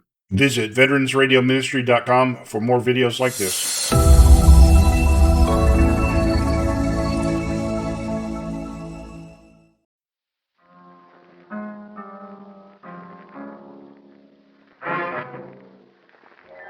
Time now for yours truly, Johnny Dollar.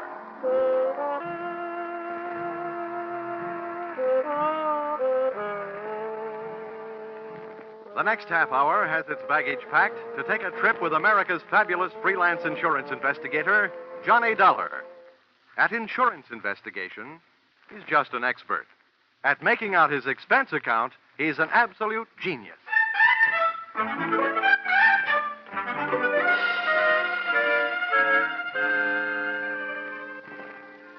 Expense account submitted by Special Investigator Johnny Dollar. To Home Office, Highworthy Insurance Underwriters Association, Hartford, Connecticut. Attention, General Manager Harvey Anthony. Dear Mr. Anthony, here is your problem. The following is an accounting of my expenditures in the case of the $100,000 legs, or who put your company out on the limbs. Expense account, item 1, $60. $20 across the board on a losing horse I was rushed into betting on when you had me paged on the public address system at the racetrack. Harvey Anthony, Dollar. Thanks for calling back so soon. Now, when they paged me, they said it was an emergency. It better be. Why? What's the matter, Dollar? This is my day off. And if I know you, this call is going to make it an off day. If I know you, my friend, you won't mind this assignment. I want you to go out to Hollywood. Act as a bodyguard for a big movie star, Marilyn Major. Oh, not a bad body to guard. What's the deal? We've issued one of those publicity policies. Insured her legs for $100,000. Policy will only be in effect for 48 hours. We want you to stick with her. Just see that she doesn't get mixed up in any hockey games. I get it. She's been notified, so she expects you. Now, when do the 48 hours start? Tomorrow noon. Can you make it?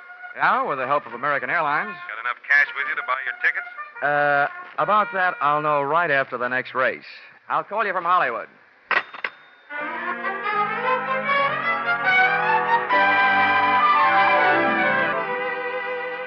Expense account, item 2, $10.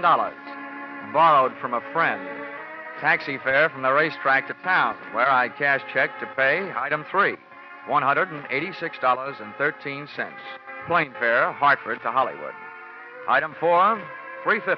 Cab fare, Los Angeles Municipal Airport to the home of the insured, Miss Marilyn Major, at the Horizon View Apartments on the Sunset Strip. Tip to driver, $1. Miss Major's apartment had the best view of the horizon, it being the penthouse.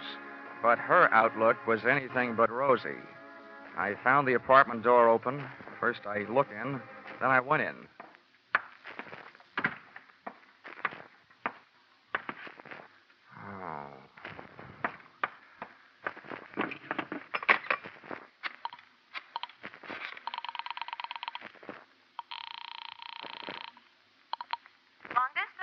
I want to place a person-to-person call, please, to Mr. Harvey Anthony at Hartford, Connecticut.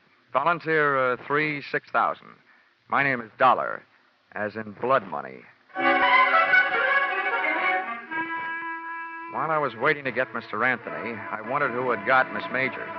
In the movies, I'd always thought she looked right at home anywhere. And now, right there in front of me, she was passing her toughest test. Lying there, nice and relaxed. She looked right at home in the role of a beautiful gal who has just been murdered. Her face was calm. Her legs were neatly placed in the best of cheesecake tradition. The only thing not quite as it should have been was a very real bullet hole, which she was wearing where an earring should have been. But the next cameras that would be taking her picture would be police cameras. B pictures. B for bloody. Mr. Dollar? Oh, yeah? Here's your party. Go ahead. Oh. Hello? Hello?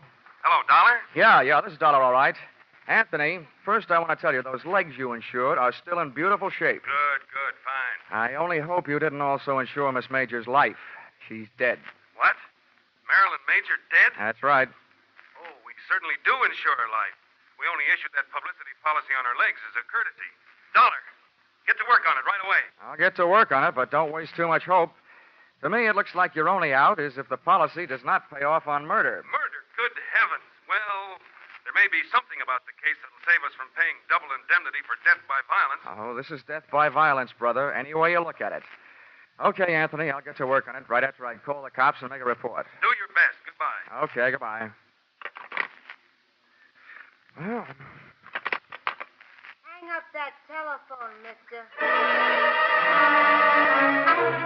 the dame standing in the kitchen doorway had .32 caliber steel in her hand to back up the brass in her voice. She was a youngster, but obviously an old-timer at a lot of things. Her hair was the same color as the murdered woman's, smoke blonde, and her dress was tobacco brown and round and firm and fully packed. I said put down that phone. Yeah, sure, okay.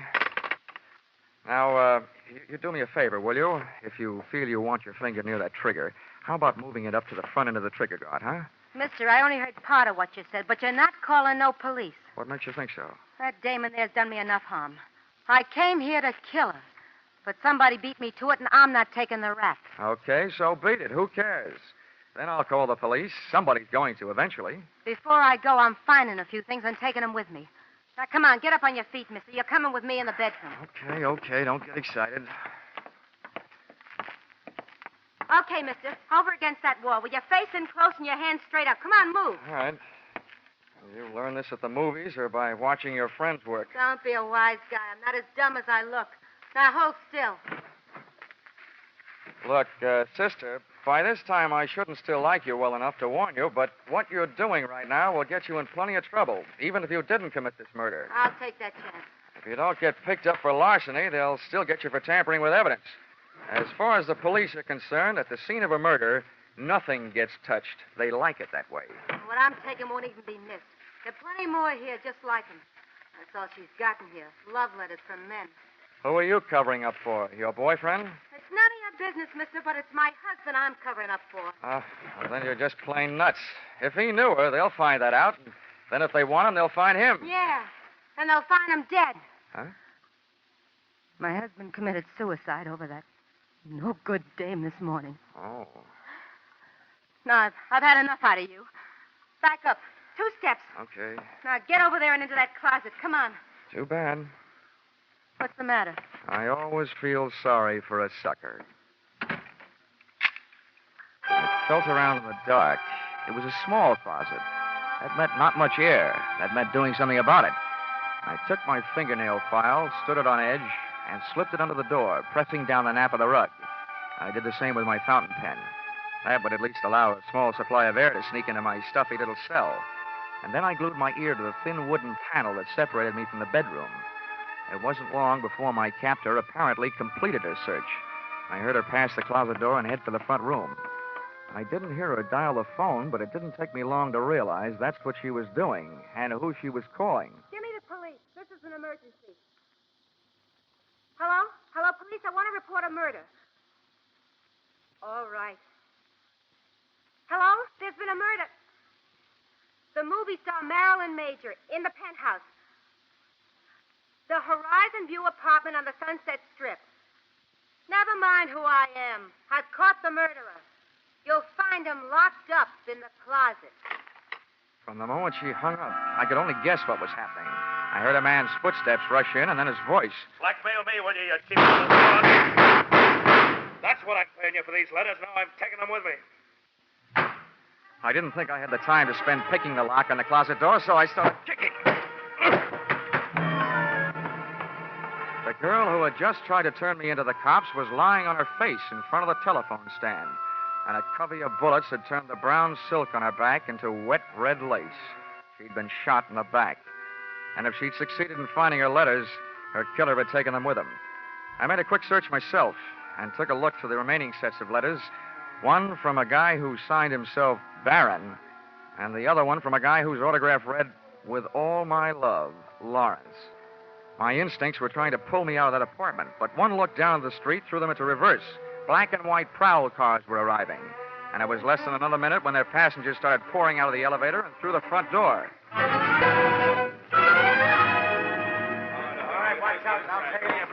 All right, come around. It's in the bedroom closet, boys. Make sure you don't stand in front of that door. Okay, Lieutenant. Never mind the closet, Lieutenant. It's empty. I kicked my way out. All right, let's see your hands. Get them up. I swear I'm going to buy some stock in a gun company. Everybody's got them. Miller, get around behind him. Check him for weapons. Yes, sir. He's clean, Lieutenant. Okay. Who are you? Johnny Dollar. And if you lend me back my right hand, I'll give you my ID. It's in my wallet. Keep him up. Miller, get his wallet. Yes, sir. Here it is. Insurance, Dick, huh? Please, I'm a freelance special insurance investigator. It sounds better. Keeps my price up. Hartford, huh? Well, what's your story? Well, first, I'd like to go on record as saying I didn't commit either one of the murders. Either one? What are you talking about? Well, this one here is the girl who phoned in the report that brought you here. The one she was talking about, Marilyn Major, is lying just as dead on the floor in the bedroom. Miller, get in there and take a look. Yes, sir. While he's looking, you keep on talking. Okay, I'll start from the beginning. I was sent out here by Highworthy Insurance. They just issued a policy on the legs of that dame in the other room. $100,000. Publicity stunt. I was supposed to protect their interests. What do you mean by that? Well, what do you think? I was supposed to see that she didn't attempt any Hindu fire dances or try walking any tightropes during the next 48 hours. Well, your worries are over in that department, at least. What else? When I got here, the door was open. I walked in and found her, dead. Any way to prove that? Any witnesses? Just one. She's lying there behind her. Uh-huh. Over the phone, she accused you of the murder. That's the wrong kind of a witness. No, Lieutenant. The wrong kind of dame. She knew I didn't do it. She was somewhere in this apartment when I arrived. Then why did she say it? I can hardly ask her. Listen, Lieutenant, she did tell me that she came here to get some letters. Her husband had written them to the major dame. She said she was trying to protect him. From what? Who knows? Maybe she just wanted him to rest in peace. The guy committed suicide this morning. We can't check your story with him, can we? You've got a lot of dead friends. How did this one here get that way? I'm not sure. While I was in the closet, I heard her call you. And then a man came in and yelled something about blackmail at her and shot her. And naturally, he had disappeared by the time you kicked your way out of the closet. That's right. This story of yours may win some kind of a prize, Dollar, but not for me. I'm not a judge. That's one thing in my favor. Hey, Lieutenant, I got something. The dame is dead, all right. And look what I found in that closet. A fingernail file, a fountain pen with a name on it, Johnny Dollar, and a .32 caliber revolver jammed in a shoe. Well, Dollar, that combination puts you in a kind of jam, too. Look, Lieutenant, I think I can make you see things my way if you let me go through my story once more.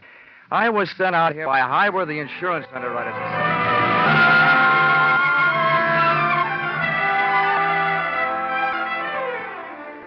Expense account, item 4, $3.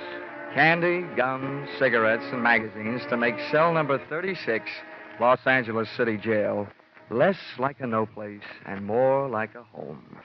There's something about a jail door closing on you that sounds very final.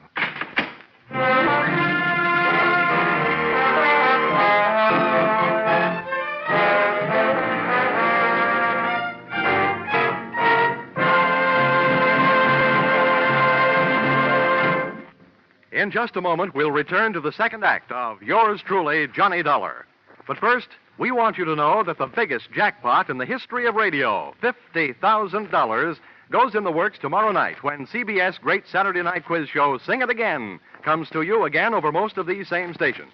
$50,000, $25,000 in marvelous prizes, plus $25,000 in cold, hard cash. And that's only the beginning, because the longer the phantom voice questions elude the listeners, the higher the rewards go. Be sure you're around tomorrow night when Sing It Again sets telephones ringing across the nation, and $50,000 goes riding on each call. And now, back to Yours Truly, Johnny Dollar.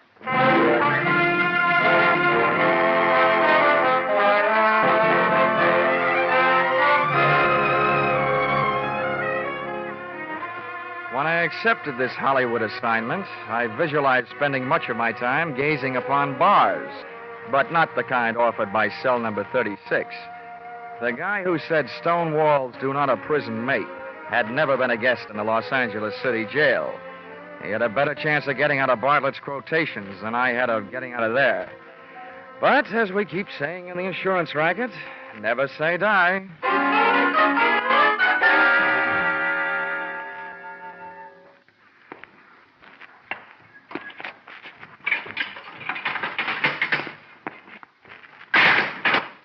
Well, Lieutenant Roach, what are you in for? I've heard tell the boys around headquarters have a very funny joke about roaches in jails. But that's not why I'm here. Sit down. Make yourself uncomfortable. Thanks. I can't offer you a mint julep. The closest I can come is a spearmint lifesaver. Oh, thanks. This kind of zero is a pleasure after facing the kind we're up against. Huh? So for $1, all we've got to go on is you and a mess of evidence we haven't as yet been able to trace down to its rightful owners. Oh, incidentally, about that gun we thought might be yours. Oh, don't tell me you're going to give it to me as a birthday present. It was the weapon used to kill Marilyn Major, all right. The paraffin test we took on your hands let you out. You haven't been firing any guns lately. Does that mean you've come here to escort me to the front door? No, not so fast. We do want to know what your fingerprints were doing all over those 2 bundles of love letters we found. I'm going to have to learn to pick things up with my knuckles. Lieutenant, I just had a natural curiosity as to who killed the cat. The only difference between us, Roach, is that your curiosity is official. How far did you get? Not far enough. Didn't take much figuring to know that Miss Major has been playing a high-class badger game. All the perfume in the joint couldn't cover up the smell of blackmail. On top of that, we found the 2 batches of letters that you'd been messing around with. One signed Barron, the other signed Lawrence. Those the fire department should be handling. Oh, yeah. Oh, and remember, there's probably a third set floating around. Why do you say that? Well, I'm not an eyewitness to this, only an ear witness. But from what I could hear inside that closet, the dame who came there looking for her husband's letters found them, and she called you to turn me in. On her way out of the apartment, some guy came in, mistook her for Marilyn Major, and shot her in the back.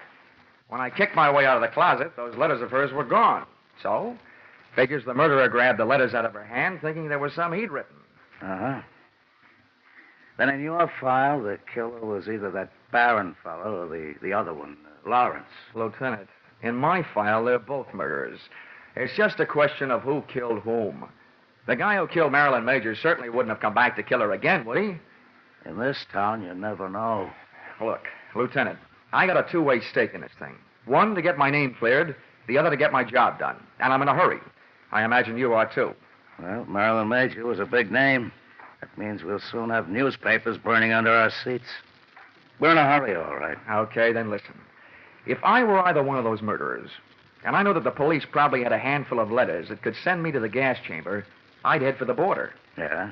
But if I thought an outsider had them, somebody they might be able to buy off or scare off or beat off, then I'd go find that guy. Well? Let's bring this thing to a head in a hurry. Run a story in the papers. Tell them you released me. Tell them I escaped. Tell them anything, just so long as you tell them that you suspect that I have those letters hidden someplace. Well, if you don't mind taking the chance of having two murderers gunning after you, we certainly don't. Oh, I mind. Believe me, I'm not doing you any favors. It's just that I'll feel safer in my own hands. Okay, Mr. Pigeon, you've got yourself elected. We'll publish that story. Then we'll let you fly the coop. Good enough. Just make sure that you give me plenty of fighter cover. Expense account, item 6, 7 cents. Purchase of newspaper, an extra edition that hit the street about a half an hour before I did. Item 7, $5. A big square meal to make up for the ones I'd missed, ignoring the little round beans while a guest of the city.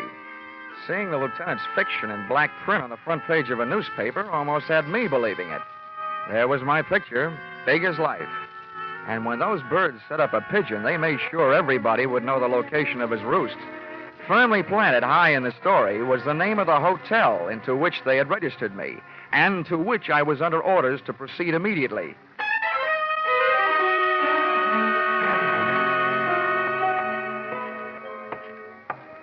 As I walked down the hotel corridor to my room, I felt an icy chill and a flight of goose flesh headed south down my spine. Come in, darling, and close that door. I expected company, but not your kind. At first, I thought I'd gotten into the wrong room. This kid looked right at home. And she used some of the clothes from a half-packed overnight bag to make her look it. Oh, you're Johnny Dollar. Yeah, thanks for saving me a calling card.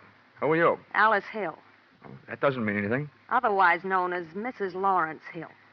Oh, Lawrence.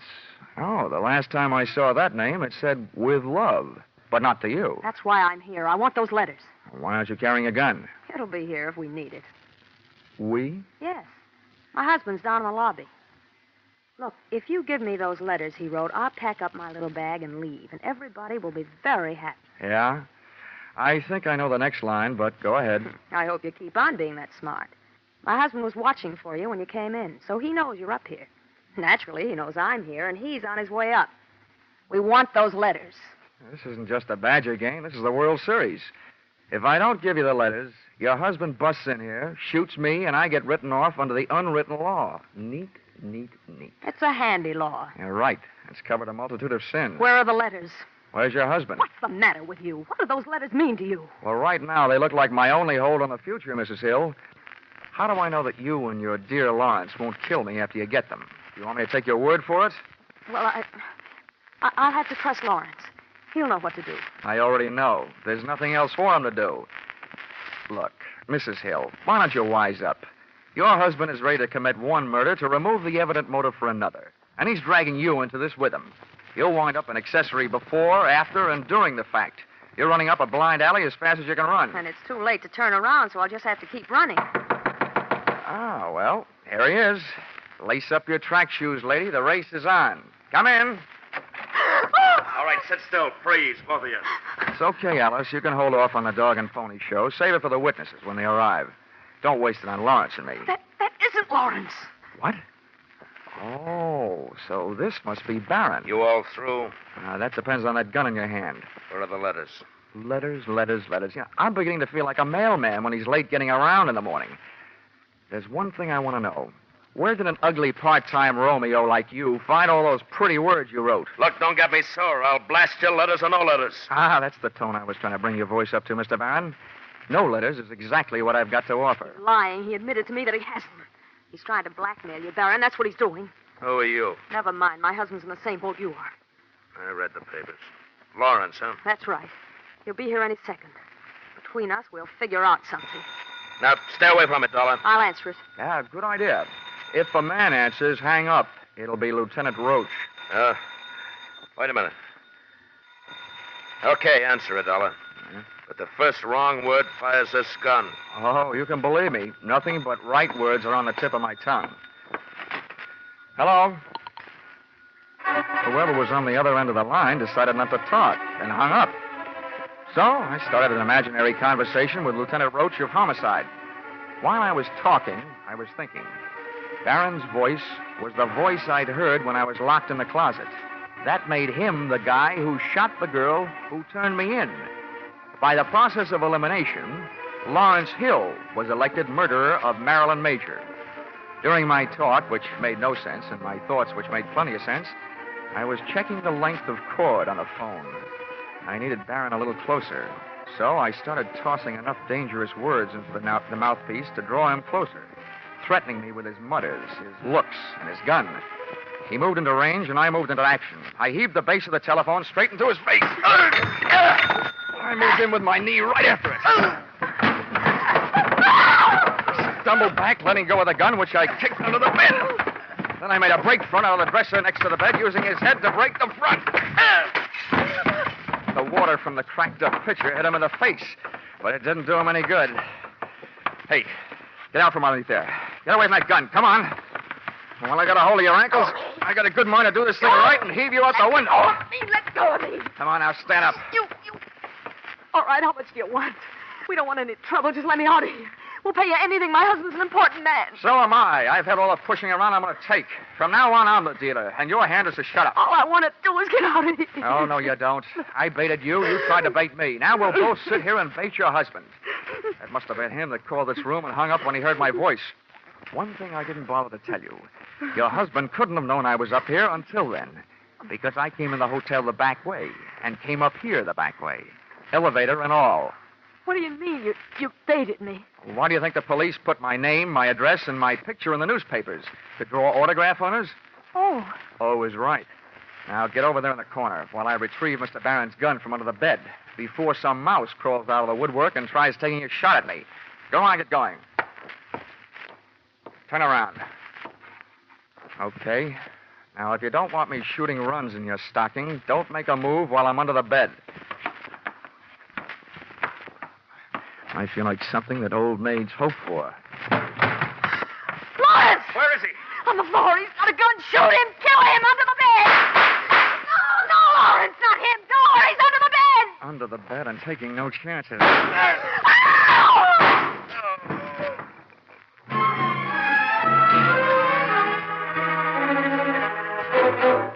Listen, Roach, you may be a lieutenant to the police department, but to me, you're just a big, fat private. Now, calm down, Dollar. I don't mind setting myself up as a pigeon, but you promised me protection. Where was it? Temper. Now, who's who here? Let's get these stiffs sorted out, then we can talk. There's only one stiff. The other one, the one near the door, is Lawrence. He's only wounded. I had to shoot his pins out from under him. He came crashing in and killed Barron by mistake. That's Barron over there by the bed. Another case of mistaken identity? How did he miss you? I happened to be under the bed at the time. Oh. And I wasn't hiding. No? I was looking for a gun, and I found it, and I used it. And if I had one right now, I'm not so sure I wouldn't use it on you. You still haven't told me why you left me here alone, holding the sack all this time. I'll tell you why. And I guess it was our fault. The men I had posted in the lobby didn't see you come into the hotel. Well, how do you like that? Johnny Dollar. Wise guy. Huh? Lieutenant, I got some news for you. Just to make sure I was taking no chances, I came in the back way.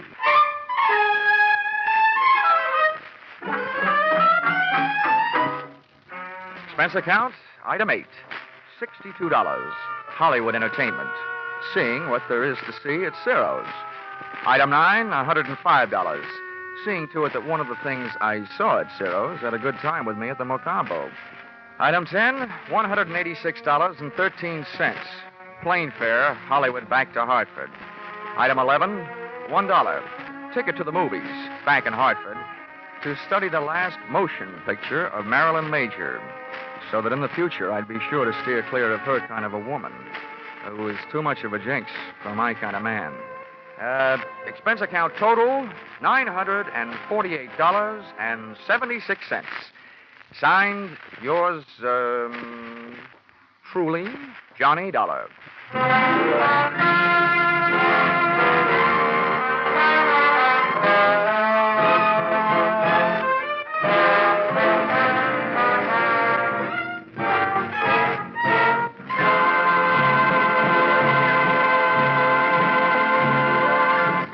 In keeping with the Easter season, you'll hear a different kind of story on CBS Gangbusters tomorrow night. The authentic story of a former gangster's fight to go straight, broadcast in cooperation with outstanding parole authorities. You'll find this Easter Eve Gangbusters drama as gripping as any program CBS has ever brought to you. Tomorrow night, you'll also find a mid-April adventure with the intriguing title, The Heat Wave, on CBS Philip Marlowe program. Gangbusters and The Adventures of Philip Marlowe are regular Saturday night features on most of these same CBS stations.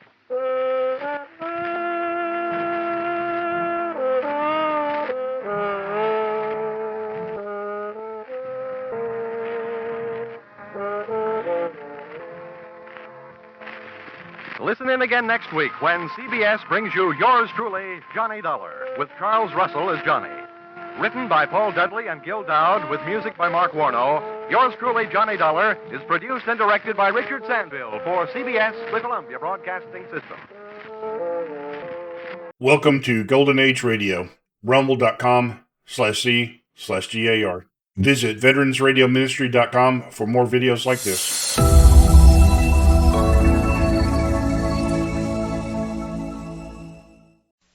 What time is it? It's time for the Abbott and Costello Show. We're on the air for ABC here in Hollywood. Well, what are we waiting for? Let's go with the Abbott and Costello Show.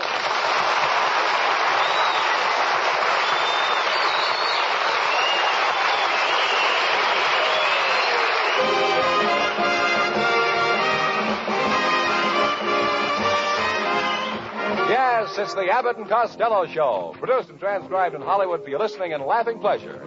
Chuckles with a carload and music by Matty Malnick.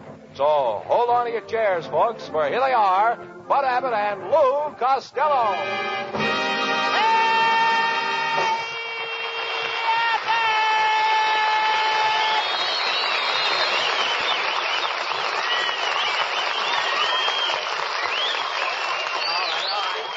Stop that yelling, Costello. Come over here. I need $10,000 in a hurry. Will you loan it to me?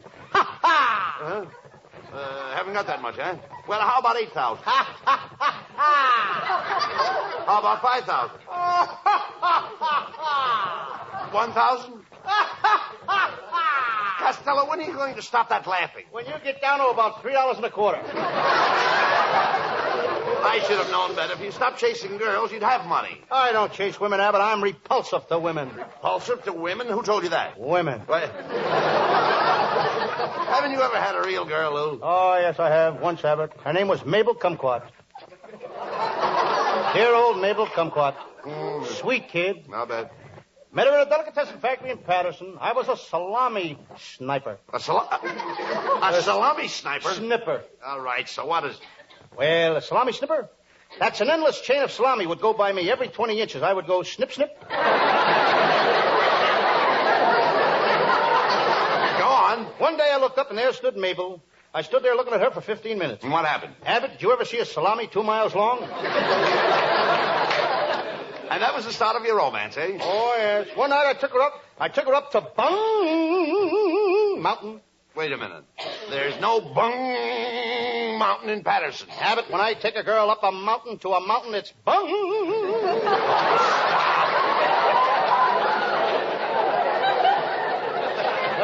Then we became engaged. I slipped the ring on her finger. I didn't have a ring, so I used a cigar band. Where did you get the cigar band? Mabel happened to be smoking a white owl at the time. I know it was a white owl. I could smell the feathers. Costello, you could graduate with honors from an idiot's college. Thank you, Professor.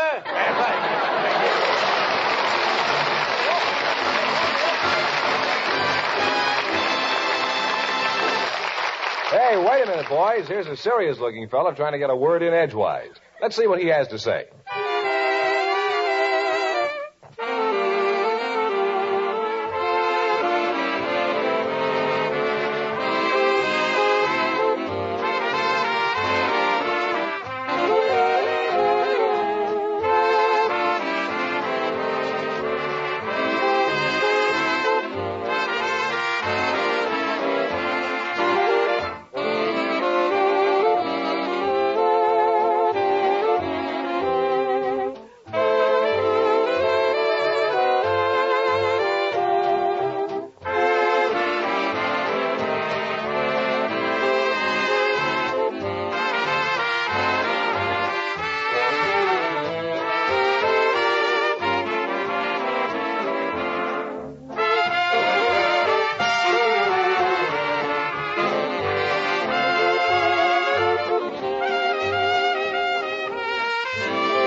All right, Costello, stop that yelling. Where have you been?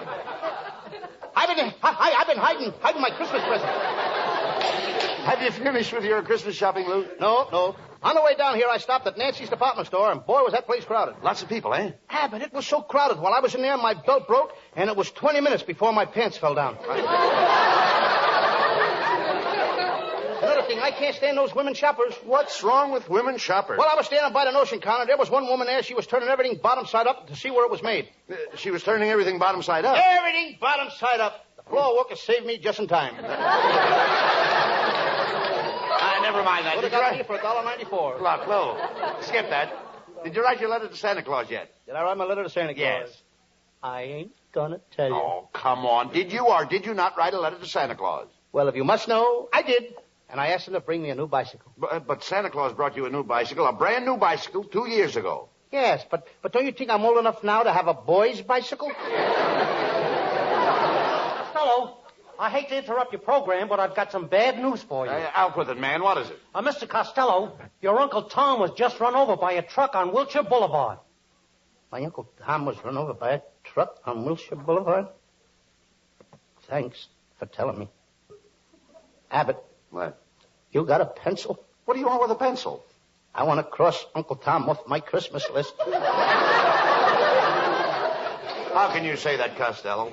How can you be so heartless? Isn't there any love in your family around Christmas time? Oh, sure. Our family all love each other. Last Christmas, my Aunt May gave my Uncle Mike a broken arm for Christmas. A broken arm? Yep. What kind of a Christmas present is that? Well, after she broke it, she wrapped it up as a gift.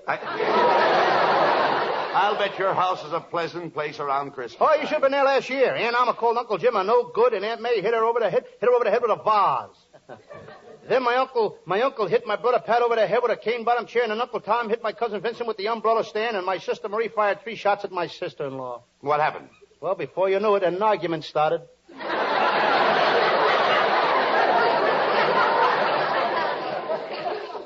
I want to tell you something, Abbott, and speaking of arguments, what are you going to get your wife for Christmas? Well, I gave her some money. She wanted to buy herself a new corset. Lovely. Yes, but she can't seem to find one that will fill her budget. She's so fat, nothing would fit her budget. Costello, my wife is just pleasantly plump. She's not fat. That reminds me, Abbott. My sister would like to borrow one of your wife's stockings to hang over the fireplace on Christmas Eve. What does she want with one of my wife's stockings? She's expecting a grand piano. Are you trying to insinuate that my wife Betty is fat? Well... Did you ever see her in a bathing suit? Yes, I have. Repulsive, isn't it? Wait a minute. Who put that in this script? I told you, Abbott, you should have bought those writers presents.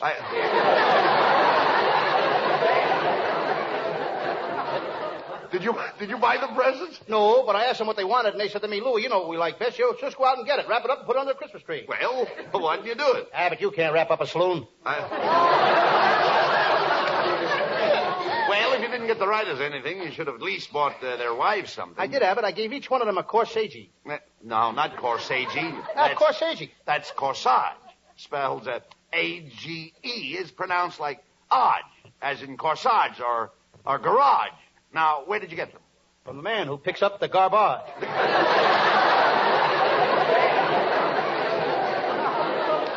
I gotta go now, Abbott. I gotta do some shopping for Louis B. Mayer. He wants me to get a box of cigars. He's gonna give them to Margaret O'Brien for Christmas. Now, wait a minute. Why would you want to give Margaret O'Brien a box of cigars for Christmas? He wants to stunt her growth.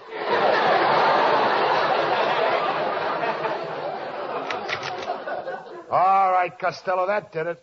Now I'm going to tell you what I think of you. You're the lousiest comedian on the radio. You tell the worst jokes on the air, and furthermore... It's my brother-in-law. I wouldn't come to see your show again if you gave me $1 million. You stink.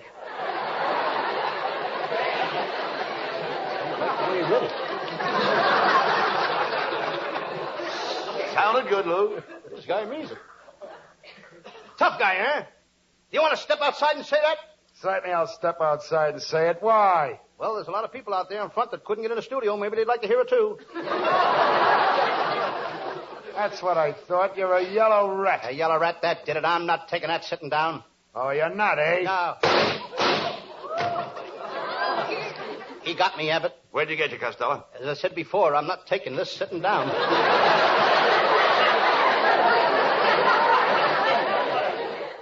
Hello, boys. Hey, look, Costello, it's our secretary, Viola Vaughn. Why, Costello, I didn't expect to see you here tonight. I thought you'd be up at the North Pole looking for Santa Claus. Nah, it's too cold up there. My Uncle Jim moved up there to the North Pole. Last I heard of him, he was keeping company with a girl polar bear, and he was going to get married. To a girl polar bear? What stopped them? Her parents objected. If I remember right, your Uncle Jim took your cousin Vincent to Alaska with him, didn't he? Yes, and one day Vincent was fishing for whales. He hooked one and started to pull on his line. Then the whale pulled, then Vincent pulled, then the whale pulled. Where's Vincent now? I don't know. But every time I get a postcard from him, he sends regards from Jonah. Viola, you look so pretty. Why don't you and I step out together after the show? I'm in a gay mood tonight. I'm feeling my oats. Yes, Abbott. Have you been out to lunch with Trigger again?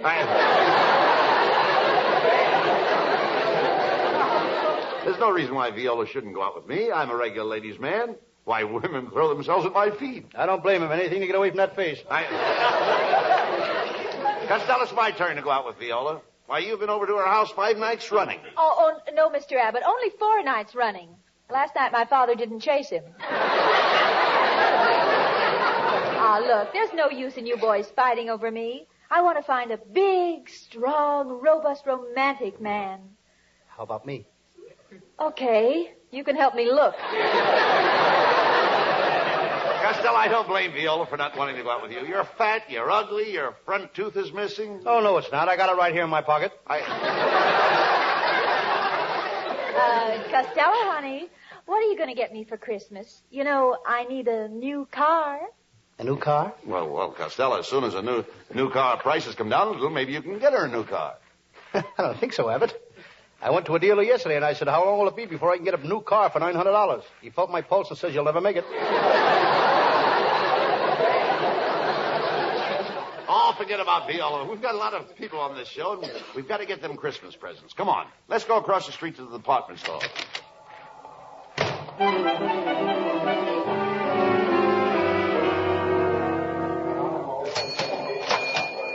Gee, this store is crowded. Look over there. It's our band leader, Matty Malnick. Hiya, fellas. I'm looking to buy some records. Costello, do you know where the music department is? No, I don't. Well, you take down this aisle to the escalator, then you take the escalator to the next floor, then you go towards the front of the store. Just a minute, wait a minute. You asked me. I asked you what? How to get to the music department. Well, you go down this aisle to the escalator, then you're right in. Come on, now, get out of here. Matty Malnick. Now, look, Costello. Some musician. He just don't give a toot. Look, Costello. Costello, there's Santa Claus in the toy department. Hey, come on over there. I want to talk to him. Are you Santa Claus? Oh, yes. I'm Santa Claus. Yes, little man. Oh! What's the idea of kicking me in the leg? That's for last year. Costello, that's no way to act. Santa Claus is here to find out what you want for Christmas. Now, go ahead and tell him what you want for Christmas. Gee, Santa Claus, I wish that Christmas morning I could find Rita Hayworth in my stocking. With those fat legs of yours, you'd have plenty of room for the Andrews sisters. Say, Santa Claus, that was pretty good. Oh, it's nothing. I tell those jokes all the time up at the North Pole. Who's your straight man? A penguin. You want to trade? No, I don't want to trade. I'm too fond of this penguin. I keep him in a bottle of ink. Oh, a fountain penguin. Santa Claus. Costello's just a kid at heart. He craves affection. The thing for you to do is mother him. Oh, well, that's different. Sure. Here. Come on, get up on my knee, fat boy. Now, put your head under my beard. Now I've got you. Santa Claus, what are you doing? I told you to mother him. Oh, I thought you said smother him.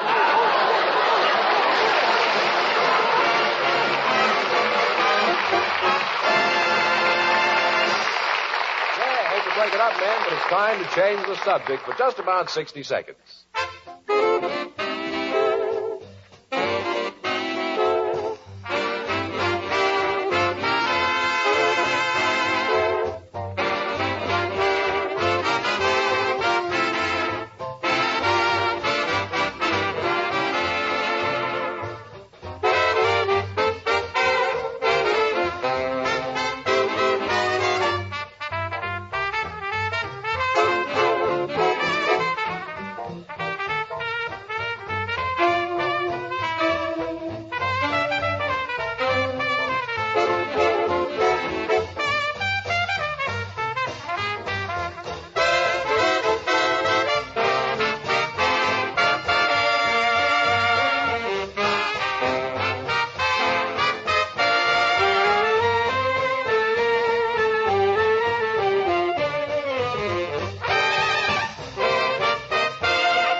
Here's our musical Christmas gift to all of you. Hal Winters in a Christmas song, along with Matty Malnick and his music.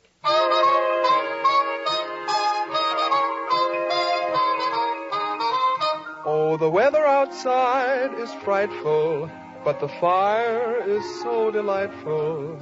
And since we've no place to go, let it snow, let it snow, let it snow. It doesn't show signs of stopping, and I brought some corn for popping. The lights are turned way down low. Let it snow, let it snow, let it snow. When we finally kiss goodnight, how I'll hate going out in the storm. But if you'll really hold me tight, all the way home I'll be warm. The fire is slowly dying, and my dear, we're still goodbying. But as long as you love me so, let it snow, let it snow, let it snow. When we finally kiss goodnight, how I'll hate going out in the storm. But if you'll really hold me tight, all the way home I'll be warm. The fire is slowly dying, and my dear, we're still goodbying. But as long as you love me so, let it snow, let it snow, let it snow.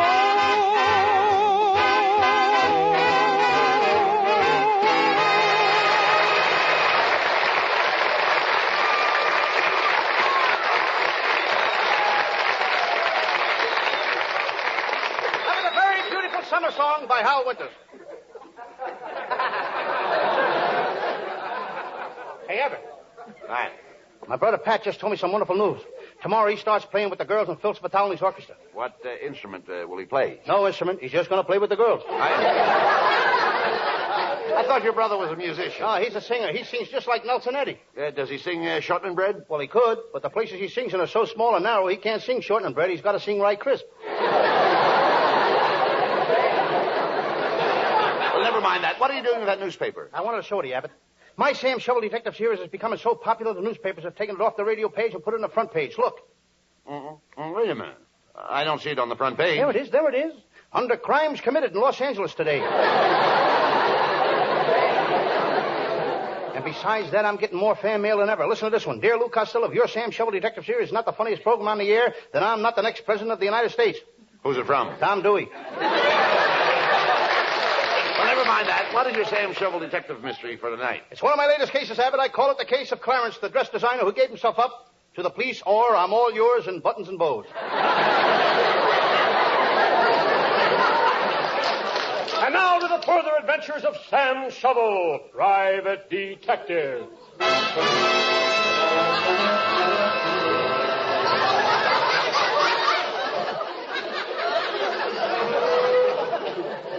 Yes, I'm Sam Shovel. Sam Shovel, private detective. I'm sitting here in my little office. It's mighty chilly in here. I think I'll throw another log on the fire. Every time I build a log fire in my office, the landlord complains. Maybe it's because I have no fireplace. I pick up the newspaper. I drop it on my desk. It was the Mirror.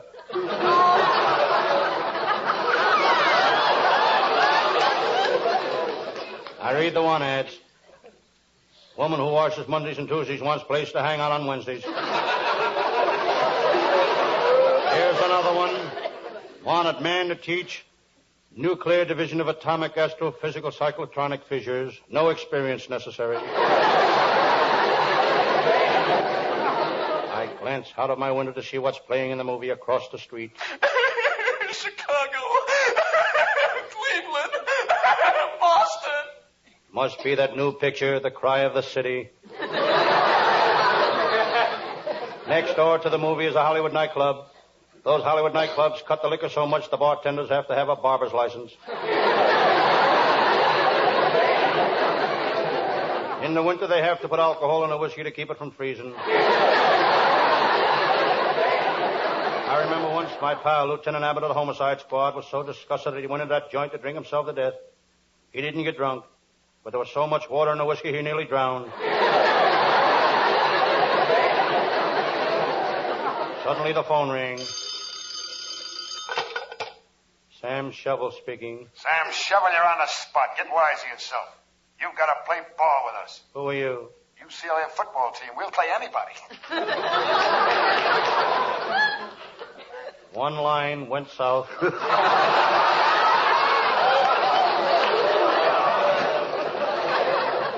I look out the window again. Crowds, nothing but crowds. Everybody doing the last-minute Christmas shopping. The crowds give me an idea. I'm going to write to my congressman and have him change Christmas to April. The stores aren't so crowded then.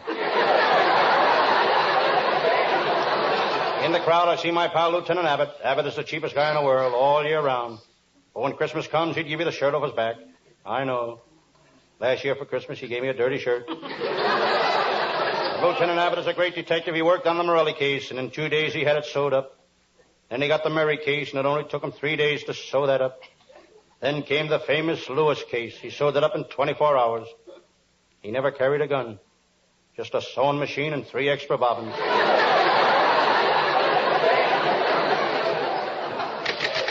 Hello, Sam Shovel. Sam, tomorrow's Christmas Eve, and I dropped in to find out what you want for Christmas. Well, I live just a stone's throw from Hetty Lamar's house, and my bedroom window is just a stone's throw from her window. What do you want for Christmas, Sam? A stone. Lieutenant, why don't you send me some mistletoe so I can kiss the girls under it? That's not mistletoe. That's mistletoe. Missile, not muscle. When I want to kiss a girl, I gotta use muscle.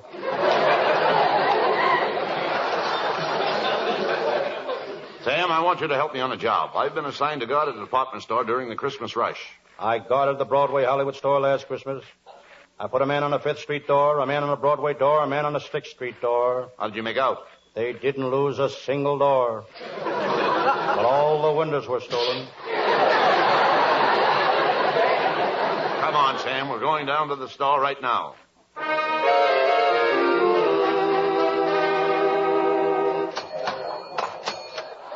Sam, this is a big store. They sell anything from sailboats to a pound of pecans. I see. They got everything from sloop to nuts. Come, gentlemen, you'll have to go to work right away. The shoplifters are stealing everything in aisle 9. Where is aisle 9? Well, this is aisle 7, that's aisle 8, and that... How do you like that? They stole aisle 9. I think I like this job. Say, who is that gorgeous girl behind the crowded counter? Oh, that's Miss Fairchild. She works in ladies' slippers. She's beautiful. What else does she do? She just works in ladies' slippers, that's all. Hey, wait a minute. Look, that kid. He just stole a pair of roller skates. I'll get him. You let go of me! Let me go, you copper! Let me go! I'll teach you to steal. I'm going to lock you up. Lieutenant, I'll take charge of this case. You keep your eye on the store. Come with me, son. Please don't take me to jail. Please don't take me to jail. I didn't have the heart to take that kid to jail. He didn't look like a bad kid. He was poorly dressed. His face was dirty, but I could still see some of his freckles. His name was Johnny. I took him to my little office and sat him down in a chair. I could see he was scared, plenty scared. Gee, Mr. Shovel, I don't want to go to jail. And I don't want you to go to jail, son. That's why I brought you here. Those were plenty expensive roller skates you took off the counter in that store, Johnny. Oh, gee, they were only $1.98. I'm not talking about the cost in money, Johnny. It's the cost in shame and disgrace. Not only to you, but to your mom and your dad. Gee, I never thought about that. Mom and Dad. That's the trouble with doing a wrong thing, Johnny. Most time it hurts others more than the guy that does it. Gee, you're a funny guy. You're supposed to be a detective, a cop. And me and the kids in my neighborhood, we ain't got no use for coppers. But gee, I kind of like you. You don't talk like no cop. You're more like a friend. Johnny, cops aren't bad guys. Every cop on the force wants to be the friends with every kid on his beat. When a kid is in trouble, if he'd run to a cop instead of away from him, he'd find out that cops are pretty regular fellows. You see, Johnny, you're a kid and I'm a cop. But lucky for us, we're both living in a wonderful country. A country that's interested in the welfare of its children. Our police know that no kid wants to be bad. It's just bad environment. Neglect on the part of parents. Lack of love and understanding. That makes a kid go wrong. Yeah? And are you sure that all cops is my friends? All cops, Johnny. Aha! There you are. Even him? Even him. I don't know what this is all about, Sam. I gotta get this kid to the lockup. This is Christmas Eve, and I gotta... You gotta get a little of the Christmas spirit, Lieutenant. I think Johnny's very sorry for what he did. He'll never do it again. Well, he tried to get away from me. He ran from the law. That's a sign of guilt. Honest, I won't never do it again. I promise I won't. Besides, Lieutenant, I think I've made Johnny understand that cops are his friends. Yeah?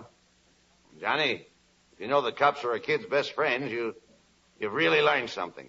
Yeah, well, there's only one thing that puzzles me. What is it, Johnny? Well, Lieutenant Abbott's a cop, ain't he? Yes? Well, how could a guy with a face like that be any kind of a cop? Oh, Johnny. Johnny, it's Christmas Eve. Listen.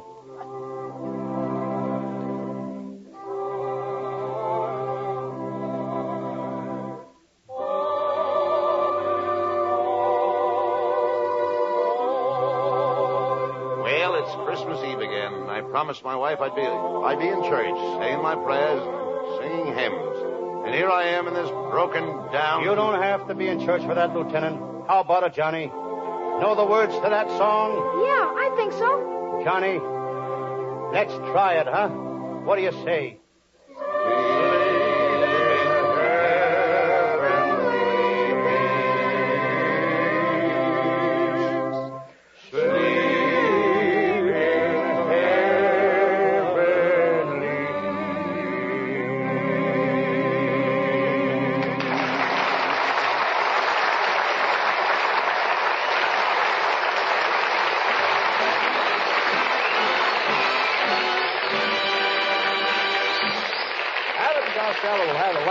Hollywood as usual. But before they do, we'd like you to ponder this.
Costello, before signing off, let's wish all our listeners a very Merry Christmas.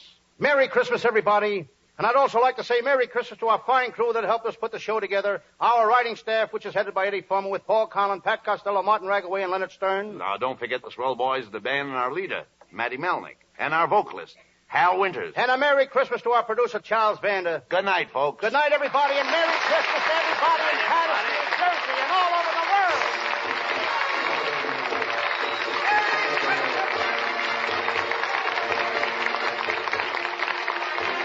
Listen each Thursday night at this time for another great Abbott and Costello show, produced and transcribed in Hollywood. And be sure to stay tuned for the outstanding entertainment which follows throughout the evening on this ABC station.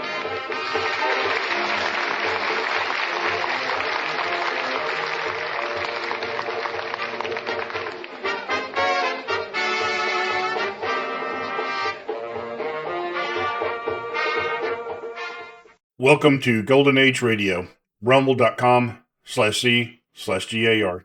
Visit veteransradioministry.com for more videos like this.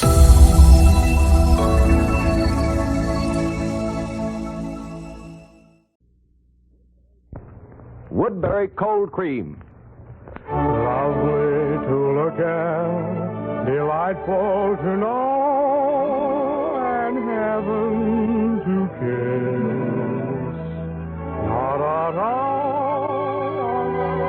The makers of Woodbury Cold Cream, the beauty cream for the skin you love to touch, present The Adventures of Mr. and Mrs. North.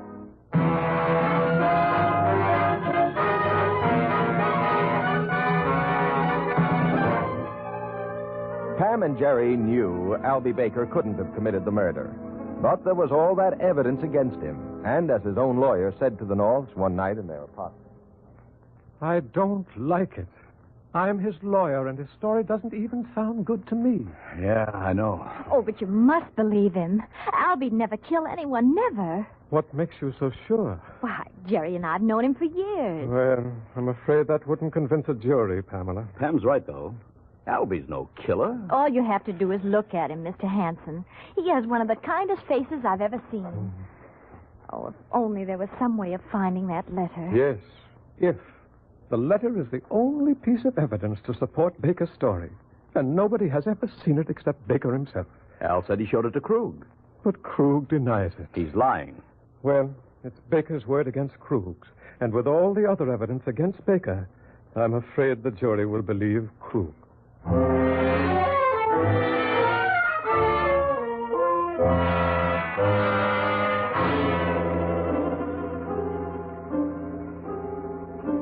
All right, Mr. Baker, just tell the court your story the way you told it to me. Now, you've told us that Private Detective Anderson questioned you about the stolen goods in your store.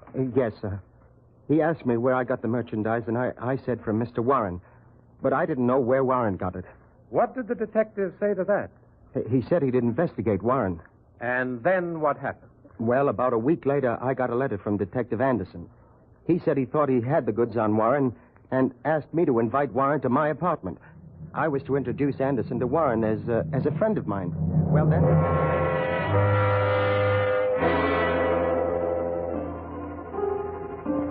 So, Mr. Baker, Detective Anderson wrote you a letter telling you that he wanted to meet Warren in your apartment, did he? Yes, sir. Where is that letter? I don't know. You don't know? I see. Did anyone besides yourself ever see that letter? Yes, I showed it to Wilbur Krug. Why? Well, I wanted his advice. After Anderson was murdered in my apartment, I was in a jam. I thought Wilbur would help me. I showed him the letter and asked him what I should do. What did he do with it? I don't know. He must have destroyed it. Did you see him destroy it? No, sir. You didn't see what he did with it? No, sir, I did not. Well, wasn't that a rather strange thing to do? To give someone such a vital piece of evidence and then not even notice what he did with it? I was upset and confused. I hardly knew what was happening. Besides, I thought he was my friend. I didn't think there was anything.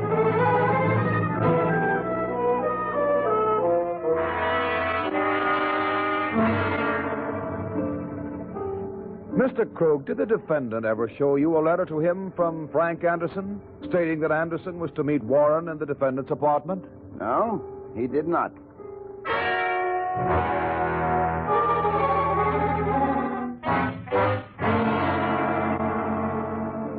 Ladies and gentlemen of the jury, this case is very simple. Stolen merchandise was found in the store of the defendant. This is a fact. A man investigating the stolen goods was murdered in the defendant's apartment. This is a fact. Against these facts, we have only the defendant's word and the letter he claims the dead man Anderson wrote him. Very well, where is that letter? Did anyone but the defendant ever see that letter? No. And why? For the very simple reason that there is no such letter. There never was such a letter. Frank Anderson didn't go to Baker's apartment to see Warren. He went there to see Baker. And it was Baker who killed him.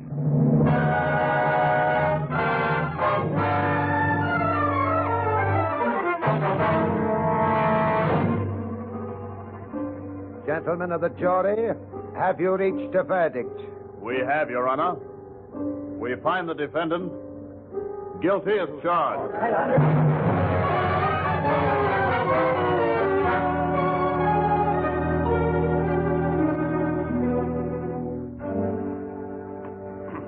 Jerry, I'm just sick. Think of it. Albie Baker convicted of murder. Yeah. Such a nice little fellow. If only there was something we could do. Oh, darling, I don't feel like seeing anyone. Well, I'll go send whoever it is away. Ah, Mr. North. Oh, hello, Mr. Krug. May I come in? I have something to tell you. You mean you're ready to tell the truth about that letter? More. I'm ready to produce it. What? Yes. Oh, don't think I've enjoyed playing the part I did. I despised myself. But I'm really a very weak character, and in my own way, I have to look out for myself. Every man for himself in this dog-eat-dog world, I always say. Skunk would be more like it. But come on in if you really have something to offer. Oh, thank you. Don't be too harsh in judging me. I'm prepared to undo the wrong I've done. Good. But for a price. Ah, Mrs. North, as lovely as ever, I see. Darling, this worm has decided to take a turn for the better. He's going to let us have the letter. Oh, good. But, as I mentioned before, for a price. All right. What price? Well, it depends. On what? On Cupid Warren. What's he got to do with it? Well, the letter, while clearing Albie, would convict Warren. Under the circumstances, he'd be willing to bid on the letter, too. You mean you're going to give that horrible thug a chance to buy that letter? To practically buy Albie's life? You know we can't match dollars with that gangster. He's big time, and I don't have that kind of money. As for Al, the poor fellow sank his last cent on the trial. You have friends. Well, I'll see what I can do. Mr. Krug, you're... Oh, there are no words for you. Well, after all, Mrs. North, I do have to eat, you know. Why? Me. Everyone hates me. Well, it's to be expected. But do unto others, and you wind up on the breadline, I always say. I'd much rather be comfortable and well-fed than popular. So, let's get down to business. Now, tomorrow you come to the address I'll give you. Naturally, you won't mention this to the police till the deal's off. I'll see to it that you're not followed. You'll go up one flight of stairs, knock on the door 3 times, and if everything is ready...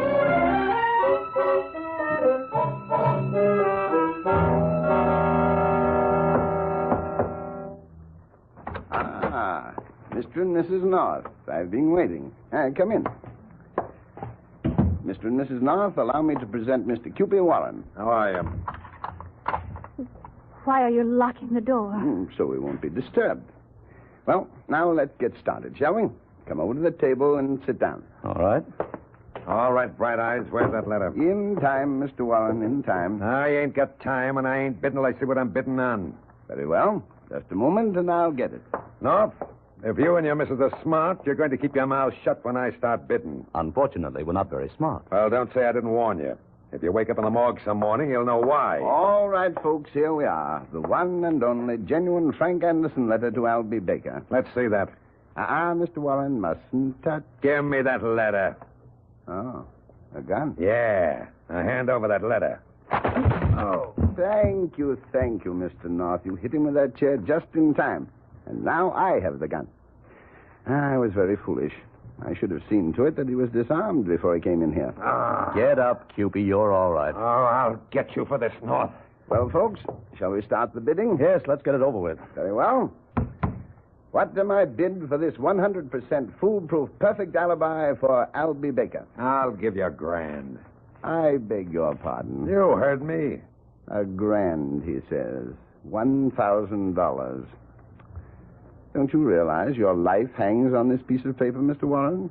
Is that all your life is worth to you, a measly $1,000? His life isn't worth a measly 20 cents. I'll bid 2,000. But, Mr. North, Albie Baker's life also depends on this paper.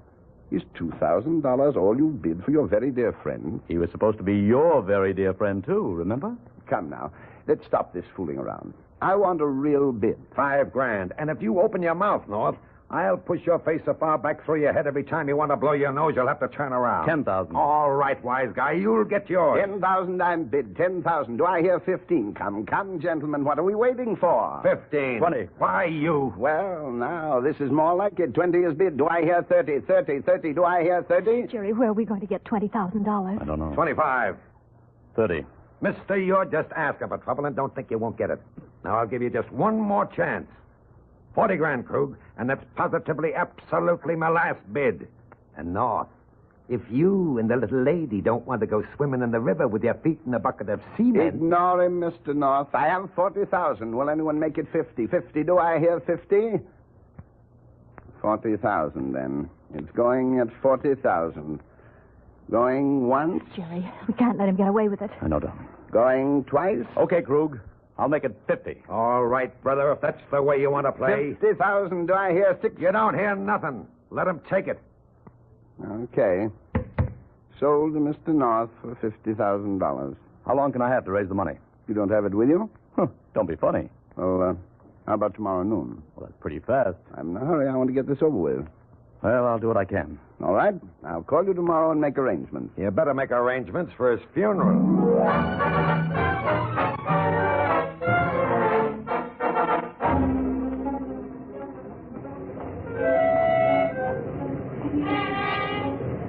Golly, Jerry, how'll we ever get that money? We're not millionaires. We're not even 50,000 heirs. Well, we better be before noon tomorrow if we want to get that letter. I wonder if it really is the letter. That's word for word what Albie told me was in the letter. We've just got to get that money. Can we, Jerry? I doubt it. But you bid. For time, darling. There must be some way we can... Jerry, look out, that car. Quick, Pam, come here.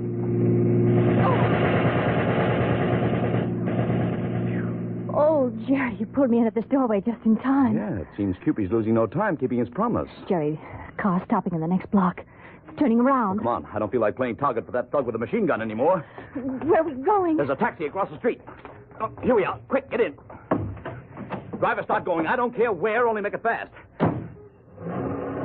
Jerry, they're coming. Hurry, driver.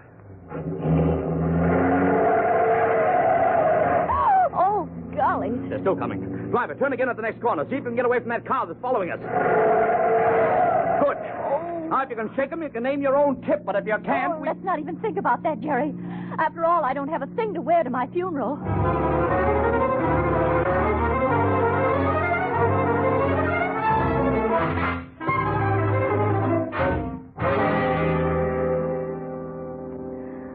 Oh, I hope I never have to go through anything like that again. No, it was a pretty bad 10 minutes, wasn't it?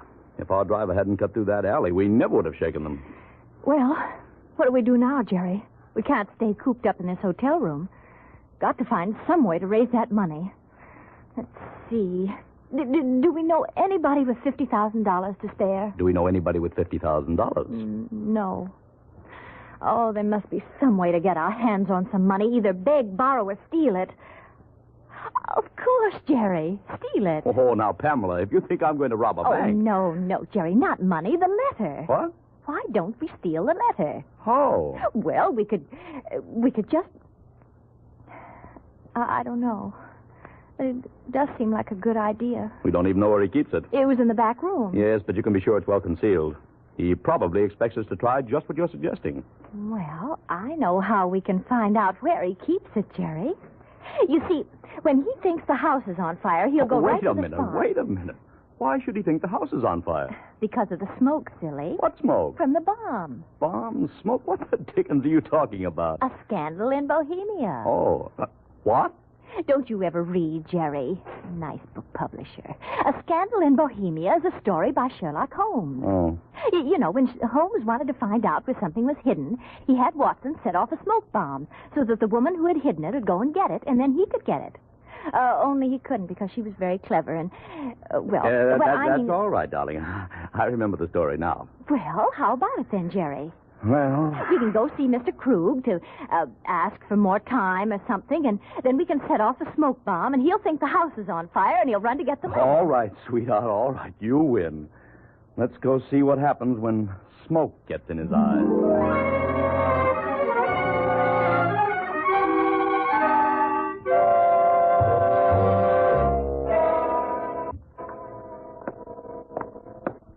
Now, you know just what to do, don't you, Pam? Yes. Good. Just watch for my signal. Well, here's Krug's apartment. We've got to be ready to work fast. Gollies, I hope it goes all right. Cupid! Oh! Yeah. You didn't expect to find me here, did you? But I thought me and the boys ought to drop over and pay Krug a visit. And now you come to the party, too. Well, that's just swell. Come in. Well, I think we'd better...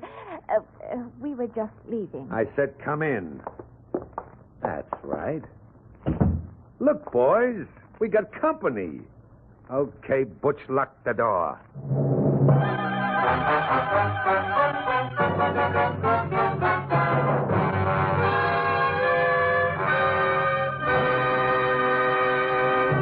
Now, a brief intermission with a wartime beauty rule for the ladies.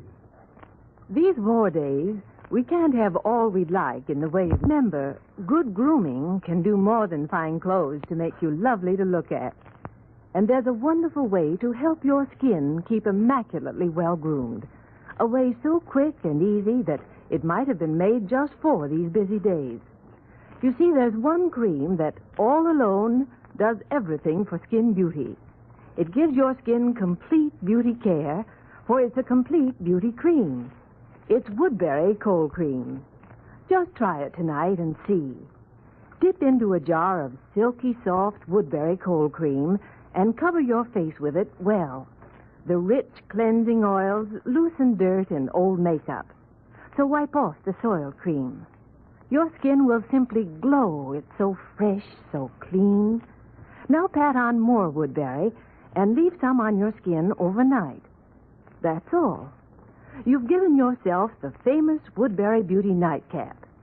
It takes just 3 minutes, and tomorrow, when you see your clearer, smoother, more radiant complexion, you'll want to do that every night. Use Woodbury to cleanse your skin in the daytime, too. Your makeup will go on with a porcelain-perfect finish.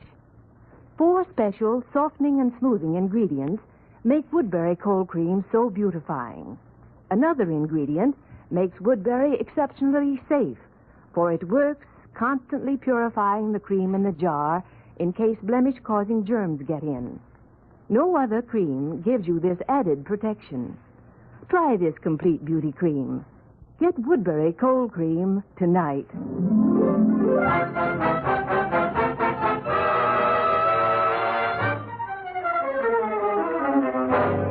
And now, back to Mr. and Mrs. North. In their attempt to get the letter that will clear Albie Baker, the Norths have gone to Krug's apartment, only to be greeted there by Cupid Warren.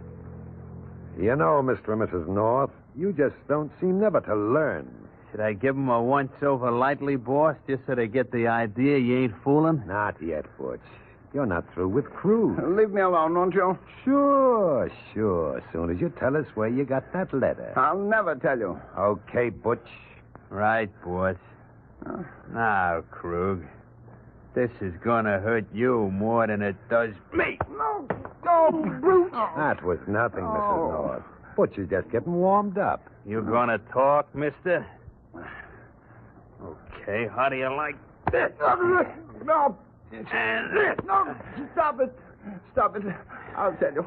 I'll show you where the letter is. Okay, Krug. Where is it? I'll get it. It's behind this picture.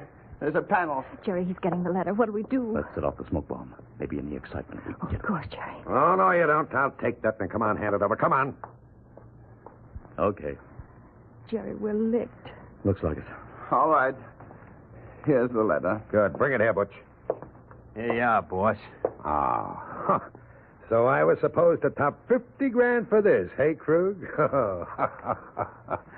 Now I'll just take this cigarette lighter, and I'll light this corner of the letter, and there goes the last piece of evidence against Cupid Warren up in smoke.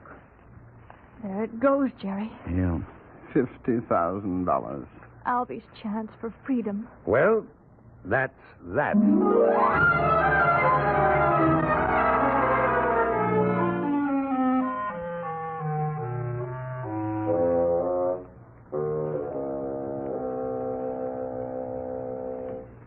We failed, Jerry. Yeah, we certainly did.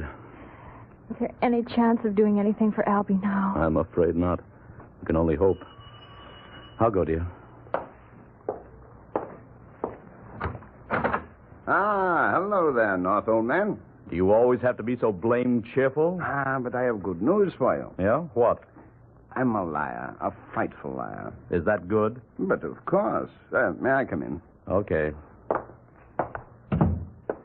Well, darling, Krug crawled out from under his rock again. He says he has some good news for us. Hello, Mrs. North. Hello. My friends, do you still wish to purchase that letter? What do you mean? It would have been foolish of me to show the real letter, wouldn't it? When I was dealing with a man like Cupid Warren who might pull a gun at any moment. Yes, it would have been insanely foolish. And, Mr. and Mrs. North, I am not foolish. Weak? Yes. Selfish? Yes. But, Do you mean that letter Krug burned was not the original? Exactly, Mr. North. It was a copy. And the original? Is carefully put away where it shall remain until the money is made ready to change hands. Oh, thank heavens. Jerry, there's still a chance. Yes. Well, now, sir, do we do business or don't we? We do. Good. But on different terms. I beg your pardon. You were able to force a high bid from Jerry before by the pressure of Cupid's bidding. But since you can't deal with Cupid anymore... Why can't I deal with him? Because you tricked him. So he'd never trust you again. He'd never know whether you were holding back a photographic copy or something, and the letter doesn't do him any good unless he's sure that he's destroyed every last copy of it. That's right, Krug. Me. So it is. Distressing fact. But we'll do business with you because we only have to worry about one copy, the original. But we'll have to make sure it is the original, and we won't pay you anything like $50,000. What will you pay? Oh, perhaps $1,000. My dear man, you're joking. It wouldn't be worthwhile to bother. You seem to forget, Mr. Krug, that if we don't buy that letter, it's worthless. You might just as well take what we offer. It's all clear profit. And you seem to forget that if I don't take your offer, Albie Baker goes to the electric chair. I can sit tight and wait. I think you'll come across. Oh, you're despicable. I certainly am. I hate you. I hate myself. You seem cheerful enough about it. That, sir, is because I dislike myself so thoroughly, I enjoy hating me. Oh. The trouble with me is I should have been a poet instead of a blackmailer. I have the heart of a poet, the feelings of a poet, the soul of a poet. Well, then why aren't you a poet? Simple. My poetry stinks. Tell you what, North, let's settle this matter. $10,000. Take it or leave it. Okay. It's a deal.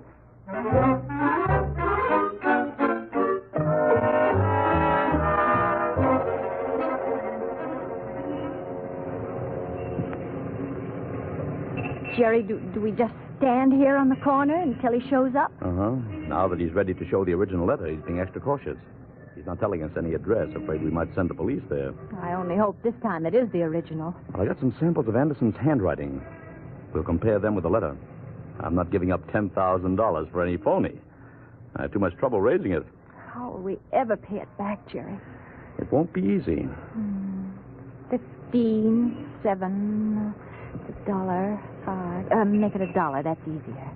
How many weeks are there in a year, Jerry? 52. Why? I'm trying to figure out how much we could save if you give up smoking. Oh, I'm afraid it's not very much. It's too bad I don't smoke. Then I could give it up, too, and we'd save twice as much. Oh, we'll manage somehow, Pam. But it won't be easy. You know, Jerry, people shouldn't be allowed to blackmail anyone except very rich people. I think that's Krug coming now. Hello, Mr. and Mrs. North. Get in, please. Okay. Go ahead, Pam. All right. There we are.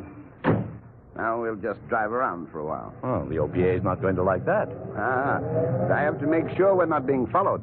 Better to be cautious than sorry, I always say. When I'm satisfied no one is following, I'll take you to a room I've rented just for this little meeting.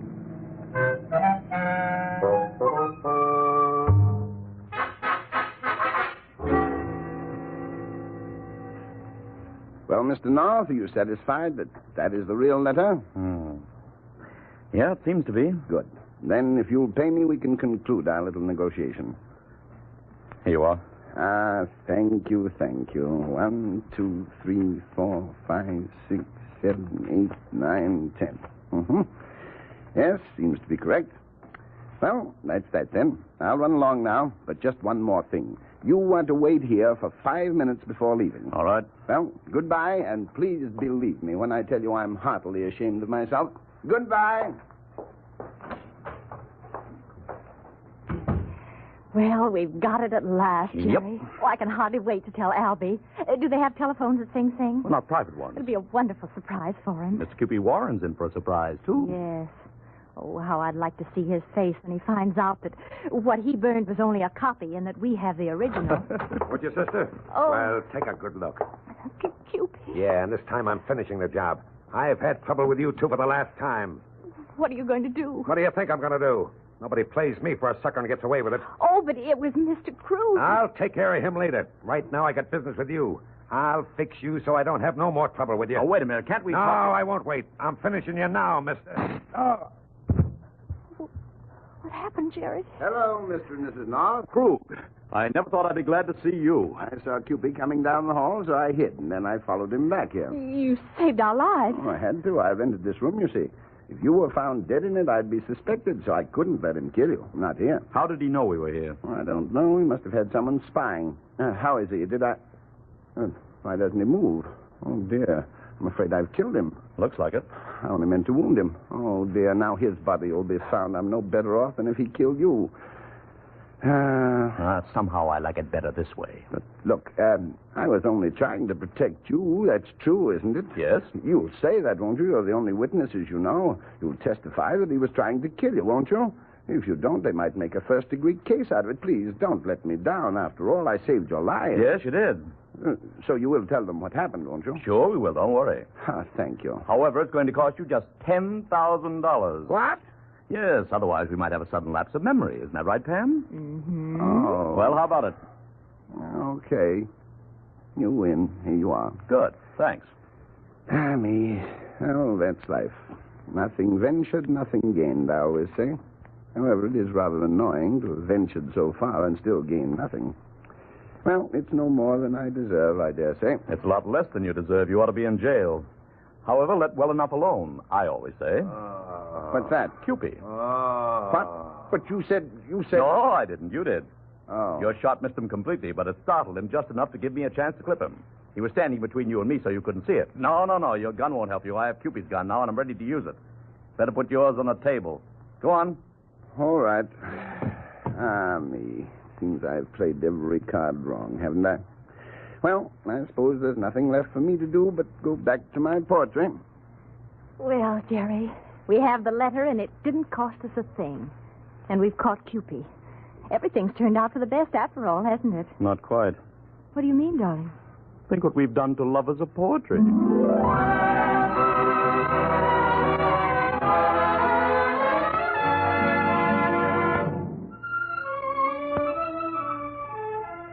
One of the busiest Bond sellers among the film stars is Dorothy Lamour. And she's one of Hollywood's busiest filmmakers, too. You'll be seeing her soon in the new Paramount Technicolor picture, Riding High. Now, in spite of all that Dorothy Lamour is doing, that luscious complexion of hers stays as fresh and clear as ever. For you see, Dorothy Lamour is mighty smart. She's got her complexion care down to a matter of just a few minutes. And here's what she told us about it. My every night skin care is the Woodbury Beauty Nightcap. I've never found anything else so helpful. It's all done with Woodbury cold cream in just 3 minutes. And many more among Hollywood's loveliest stars have this same beauty care. Try it, girls. Woodbury cold cream gives such remarkable results because it's a complete beauty cream. Besides cleansing, it softens and smooths beautifully and does still more. Jars 10 cents to $1.25. That's Woodbury, Woodbury, Woodbury cold cream. Get a jar tonight.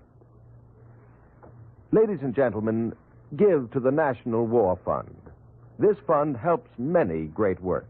It combines the appeals of 17 national relief organizations and your own money go for our boys in prison camps, to feed starving children abroad, and, of course, for relief work in your own community. The need is greater than ever. So give when the War Chest Drive is announced in your community. Give as you never gave before.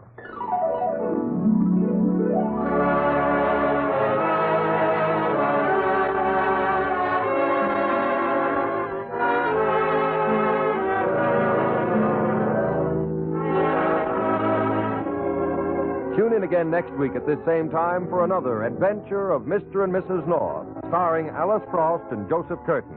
For thrills and laughs, be sure to listen, won't you? This is Ben Grauer saying goodnight for Woodbury Cold Cream. Lovely to look at, delightful to know, and heaven to kiss.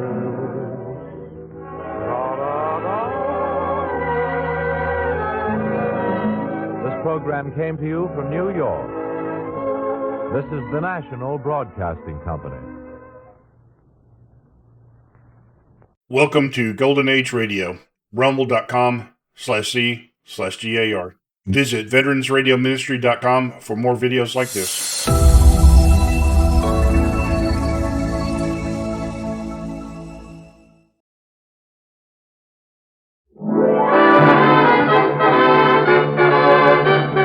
Your neighborhood Chevron gas station invites you to Let George Do It, brought to you by the makers of climate-tailored Chevron Supreme Gasoline and RPM Compounded Motor Oil.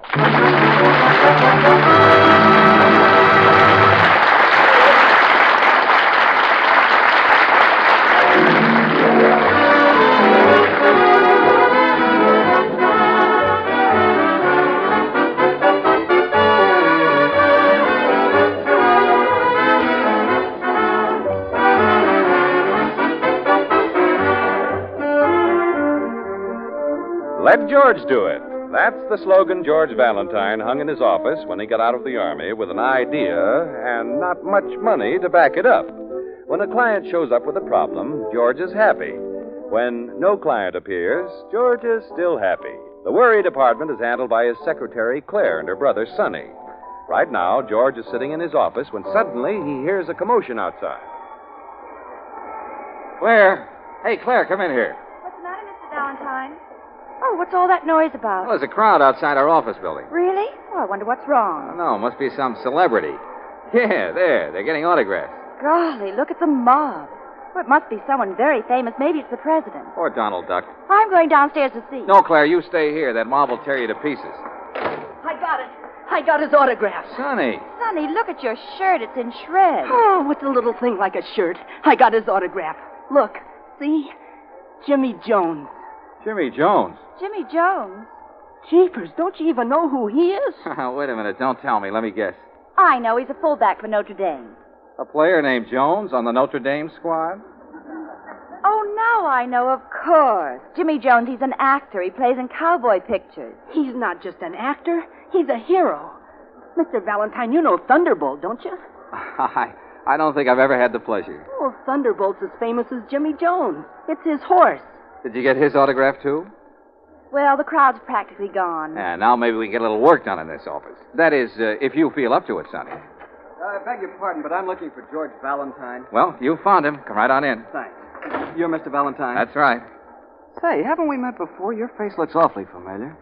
You know, I was just going to say the same thing to you. Your face looks awfully familiar, too. Mr. Valentine, it's Jimmy Jones. You've seen him in the movies. Oh, well, sure, of course. Sonny, is this your hero? Sonny. Sonny. He's petrified. Jimmy Jones. Standing right in front of me. He's one of your many fans, Mr. Jones. Well, that's awfully nice of you, Sonny. May I shake your hand? My hand? This is your hand, Sonny. Come on, put it out. Glad to know you, Sonny. I'll never wash it again. And this is Sonny's sister, my secretary, Claire Brooks. How are you, Miss Brooks? Don't shake her hand. Look what it did to Sonny. Mr. Valentine, I've heard about you, and I'm hoping that maybe you can help me. Well, I've never failed anyone yet. Sit down, Mr. Jones. I wish you'd call me Jimmy. Okay, Jimmy. I hope Claire and Sonny won't mind, but this matter's a little confidential. It's nothing I'm ashamed of, understand, but I've got to keep it quiet for business reasons. Well, you can trust us, Jimmy. Oh, you've nothing to worry about on that score, Mr. Jones. We won't say a word. I'd die first. Hey, you see, die first. Now go right ahead. Well, the trouble is the kids like me. Maybe they like me because I like them. I'm crazy about kids, George, and I'd never want to disappoint them. I just can't let them down. Well, of course not. Why would you let them down? Maybe you've heard. I was raised in an orphanage, the Brookdale Orphanage. And every year, Thunderbolt and I put on a benefit performance for them. Naturally, they expect me to be there this year, too. Naturally. And they'll expect to see me riding my horse, Thunderbolt. Naturally. George, Claire, Sonny, you mustn't breathe a word of this to anyone. You disappoint kids all over the world. Cross my heart. We promise. Well, go ahead, Jimmy. What's the matter? Well, I'm afraid of horses. You're what?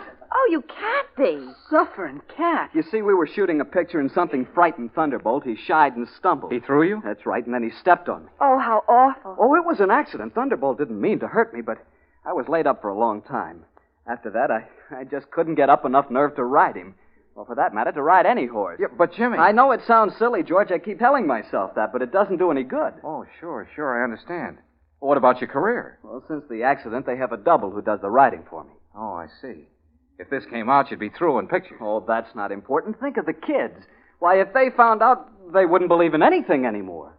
Well, that settles it, Jimmy. You can't make a personal appearance at the Brookdale Orphanage this year. You can't take the chance. But, George, those kids are looking forward to it. Your trouble is that you're too sentimental about kids.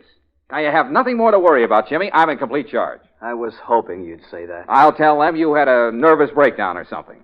You can send Thunderbolt with one of his trainers. Oh, but they want to see me ride him. The kids will never forgive me. Now, you leave that to me, will you, Jimmy? I'll take care of them. I know just how to handle kids.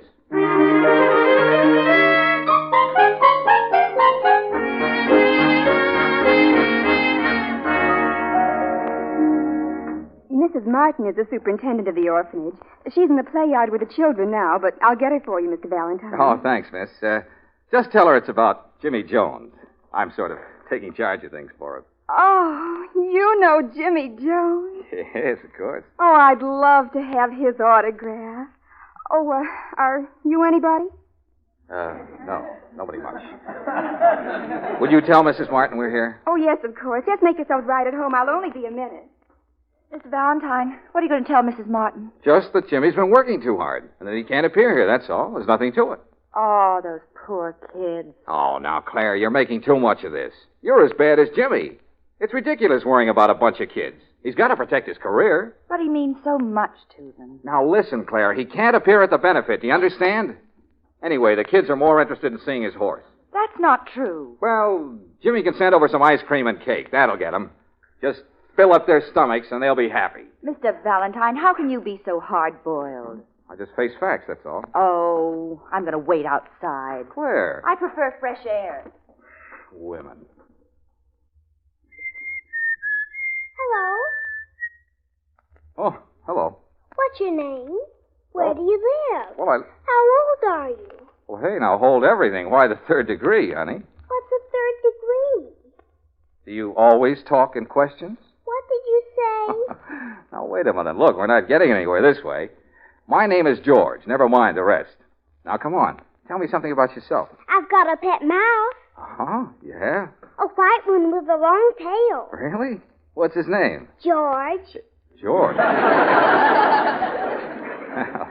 What a coincidence. I just named him George. Oh, I see. Well, thank you, honey. That's quite a compliment. Do you know any games? Games? Well, now, let's see. I used to play some games with my nieces. What are nieces? What are nieces? Well, nieces are, they're people. I mean, I'm their uncle, see? So that makes them my nieces. You get it? I don't have any uncle. Oh, well, that's tough, honey. But I have a brother. Well, wonderful. I always say there's nothing like a brother. Why, that's a million times better than an uncle. Jimmy Jones is my brother. Jimmy Jones? He told all us kids he'd be our big brother. Oh. So now we each have a family, don't we? Oh, yeah, sure. Look, honey, how would you like another brother? Could you use two? Someone like, like me. Oh, no. You wouldn't like me for a brother? No. I'm going to marry you. Oh. Well, that's settled. You want me to teach you a game? A game? Yeah, I'd love it. We could play horsey. Well, that sounds exciting. What do I do? You get down on the floor on your hands and knees. Do I have to? Oh, don't you want to play with me? Okay, honey, you would. Now what? Now I get on your back. There. Giddy up, horsey! All right, here we go. Hang on now. Hang on, honey. Hard-boiled Mr. Valentine. Oh, Claire, we're playing horsey. You make a beautiful horse. Oh, thank you. Claire, this is the girl I'm going to marry. Oh, congratulations. Mr. Valentine, Mrs. Martin will see you now. She's in her office if you'll just follow me. Okay, thanks. Bye, honey. Goodbye, George. See you in about 16 years. Don't forget now. Don't forget now. Cute kid. Isn't she? Her office is on the other side of the play yard. This way. Oh, miss, wait a minute. Look, I won't bother Mrs. Martin. You give her a message for me, will you? All right. Just tell her that I personally guarantee that Jimmy Jones will be here for the benefit. And furthermore, he'll be on his horse, too.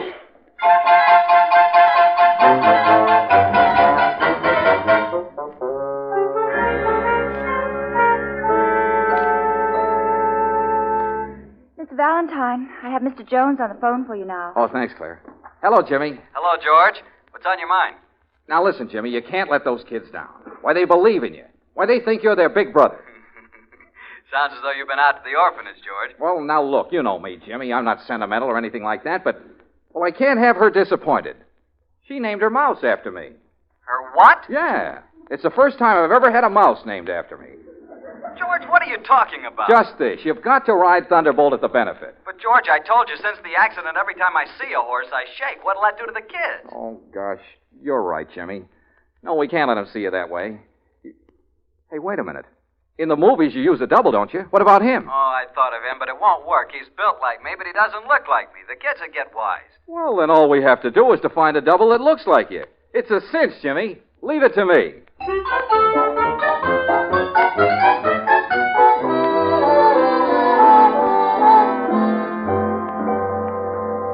Oh, what an office force. What's the matter with you two? All you have to do is to find a man who looks like Jimmy Jones. Well, what was wrong with Red Prescott? His nose turns up and his hair is red. Well, then what about Stanley Burns? Why, he was born on a horse. Yeah, I could see that all right. One leg's bends south and the other bends north.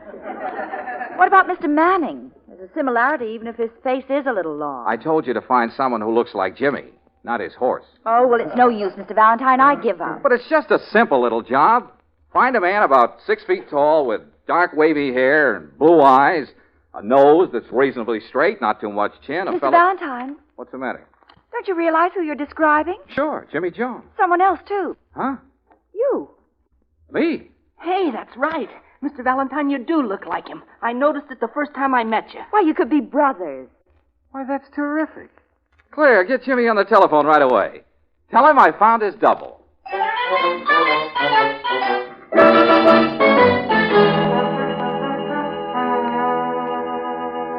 You really think you found the right person, George? I know I found the right person. But is it someone we can trust? Trust? Why, this man is the soul of honor. And what's more, he's got plenty of courage. And a heart of gold. Pure gold. Say, sounds tremendous.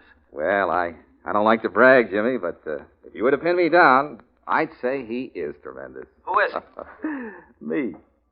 You? Sure. Remember how familiar we look to each other? I look like you. Oh, that's where I saw you. Yeah, of course. Well, that's wonderful, George. You don't know how relieved I am. Well, I told you I'd come through with flying colors, Jimmy. Now be at my office tomorrow morning. Okay, thanks a million, George. So long, Jimmy. Well, it's all set. See, there ought to be a good fee in this for me. Oh, I'm sure there will be, Mr. Valentine. Jeepers, Mr. Valentine, I can hardly wait for the benefit. I can just see you dashing into the arena on Thunderbolt. Yeah, it'll be a big moment, all right. The kids will be clapping and yelling their heads off. Then I'll come dashing into the arena riding on Great Caesar's ghost. Mr. Valentine, what is it? What's the matter? I just remembered. What's wrong? I've never been on a horse in my life.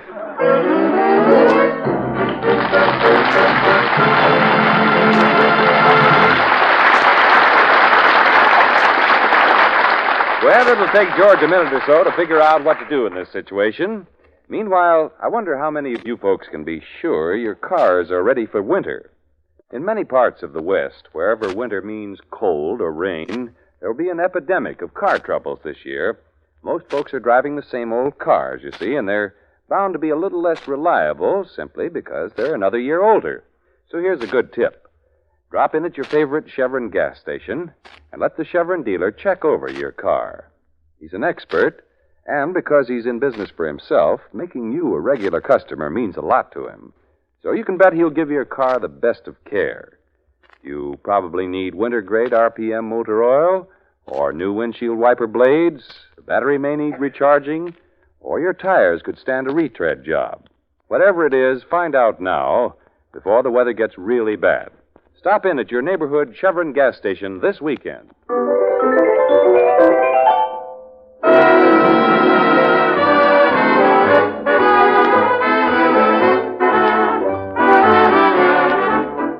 Well, George had to find a double for Jimmy Jones, someone who looked like Jimmy and could ride Thunderbolt. It finally dawned on all of them that George himself resembles Jimmy, but then he suddenly remembered that he's never been on a horse in his life. Now it's a few minutes later. Oh, that's fine, Mr. Valentine. That's great. You offer to take his place, and you've never even been on a horse. Well, there's nothing to it, Mr. Valentine. I'll teach you how to ride. Sonny, you've seen Thunderbolt, haven't you? Sure, lots of times. Is he very active? Oh, yeah, he's a very spirited animal. Oh, a spirited animal, that's what I thought. You're not getting cold feet. Oh, no, of course not. But those kids will expect to see someone who can at least stay on the top side of the horse. You've got nothing to worry about, Mr. Valentine. I'll teach you how to ride. Sonny's really very good. Our grandfather raised horses in the country. My grandfather raised Cain in the city. Come on, Mr. Valentine. We better get started right away. Oh, now look, Sonny, I want to start nice and easy, understand? Oh, sure. Just leave it to me. I'll have you riding like an old cowhand. Come on. Okay. Claire? Yes, Mr. Valentine. Goodbye. Goodbye, Mr. Valentine. Shall I meet you somewhere for dinner? Yeah. Make it Joe's Hamburger Hut. That's the one place in town we can eat standing up.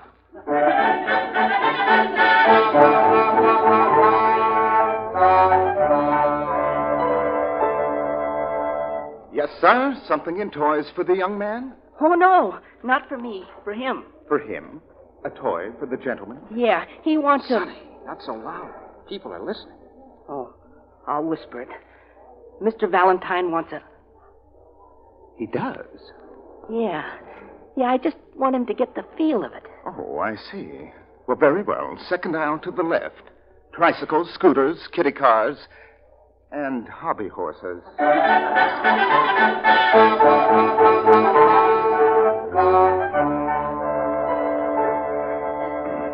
Hey, we're okay on that hobby horse, Mr. Valentine.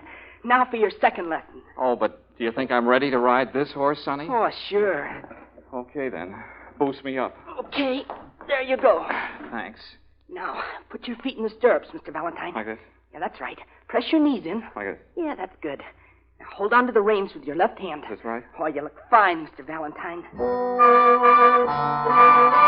Okay, here we go.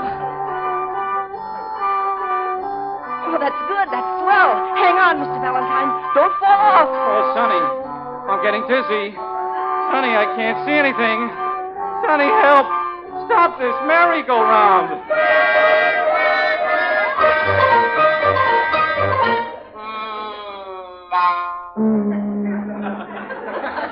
Oh, he's a beautiful animal, isn't he, Mr. Valentine? Yeah, cute.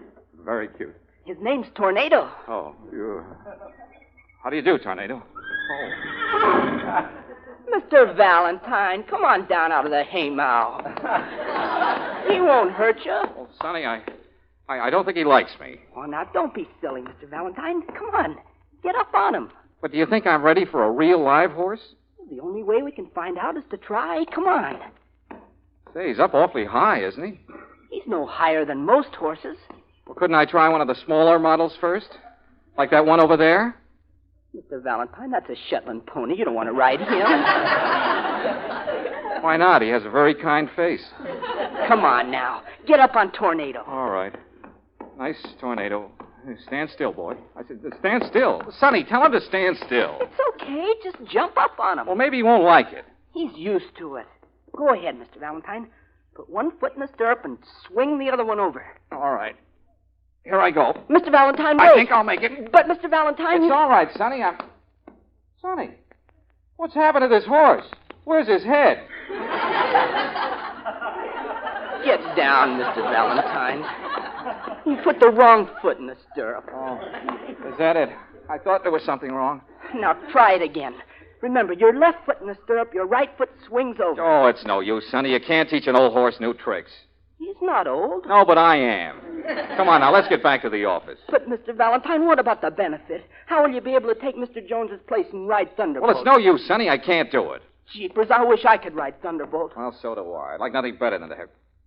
Sonny, why not? Huh? Of course. There's our answer. You'll ride Thunderbolt.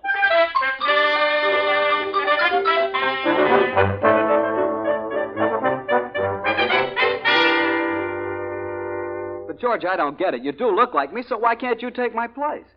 Why don't you tell him, Mr. Valentine? Now, Claire, I'll handle this in my own way. Jeepers, Mr. Jones, please let me ride Thunderbolt. I can handle him honest. Just ask my sister. Will you keep quiet, Sonny? You see, Jimmy, I'm afraid that someone might catch on that I'm not you. Oh, do you think so? Well, I suppose there'll be reporters there. Yeah, I imagine so. And what if they find out? It'd ruin everything. Please, Mr. Jones. I know Thunderbolt and I'll get along okay. Yes, Sonny's very good with horses. He's been riding since he was a baby. But how can we work it? Sonny certainly doesn't look like me. Well, Jimmy, I got this all figured out. Now, look, it's simple. You walk out and talk to the kids. You know, make a speech. Yeah? Then I imagine they'll begin yelling for Thunderbolt. Oh, you can count on that. Well, fine. Now then, when that happens, you say you brought Thunderbolt along, all right, but that you'd like to feel like a kid again and sit in the audience with them. Go on, then what happens? Well, then you say, how about one of you kids riding Thunderbolt? Who'd like to try it? Uh-huh. Now then, Sonny is sitting right in the front row. You can't miss him. And when you say, who'd like to ride Thunderbolt, Sonny jumps up and yells, let me, mister, let me. Let me, mister, let me. Yeah, that's the idea. And, Jimmy, no matter how many kids yell, you choose Sonny. Understand? Oh, of course. I wouldn't dare take a chance on someone who didn't know horses. Now, how does it sound, Jimmy? It sounds okay, George, but you're sure nothing will go wrong? Listen to him. Now, Jimmy, I tell you, it can't miss. Why, what could possibly go wrong?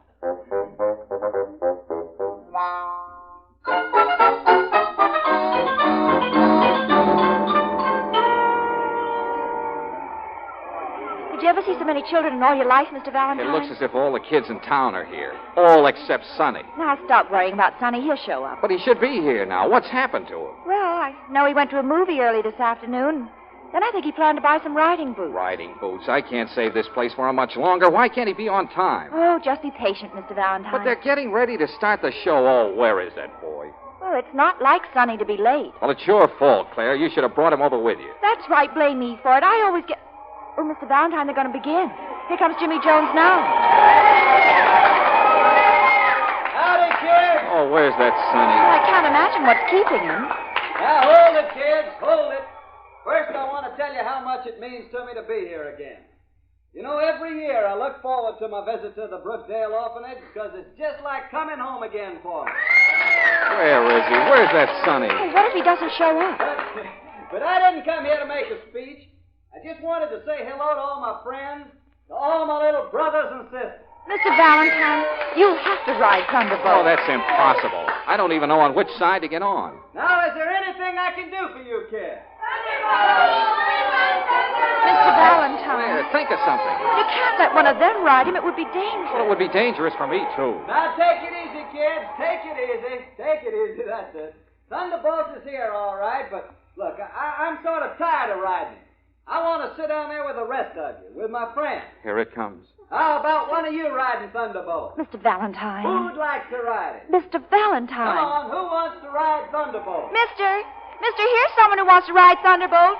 Go on, George, go on. Claire, stop pushing me. You've got to go now, George. There's no other way out. Oh, now, Claire. Come on, you've got to do it. What a spot you put me in. George. Hello, Jimmy. How do you feel? What's happened to Son? He just didn't show up. But, George, what are we going to do? The kids are waiting. Somebody's got to ride Thunderbolt. George will ride. Now, Claire. I guess you'll have to, George. I'm sorry, Jimmy. I'd like to. Really, I would. But I just can't. Now, George. What do you mean? What are you talking about? What's the matter with you, George? Nothing. Except that I've never been on a horse in my life. Oh, you've never been on a horse in your life? That's right.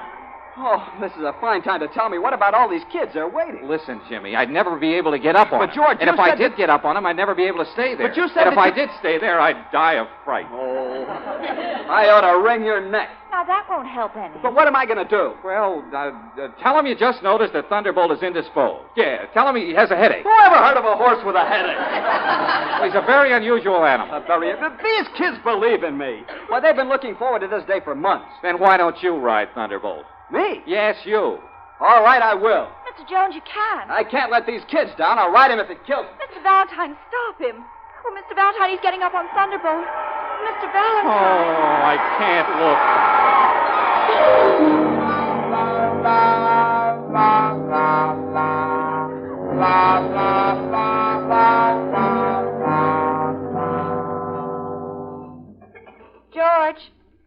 George, where are you? Out in the play yard. On the teeter-totter. Oh. Why didn't you stay in the arena? Well, I just couldn't take it. But, George, it was all right. Jimmy was magnificent. What happened? He rode Thunderbolt just as though nothing had ever gone wrong.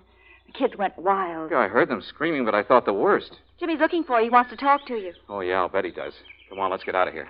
But he's anxious to see you. Anxious to break my neck. Oh, now, George. Well, what else would he want to see me for? I was certainly a lot of help to him. Just when he needed me, I failed him. Now, George. I suppose you think I'm a coward. Oh, of course not. Oh, that's all right. Go ahead. Don't hold back. Tell me what you think. Well, I think... Please don't say it, Claire. I don't want to hear it. This has been a very happy day for me, George. It's a pleasant change to see you this way. What way? I don't get it. Well, you're usually so sure of yourself. But now you're just like a little boy. You mean you'd like to take me in your arms? Well, if you have any kind of an urge, Claire, don't suppress it. It isn't good for you. Oh, George, you're wonderful. Oh, say that again. Oh, George, you're wonderful. Say that again. Oh, George, you're wonderful. Say that again. Jimmy! You talk about acting. Why, your acting makes mine look silly. Acting? Who's acting? Why, do you know you really had me convinced that you were afraid to ride Thunderbolt? And that's just what you wanted me to think, wasn't it, George? Yes. Yeah, that's exactly what I wanted you to think, all right. Sure, you had to trick me into riding Thunderbolt. Trick you? You knew that once I got on him, I'd get my confidence back and I'd be cured. Oh, yes, of course. That's what I had in mind, all right. George! Well, it was wonderful psychology, George. I don't know how I can thank you. Oh, well, that's all right, Jimmy. Forget it. Glad to help you out. George, are you trying to make me believe it was all an act? Well, of course. What else? Why, I'm crazy about horses. There's nothing I like better than to ride on a really spirited merry-go-round. I know that, George. But I couldn't let on, even to you, Claire. I was afraid you might give it away. Oh, I see. Sure, I had to make the act look good, didn't I, Jimmy? Why, of course. Why, of course. Will you excuse me now? Mrs. Martin wants to say something. Oh, sure, Jimmy. Go right ahead. But stick around. I have something to show you. So it was all an act, huh? Naturally. Then you really like horses. Like them? Why, I love them. There's nothing I like better than a brisk canter down the bridle path. And to think that I bothered to feel sorry for you. Hey, Mr. Valentine, when does it start? When do I write Thunderbolt? Sonny, what happened to you? Where have you been? Well, I went to see Jimmy Jones and Thunderbolt in their new picture. But, Sonny, that was this morning. Yeah, I know, but it was so good I stayed to see it 4 times. Oh, Sonny. Never mind, Sonny. We didn't need you. We got along okay, didn't we, Claire? Say, I'll bet I'll be able to get a good fee out of this. How much do you think I can stick him for? You ought to be ashamed to take anything. Oh, listen to her. George. Oh, I'm glad you didn't leave. Come with me. I got a little present for you. A present? I was afraid you wouldn't accept any money from me, George. That would be just like him, wouldn't it, Claire? How well you know him. So I decided to give you something else. Give me something else? A little present. I think you'll like him, George. Like him? He's a full brother to Thunderbolt. A horse? Of course, he's a little wild yet, but think of the fun you'll have breaking him in.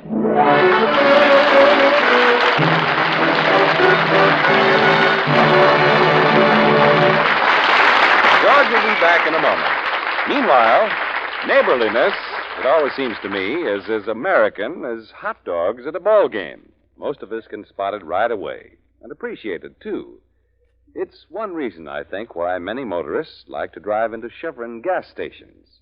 They're all locally run, you know. And since they're home folks, Chevron dealers are mighty accommodating. Every time you stop at a cream, green, and burgundy station, you know you're trading with a chap who's in business for himself, anxious to please you because his success depends upon it. And there's another point worth remembering. Every Chevron gas station carries RPM compounded motor oil and climate-tailored Chevron Supreme gasoline. They all honor Chevron credit cards, too.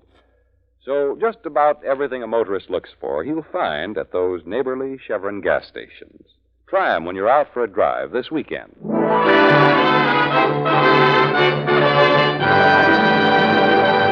Well, next week, George finds himself in the middle of a lot of excitement. You'll probably hear him say something like this. Mr. Valentine? Yes? How are you feeling? Oh, fine. Great. Never felt better. Yeah? Well, enjoy your health while you got it. It won't last. That so? Get out of town, Mr. Valentine. Mr. Valentine, what was that all about? What was it? The same fellow who's been phoning me right along. He's still worried about my health.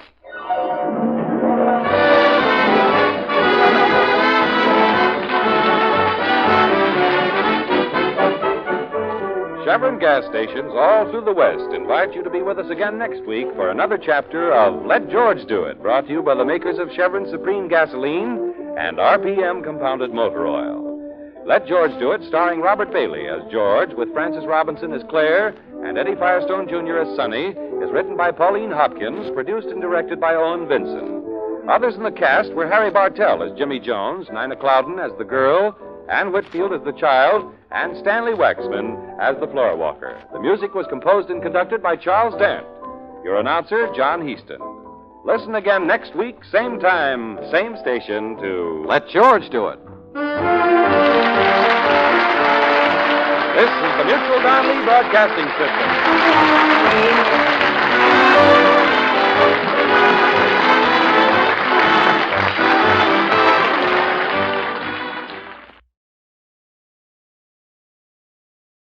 Welcome to Golden Age Radio, rumble.com/C/GAR. Visit veteransradioministry.com for more videos like this.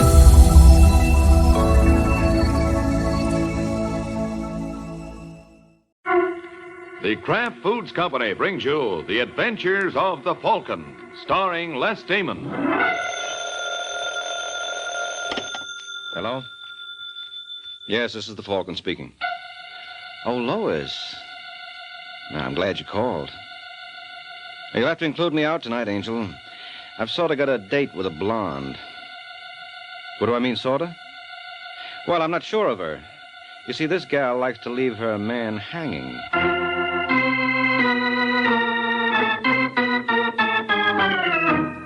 This is Ed Hurley, friends, inviting you on behalf of the Kraft Foods Company to listen to The Adventures of the Falcon. You met the Falcon first in his best-selling novels. Then you saw him in his thrilling motion picture series. Now join him on the air when the Falcon solves the case of the double exposure.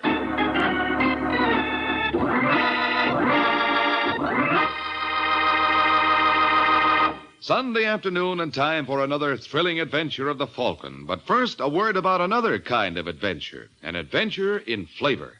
For right now at your grocer's, there's a wonderful new salad oil for use in your homemade salad dressings, your cooking, your baking. It's Kraft Salad Oil, the first salad oil ever offered for your home use by the makers of all those wonderful Kraft prepared dressings.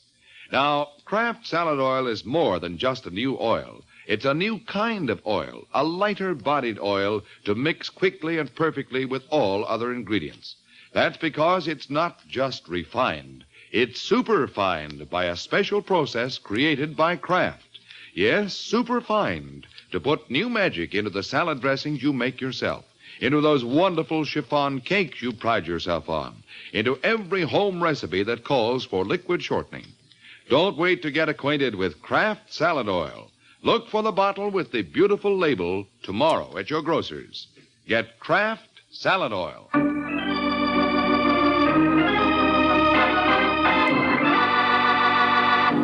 And now, the case of the double exposure.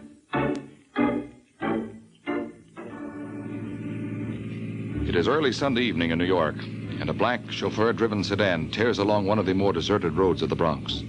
In the back seat, a gentleman relaxes. His name is James Arcaro. Mr. Arcaro is a man who knows his way around, but at the moment he has begun to have his doubts. Say, Ralph, wasn't that Marshalloo Parkway? I guess it was, Mr. Arcaro. Well, what are we doing here? I told you I wanted to go to Eileen Chambers' place. I must have misunderstood you. Wait a minute. You're not Ralph? No. Where is he? Let's just say he was indisposed, so he sent me in his place. Stop the car. Anything you say, Mr. Arcaro. What do you think you're doing? I'm gonna open the door for you. What for? I'm not getting out. I got $500 and a gun that says you're wrong. What's the idea? You know. You're just trying to make conversation. All right, Arcaro, out of the car. Okay. Tell me something, pal. Sure, but stay where you are and keep your hands at your side. Can I smoke? Yeah, but never mind reaching in your coat pocket. You can have one of mine. Here.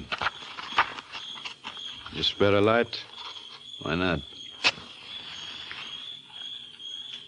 Happy now? Yeah. I just wanted to get a look at you. I don't think it's going to do you much good, Mr. Arcaro. You never can tell. Your name's Ford, ain't it? Well, I'm flattered. I didn't think a big shot like you would know a peasant like me. Who you working for? None of your business. You're one of Marvin Draper's boys, aren't you? Who? Marvin Draper. Come on, Ford, admit it. What do you got to lose? You all through with that cigarette? Were you the boy who took care of my partner, too? I don't know what you're talking about. Eddie Hutton. They tell me 6 months ago he took a dive in the Hudson River, forgot to come up. Now, how could that happen? Maybe because he was wearing a cement bathing suit. I wouldn't know, Mr. Arcaro. That's out of my line. Now, let's get this over with. Okay, Ford. But I'd like to ask you one other favor. What? Well, maybe you hear I'm kind of proud of this face. I wouldn't like you to mess it up. How about giving it to me in the back of the head, huh? Oh, that's a reasonable request. I don't see why I can't accommodate you. Turn around. You ready? Wait a minute, Ford. Can you work a little closer? Why not? How's this? I can't see. I'm practically on top of you now. That's all I wanted to know. Let go. I said let go.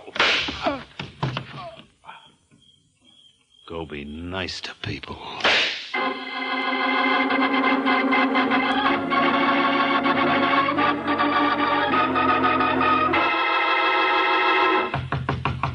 Who's there? Open up, Ford. It's the police. Oh, sure. Just a second. Well, if it ain't Sergeant Corbett. Darned if it ain't. It's on your mind, Sergeant. Where were you at 9 o'clock tonight? Right here. Now, that's interesting. Why do you suppose Jimmy Arcaro told us you were with him? What?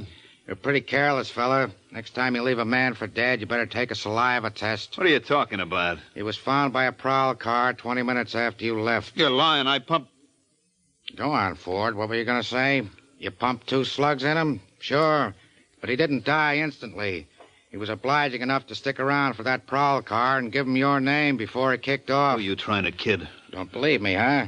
And how would I know that Arcaro put up a battle before you killed him? You're crazy. And you're careless. You should wear overalls when you're working. What's that spot doing on your pants? Huh? Where? Right near the cuff. Don't tell me it's lipstick. Come on, get wise to yourself, Ford. You're through. Your only chance is to play ball with us. No. I'm telling you, yes. Did Marv Draper put you up to this? Come on, Ford. Don't be a patsy. Why should Draper get away while you burn? Draper had nothing to do with it. Then who hired you? I don't know. You don't know? So help me, Sergeant. It's the truth. When I got home last night, there was an envelope under my door with 5 bills in it and a note. What kind of a note? Said if I knocked off Arcaro, it'd be another $500 tonight. Was there? No. Where's the original note? I tore it up. You're lying. Why should I? Listen, you punk, I want the truth. Who hired you to kill Jimmy Arcaro? I tell you I don't know. Well, until I find out, I'm going to make it so hot for you that when you sit in that seat at Sing Sing, you'll think you're squatting on an icebox. Now, let's go.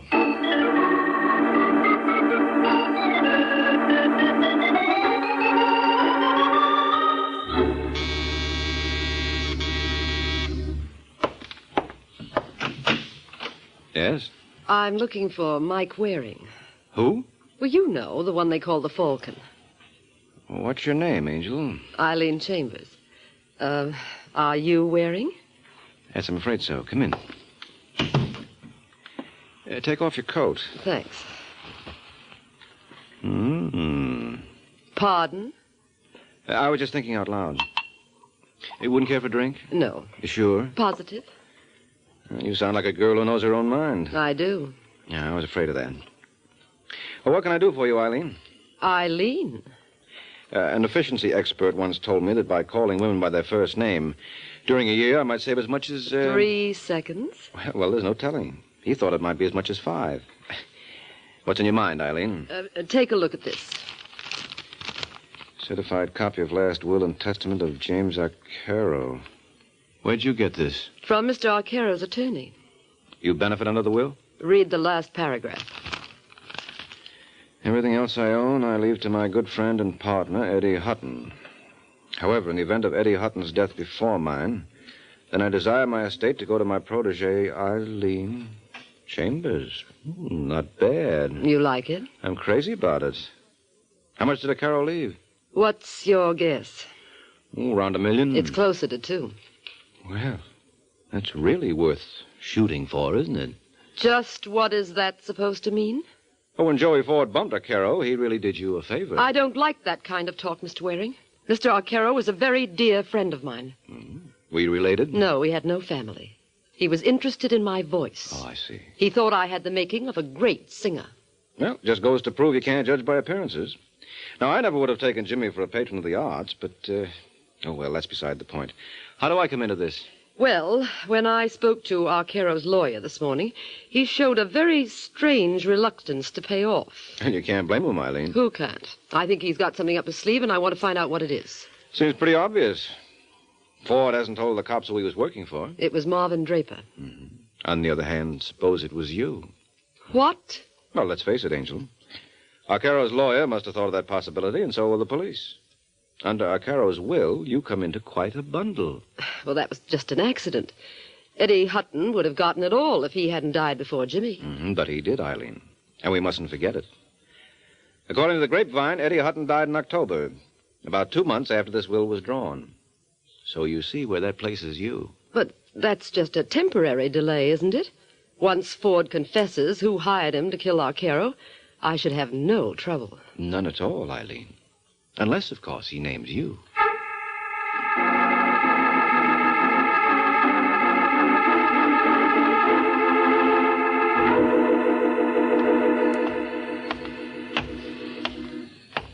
Say, mister. Mister? Who, me? Yeah. Did you happen to have a match with you? I think so. Yeah. Thanks. It's all right. Keep the whole pack. If you want to keep your health, you'll behave yourself. What is this? Just walk around the corner. I got a car waiting. Why bother? I can get a cab. Don't be cute. You've read enough books to know why I'm keeping this hand in my pocket. Oh, yes. Forgive the oversight. I'll start walking. Look, friend, I don't want to be difficult, but you got the wrong boy. You're Mike Waring, the Falcon, aren't you? Yeah? Well, then don't worry about any mistakes. My brother wants to talk to you. Your brother? Yeah. He's waiting for you in the car. Here he is, Eddie. Nice going, Alex. Get in, Waring. Sure, be glad to. All right, Alex, let's go. Right. Any place in particular you want Alex to drop you, Waring? Police headquarters will be fine. Oh, I'm afraid that's a little out of our way. All right, now, look, what's this all about? Don't tell me you don't recognize me. No, I can't say I do. Ah, such is fame. To think only 6 months ago, my picture was all over the front pages. Hey, wait a second. Yes? You're Jimmy O'Carroll's partner, Eddie Hutton. You hear that, Alex? Yeah. Give the man a cigar. But I thought... I was at the bottom of the Hudson River. You can't believe anything you read these days, can you? I heard Marvin Draper took care of you. Well, he was thinking of it, so I thought I'd better disappear. What made you come back? I got a wire from Alex this morning telling me that Arcaro was dead, and you were working for Eileen Chambers. My, how news travels. If you got a fee out of her, you ought to return it. Why? Because you can't earn it. Under the terms of Jimmy's will, all his money goes to me. Miss Chambers won't get a dime now. So, she'd better start saving her money.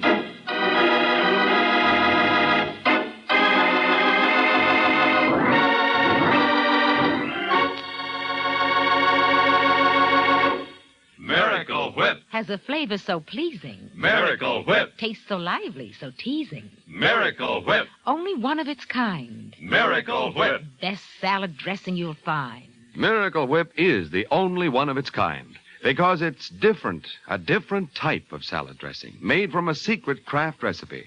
Miracle Whip combines the best qualities of boiled dressing and old-fashioned mayonnaise, so it's truly distinctive and delicious, with a flavor millions of folks call just exactly right. Try it, won't you? One taste will tell you why it's America's favorite salad dressing, the one and only Miracle Whip.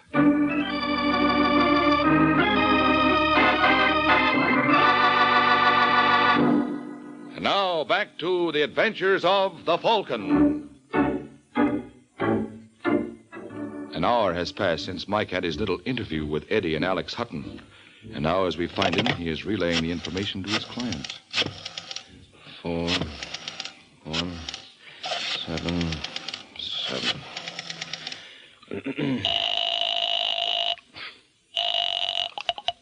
Yes?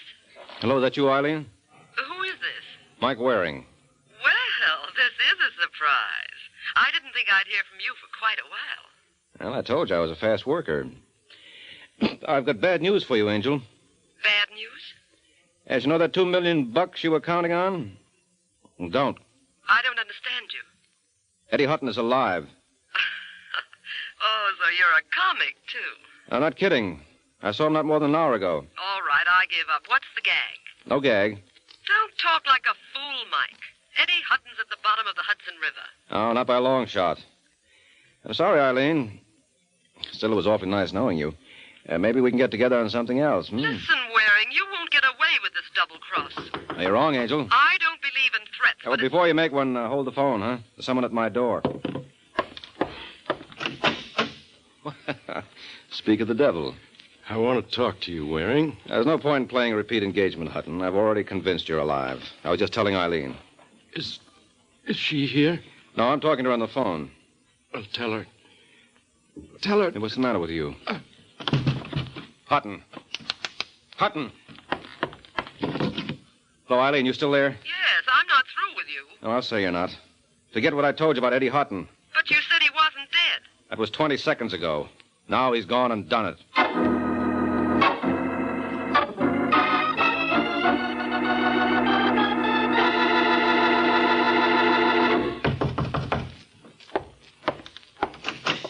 Yeah? Marvin Draper. That's right. Who are you? Mike Waring. Well, come in. Thank you. This is a pleasure, Mr. Waring. I've heard a great deal about you. I've heard a lot about you, Draper. Well, believe me, sir, I've done nothing to deserve it. You're just a little boy from down south who came up to see the big city, huh? You're mocking me, Mr. Waring. You don't like that? No. So, if that's all you came here for... Not quite. I thought we could talk a little business. I'm a private detective. Well, then you're wasting your time. I don't need one. You never know. Now, don't tell me that fellow who killed Arcaro confessed he was hired by me. No. But remember a man named Eddie Hutton? Vaguely.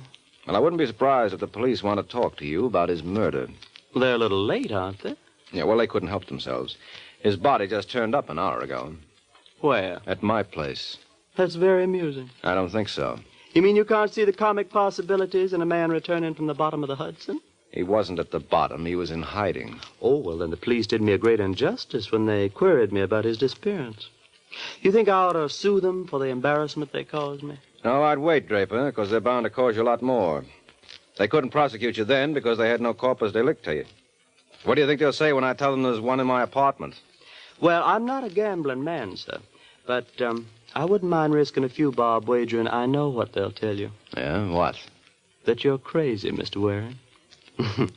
Now, you just see if they don't.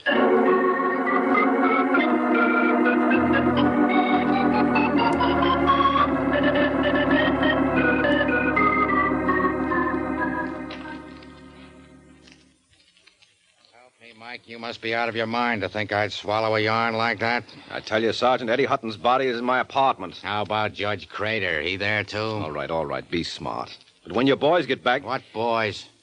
Well, didn't you send a detail to my place after I called you? You kidding? Listen, Corbett, I'm not clowning. No, I don't think you are. What's your angle, Mike? Angle? You must have one. You working for Draper? Would I come here if I were? I represent a girl named Eileen Chambers. Who's she? Jimmy O'Carroll left her some dough in his will. Is that so? Oh, now look, Corbett, she didn't kill him. You said she collected under his will. Well, that doesn't mean anything. Has Ford talked yet? No. I'm beginning to think that story of his about the $500 in the envelope is true. But you do believe Draper was behind that? Yeah. Okay, then this is your one chance to nail him. How? Through the murder of Eddie Hutton. You're going to start that again? Listen, Sergeant. Suppose Hutton was seen around town today. So? So this was a perfect spot for Draper to act. Somehow he poisoned him. Poisoned? Well, that's the only thing I could figure out. There wasn't a mark on the body. Ah, that makes a lot of sense. A man sits down with a guy he knows wants to kill him and lets himself be poisoned, just like that. All right. Maybe he wasn't poisoned. I'm no doctor. Draper could have killed him 100 different ways. Look, why don't we go over to my place and you can see for yourself? Okay, Mike, I'll go along with the gag. All I ask is one thing. I got no sense of humor, so be sure and tell me when to laugh.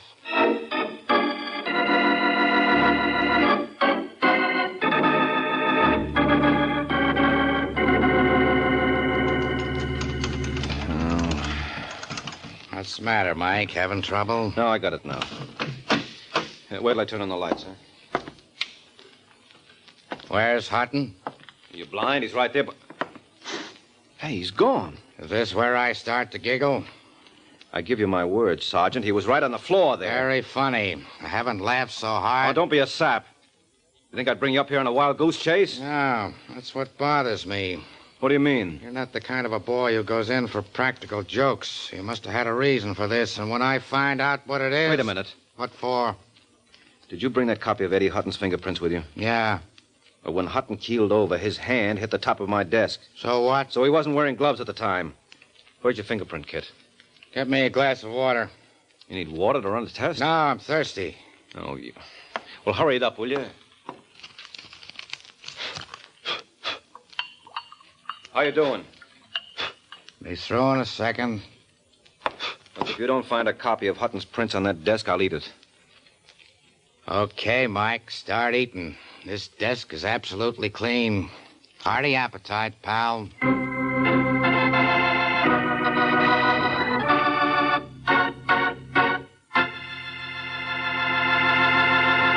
This is Ed Hurley again, friends.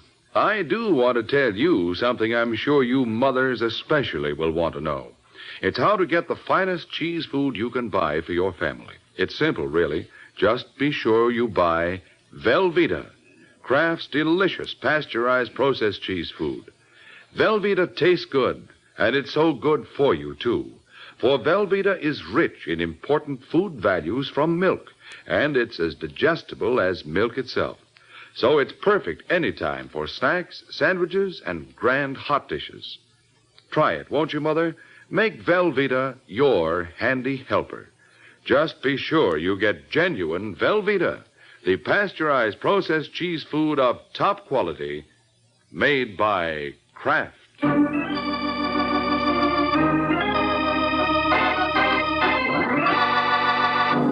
now, back to the adventures of the Falcon. A short while ago, Mike was dumbfounded when, after promising Sergeant Corbett the body of Eddie Hutton, he discovered he couldn't deliver, for the body was gone without a trace. And understandably enough, the good sergeant sees very little humor in the situation. Now, let me tell you something, Mike. You're not going to get away with this. If you think you can pull a stunt like this and make me the stooge... Oh, you're out of your mind, Sergeant. Oh, that's good. That's good coming from you. I tell you, Eddie Hutton's body was here. Draper must have removed it. You had sent a squad when I called you. Don't give me that.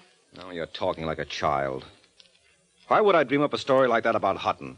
I told you how his brother Alex hijacked me this afternoon. Well, for your information, Alex Hutton is in Florida. He's what? Yeah, he was picked up there a couple of days ago for making book.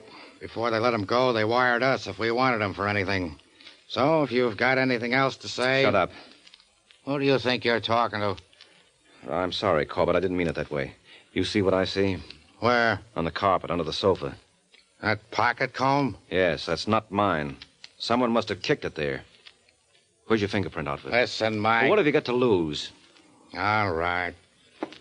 Now, don't touch it. You got enough powder? Yeah. Well? Can't you be quiet for a minute? Well, what do you know? There's a right thumb and forefinger on here. Look at this copy. They both belong to Eddie Hutton. Well, what did I tell you? I take it all back. Where's your telephone? Come in. Hello, Waring. Oh, so he was in Florida, huh? Say, what goes on here? You're just the boy I want to see, Alex. Sergeant, meet Alex Hutton. Is he the one? Yeah, he's the one. I want to talk to you, Alex. Well, that makes us even, because I want to talk to you. Where's my brother? Eddie? Who did you think I meant? He's not here. I can see that for myself, but where is he? He left my place 2 hours ago and said he was coming here. Well? Well, he hasn't been back since. That's easy to understand, Alex. He's dead. I don't like those kind of jokes, Waring. It's the truth, Alex. I'm asking you for the last time. Where's my brother? I told you he's dead. You just won't be serious, will you? Mike. All right, you better put away the rod, Alex. This man's a sergeant with the New York police. Yeah, and I got a badge, too. I asked you a question, Waring. And I answered it to the best of my ability. Eddie's dead, and you better reconcile yourself to it. Who killed him? I don't know. Maybe Marvin Draper. Yeah, or maybe it was your client, Eileen Chambers. Why should she? I suppose you forgot all about Jimmy Arcaro's will. Now, with Eddie out of the way, she's going to be sitting pretty.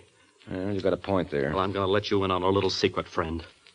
Eileen isn't going to live to spend a dime of that money. You better watch your step, Alex. They can burn you for this. Shall I tell you something, Waring? If I can get Eileen, it'll be worth it. I'll be seeing your friends.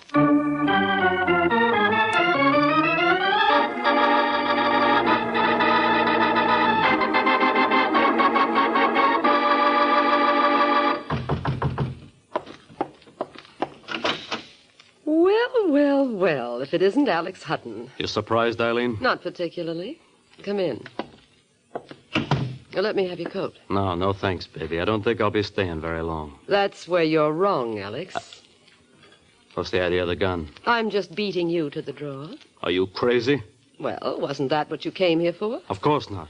Well, then why do you suppose Mike Waring made up the story? Mike Waring? That's right. You talked to him? Uh-huh. How? For a smart boy, Alex, you made an awful boner. Didn't you ever hear of the telephone? Great invention. He didn't call you. Oh, yes, he did. He should be here any minute. Oh, there, that's probably him now. Come in. Hi, Eileen. Hello, Mike. Who is your friend? Huh? Oh, that's right. You haven't met, have you? Eileen, this is Sergeant Corbett. Glad to know you, Miss Chambers. Thanks. Isn't she a great gal, Sergeant?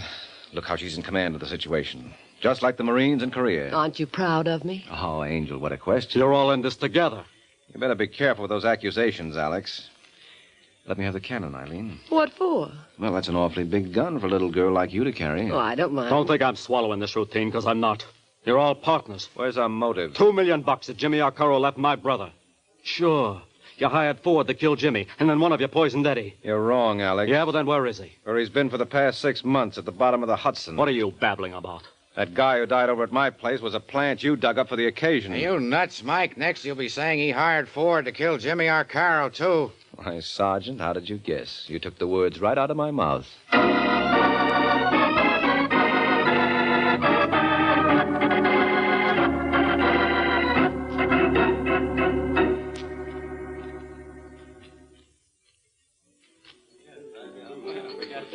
Now, admit minute, Eileen. Isn't this cozy? I still don't see why we couldn't have brought your friend along. My friend? Mm-hmm. Sergeant Corbett.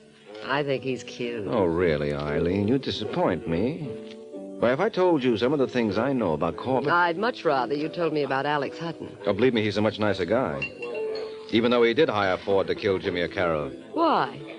Well, so that O'Carroll's will would go into effect. You see, under its terms, if Eddie Hutton was alive at the time, he'd come into everything. That's why Alex showed up with his brother's double. Well, why did he kill him later? Well, the man had performed his purpose. All Alex wanted to establish was that his brother lived longer than O'Carroll. In that way, your interest would be wiped out, and everything would then go to Eddie Hutton. Well, how did that affect Alex? Well, if Eddie Hutton survived O'Carroll, the money would go to Eddie's next of kin. Not to me? Nope. So, naturally, Alex tried to convince us that his brother had lived longer than O'Carroll. Once he had me convinced, he removed the body. Why? Well, he couldn't afford to let it be found again, because then it would be easy to prove the man was a phony. But with my story that I had talked to Eddie Hutton today, plus the fingerprints on the pocket comb he planted in my apartment, Alex had all he needed to substantiate his case. Well, what was his mistake? Oh, well, he made several. For one thing, he knew that the man who died in my place was a victim of poisoning. Well, how could he know that when he'd never seen the body? Then his hokey threat about killing you was a boner, too. Don't you think he meant it? No, of course not. He did that for effect. He wanted to show us he was all broken up over his brother's death and that he felt you were responsible. You don't really believe he forgot we could telephone ahead and warn you. He wanted us to stop him. Now, Alex wasn't taking any chances of getting in trouble with $2 million in sight. Which now belongs to me? Which now belongs to you. Does that take care of all your questions? All but one. Just ask it, Angel. What time is it? 10 o'clock. Why? I don't want to be late for my appointment with Sergeant Corbett. Oh, you don't mean that. Uh-huh. He's waiting for me at the Belvedere. Well, what's he got that I haven't got? Me? And $2 million. Good night, Mike.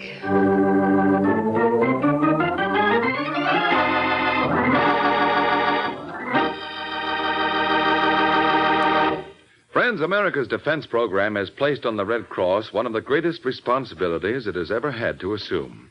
Now, in addition to day-to-day aid to the sick and injured, the Red Cross must extend its services to the men of our growing armed forces in camps and hospitals, at home and overseas. Now, too, the Red Cross must recruit, train, and equip millions of home defense volunteers in first aid and home nursing. And the Red Cross system of blood banks must be expanded to meet greater civilian and military needs. That's why Red Cross needs your help. By giving as generously as you can to the Red Cross, you are helping to mobilize for the defense of your family, your community, your country. This is NBC, the national broadcasting company.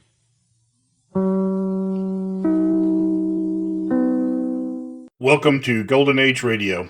Rumble.com/C/GAR. Visit veteransradioministry.com for more videos like this.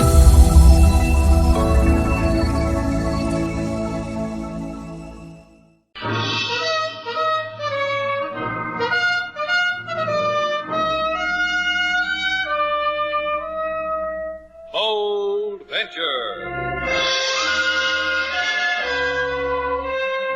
Adventure, intrigue, mystery, romance, starring Humphrey Bogart and Lauren Bacall. Together in the sultry setting of tropical Havana and the mysterious islands of the Caribbean. Bold Venture.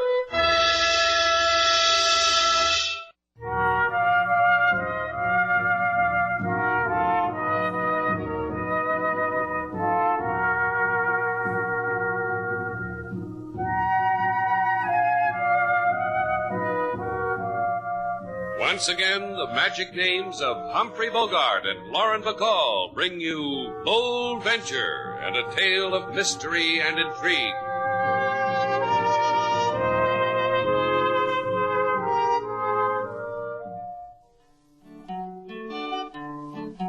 In Shannon's place do many dwell, the pretty, the ugly, the high-toned swell. They come to Havana to have some jolly sit around in the evening to discuss their follies. Right now this small hotel is graced by charming lady with handsome face, and husband who get younger by the hour, thinking how he wife is pretty like a flower. Oh, isn't that lovely, Robert? Yes, Martha. Oh, you sing beautifully, King Moses. It's, I don't know, joyful, haunting. Thank you, Mrs. Palmer.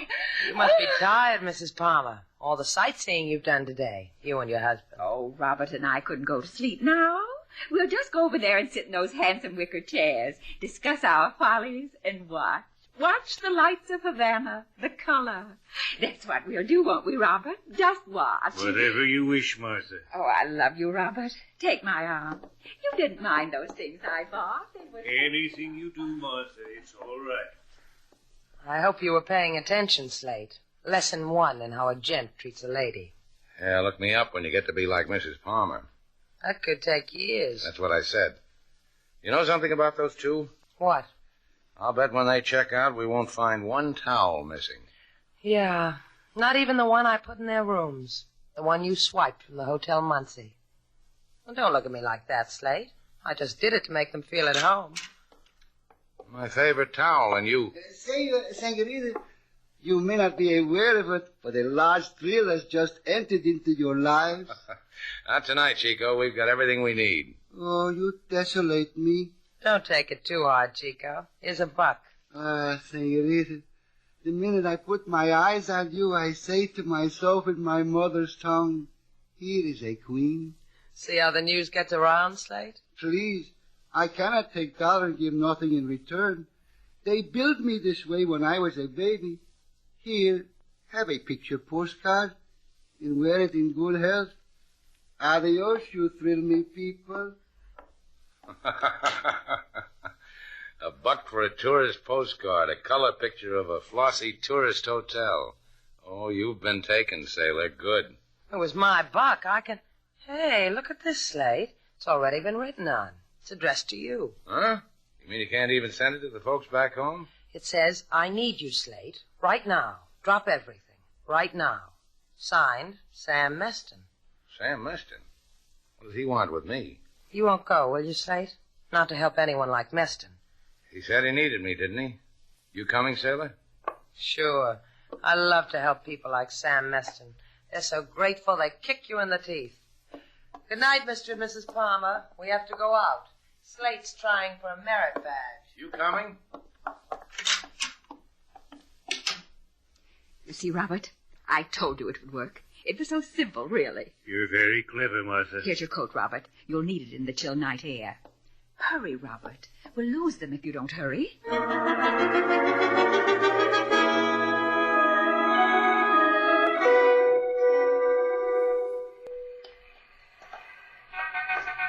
Be careful, dear. There's a puddle of water. I see it. Well, walk around it. There. Think of it. Mr. Shannon will lead us straight to Sam Meston. Martha. One more killing, Robert, that's all. Then there'll be nothing else to worry about. I suppose so.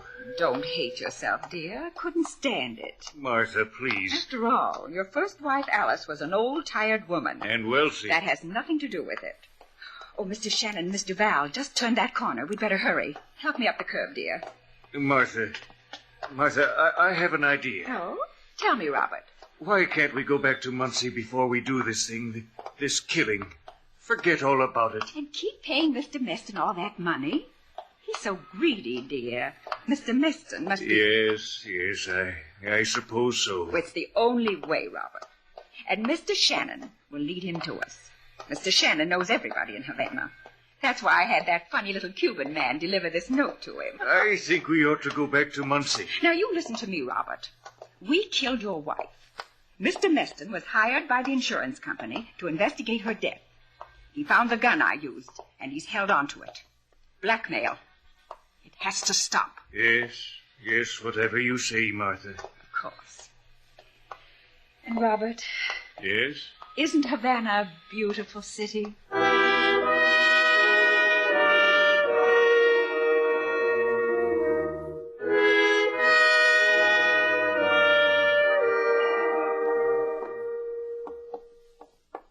Senor Slate, amigo, and Senor the Sailor. Welcome, welcome. Alfredo Gomez bids you welcome to the Hotel Metropole Ritz. Alfredo Gomez says the place is yours, unequivocally, irrevocably, and without doubt. Hi. The last time he gave me the place, Sailor, he took it right away from me and threw me out. That's the story of your life, isn't it? I do not wish to interrupt, but por favor, why have I given you the hotel? Is Sam Meston still registered here? Sam who? Sam Meston. Who, Meston? S-A-M, Sam. M-E-S-T-O-N, Meston. Let's see you get out of that. What are you both saying? Sam Meston. I want to see him. I want to know if he's registered here. Sam Meston. Sailor just spelled it for you. A joke? I'm supposed to say ha-ha? Ha-ha. Alfredo, what's the matter with you? You know Sam as well as you know me and Sailor. Please. The moment in time has come when I must take back my hotel. I am busy. They're having a convention here. The Daughters of the Hacienda Rifle and Pistol Club. Pardon me for the rest of the week. Okay, Alfredo, if that's the way you want it. Come on, Sailor. I don't understand what's going on here, Slate. Something scaring Alfredo.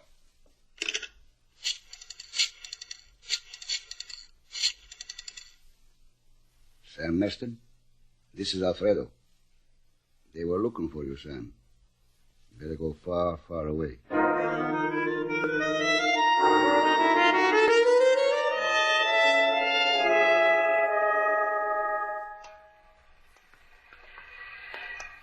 Mind if I coin a phrase, Slate? Go ahead, stun me with it. All right. Phrase. My feet are killing me. Why don't you go back to Shannon's place and wait for me? Uh-uh. I'm going to be brave.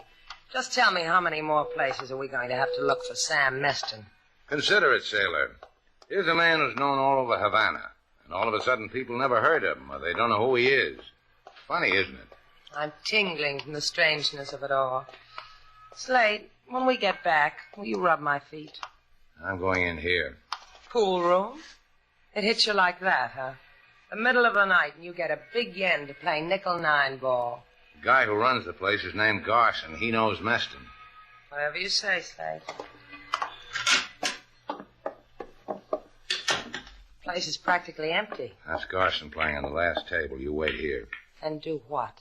Your snooker's a little weak. Go practice. Garson. Huh? Oh, hello, Shannon. Didn't hear you come in. You seen Sam Meston? How would you play this shot? Here, here, and here. Uh-huh. You like it? Olay. Gee, wow. Hey, you like it? Watch this one. You're crowding, Slate. Sam Meston. This is a toughie. Beautiful, huh? What's everybody so cagey for, Garson? You want to shoot pool? Grab yourself a table. 60 cents an hour. Hey, look, Garson. You can't push the management around, Slate. Get out of here. Where's Meston? What happened to him? Okay, you're asking for help to get out, huh? Yeah, just that. You're asking for it. And you'll tell me. Tell me, Garson, and I'll make you fit into the rack. Tell me. Paseo Lima, number 14, ground floor. Huh. Now, there's one to try a man's mettle. You like that shot, Garson?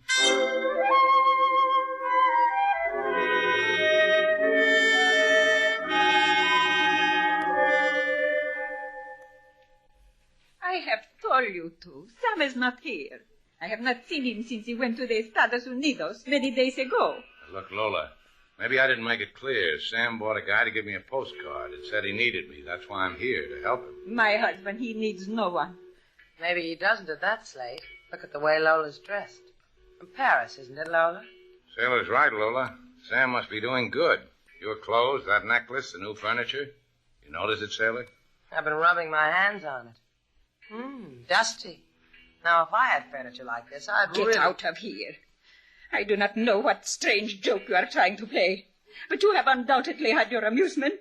Now get out. Go home. Now, why didn't we think of that, Slate? Home. Place to sleep. A place to wash out my nylons. Let's go, Slate. First, I want to leave my calling card. A guy asked for help. A guy I could live without. I grub all over Havana for him. People make jokes at me, try to slug me. And why don't you take the lady's advice, Shannon, and go home? Huh? Sam Meston. Greetings, Sam. The whole world's been telling me you were out. You should listen to what people tell you, Shannon. You learn things that way and you don't get hurt. I'll remember. Just for the record, why'd you send me that postcard? You never got a postcard because I didn't send one. It'll have to be better than that, Shannon, if you want to cut in. Sam, please. Maybe it's What else not... could it be, Lola? You want a piece of what I got. You're here to put a finger on me and say, give us a piece. You'll never get it, Shannon. You can die at my feet and you'll never get it. Whatever it is, who wants it? Hey, what is this, a rest stop? It is the back door, Sam. I will go. Entertain our guests, Lola. I'll get it myself. What do you want? Hey. Sam, who was it? You wanted it, Shannon. Take it. The gun in the drawer. Take it. You get rich on it. Maybe you die on it. Like me.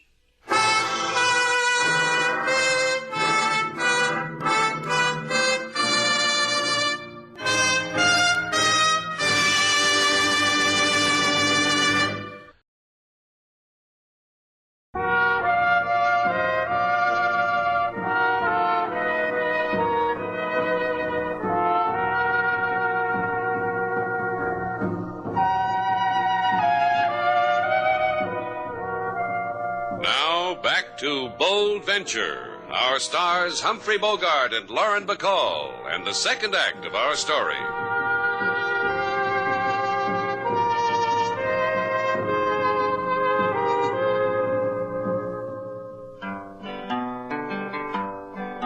Mr. Shannon, he look all over town, up and down street, then turn around. This fella he look for, his name is Sam. Now fella, he is Mr. Very Dead Sam. Slate. Yeah? You're sorry he's dead, aren't you? He never did anything to me. What are you going to do about it? I phoned LaSalle. He's going to meet me at police headquarters about noon. I'm going to turn over the gun and... A lady come in, she walk real slow. She wear black lace for a new widow. She has the look of... Yeah, I see her, King. Be careful, Slate. She lied to you once. Good morning, Senora. I want you to know how sorry we are. Send flowers. We're going to do that too, Senora. But right now, Slate's being a gentleman. Allow him the luxury. Bueno, console yourself that you have killed my husband. What are you talking about? The killers follow you all over Havana. You find Sam. The killers find Sam. I said I was sorry. Anything I can do. There is what to do. You took a gun from Sam. The gun he told you was in the drawer. Give it to me. I don't like the way she asks. Now, look, Senora. Sam told me to take it. He must have had a reason for it. I'm going to find out what it is. Give it to me. Give me the gun. Now, I don't like the way you ask. Keep it then. Be a fool and hug it to you. Sam said it, and I will say it. That gun will kill you.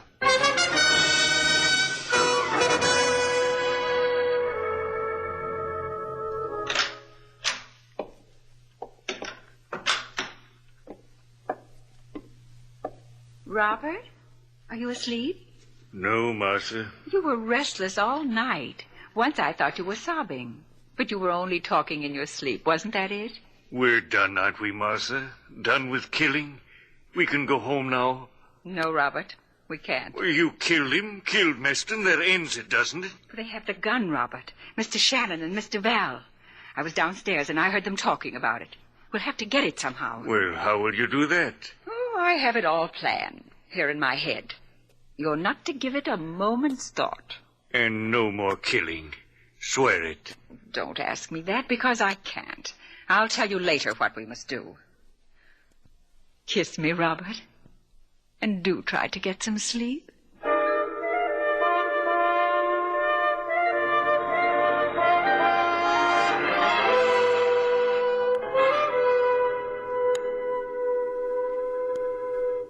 It's 11 o'clock, Slate. Don't you have to go to police headquarters and see LaSalle? I told you noon. You trying to get rid of me? I've got a reason. You don't want me to watch you bathe your feet in Epsom salts, huh? In bicarbonate. We're out of Epsom. Well, how come? You're supposed to take care of kitchen supplies. We're out of ketchup, too. Come in.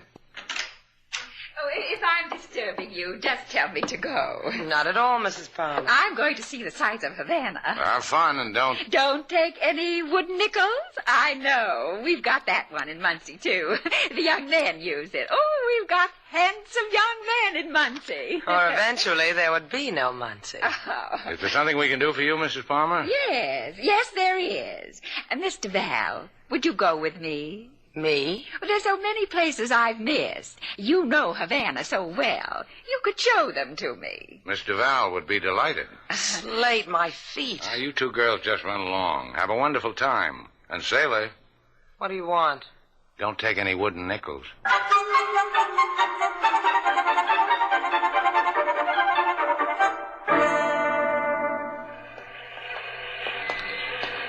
Only one more stop, dear. I promised these people I'd bring you by to meet them. See? Wasn't far, was it? Hey, this is Sam Meston's place. This is where he was... Exactly, my dear. Please knock on the door. I don't get it. What's the idea? Knock on the door, Mr. Val. Because you see, I can't. Not with my purse in one hand and this gun in the other. Why, Grandma, what big eyes you have. Knock. Anything for the tourists. It's a motto with me. Come in, Mr. Val. Mr. Palmer. You better take care of your wife, Mr. Palmer. Havana's too much for her. Look, the sweet thing's pulled a gat on me. The other one. Is she here, Robert? In the next room. I tied her up, gagged her. We'll go to her. Yes, Martha. You can put that thing away now, Mrs. Palmer. It helped a lot. My feet don't hurt a bit anymore. I like you, Miss Duval. You have many qualities. Now we're chums again, huh? Pals, friends, buddies. Here she is, Martha. Lola. That's your name, isn't it? Lola, you understand what is about to happen to you, don't you? Pray, my dear. I give you that. See if she's dead, Robert. Yes, Martha. She's dead. Now, you, too, will understand me, Mr. Val. Sam Meston willed you and Mr. Shannon a gun. I want it, so Robert and I can live happily. You've got a gun. How many do you need to be happy? How many people dead? You will call Mr. Shannon on the phone. Tell him to bring the gun, nothing else. Tell him, if he doesn't, I'll kill you.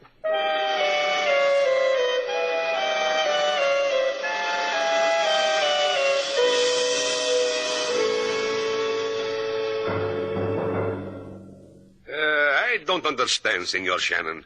Why do you want me to return to you this gun you took from Sam Meston? What good is the gun to you? I'll tell you what good it is. Word gets around fast in Havana. And the current word is that I've got the gun. Someone's going to try to take it away from me. And you want to be the cuckoo? The pigeon. It is a matter of opinion. Another thing, you told me you had a file on Sam Meston. See? Senor Meston, ever since he has been in Havana, had no means of support that were visible to the naked eye, which made us lift an eyebrow. Last year, we investigated him. What did you find out? He was a private investigator for the Acme Insurance Company of your country. His last known assignment was for a murder case in a town with an impossible name like Muncie, Indiana. Muncie, Indiana. Muncie. It is still impossible. But a murder case. The state of Indiana versus Robert Palmer. Robert Palmer? Please, you are taking the words out of my mouth. What about Mrs. Palmer? Mrs. Palmer was murdered. Well, what do you know? Por favor. Now, what about the gun, LaSalle? You going to give it to me? Lend it to you. If you please, sign here. And leave a deposit. No, senor, not money. Your word.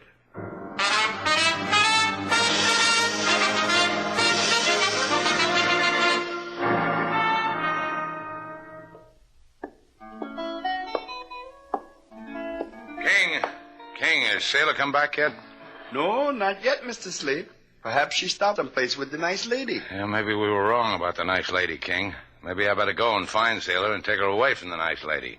Why? I don't think my girl ought to run around with murderers. She might get killed.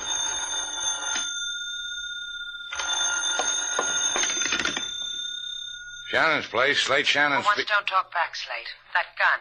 Bring it to Sam Meston's. And no cops. Just you with a gun. Sailor. If you expect to find me alive, that is.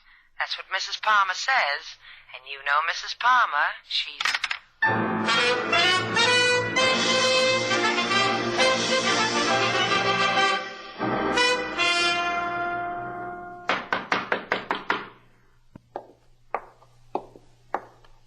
Mr. Shannon? Yes, Mr. Shannon, open the door. I have a gun at Mr. Duval's head, Mr. Shannon. So you'd better come in with your hands up. Are your hands up? They're up. Good. Open the door, Robert. Have they hurt you, Sailor? She killed Mrs. Meston right in front of me. That hurt. My dear, there was no other way. Was there, Robert? Let's do what we have to do, Martha. Take the gun away from him. You have the gun with you, Mr. Shannon? It's in my pocket. Robert, get it.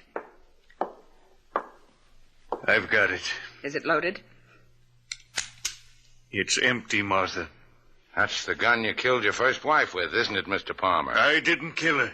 The dear little lady must have knocked her off, Slate. This gun is the thing that kept Sam Meston in the chips. He found the evidence that would hang you, and he kept it.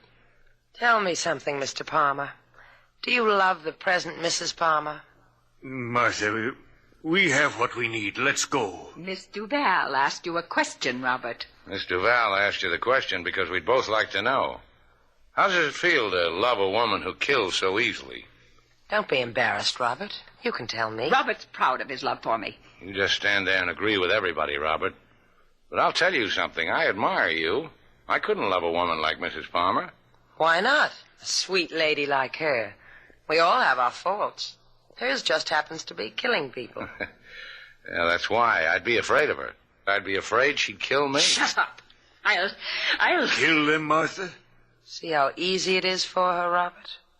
Martha, would you kill me? Oh, what's the matter with you? Now's a good chance to kill me, Martha. Kill me and blame it on these people here.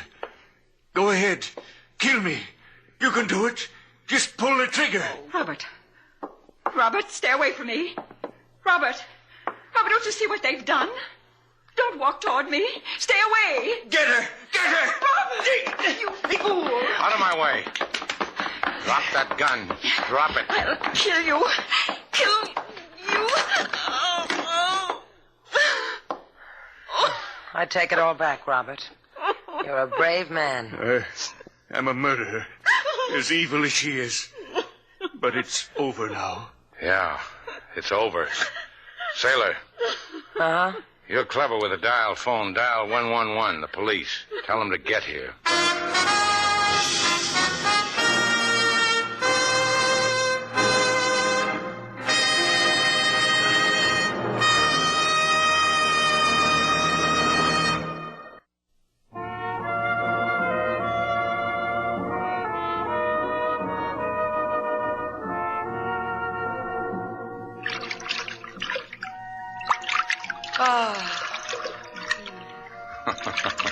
Finally made it, huh, Sailor? Oh, there's nothing like a foot bath.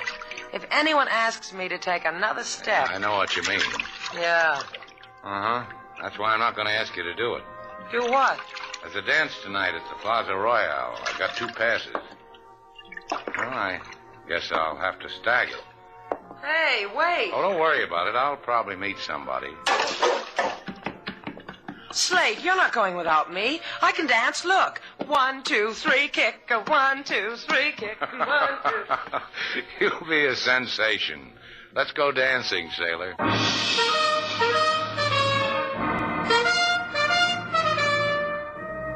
And so our 2 stars, Humphrey Bogart and Lauren Bacall, have brought to a close our latest bold venture story. Special music was composed and conducted by David Rose. May we invite you to listen again next week at this time for another exciting adventure starring Humphrey Bogart and Lauren Bacall together in Gold Venture.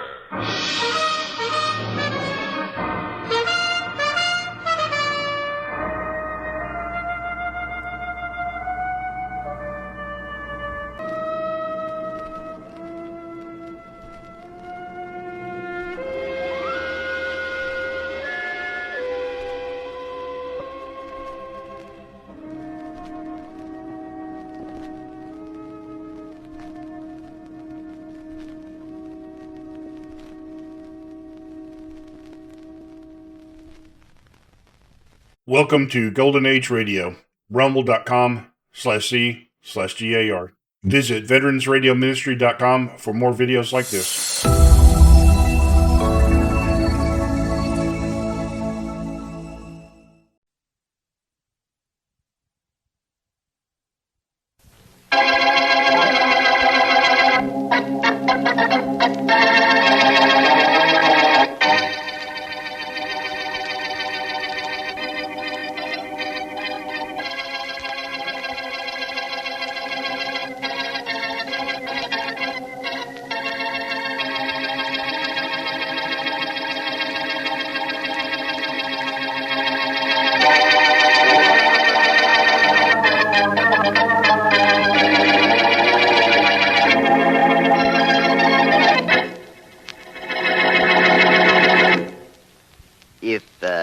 Have all taken seats that satisfy you, gentlemen, we will proceed at once with the business at hand. Good. Maps, photographs, and other data, Miss Harden. In your portfolio, Mr. Father. Thank you. Gentlemen, we are faced with a crisis. We're in dire need of funds, and we shall acquire said funds from the Wentworth diamonds. Net profit to us, $500,000. Boss, the Wentworth rocks are too hot to handle. The main stone, yes. We have no interest in that. We shall acquire our revenue from the 24 smaller stones of the Wentworth collection. We gonna take it out of Lady Wentworth's home? Lady Wentworth has only a paste copy of the diamonds in her name. The real diamonds are in the National Vault. At 8 o'clock tomorrow morning, the diamonds are to be transferred by armored truck from the National Vaults for 2 weeks' display at the Manchester Museum. It is there that we appropriate them. They'll be heavily guarded at the museum, won't they? You will hire a dozen of the city's most capable trigger men. They'll be paid well. I get it. Rough stuff. Huh? You will lead the operations, Mr. Adams. 6 guards will stand in our way. The 2 at the front door can be subdued at trigger point. The 2 at the entrance to the gallery in which the Wentworth collection is being displayed may have to be rendered unconscious. The other 2? The other 2 will be guarding the Wentworth diamonds. They are to be killed. When do you plan to do this? I'll inform you of the exact day and time of day. In the meantime, you'll study these maps and photographs at the Manchester Museum. One more thing. There's more? Yes. We now come to that portion of our plans which involves the person known as Boston Blackie.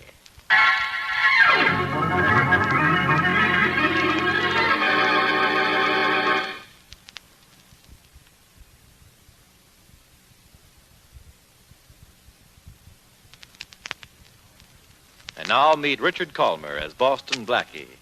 Enemy to those who make him an enemy, friend to those who have no friend.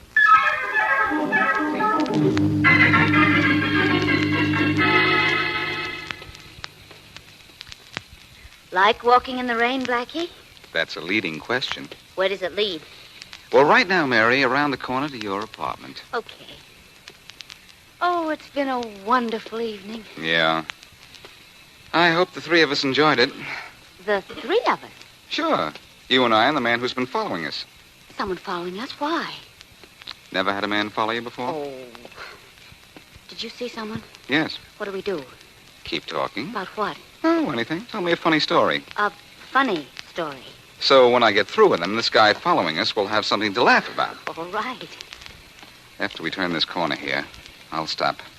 But you go ahead, cut across the grass, and keep talking all the time. Here's the corner. Now, keep going. I'll hug the wall and get this fellow as he goes by. But what if he puts up a fight?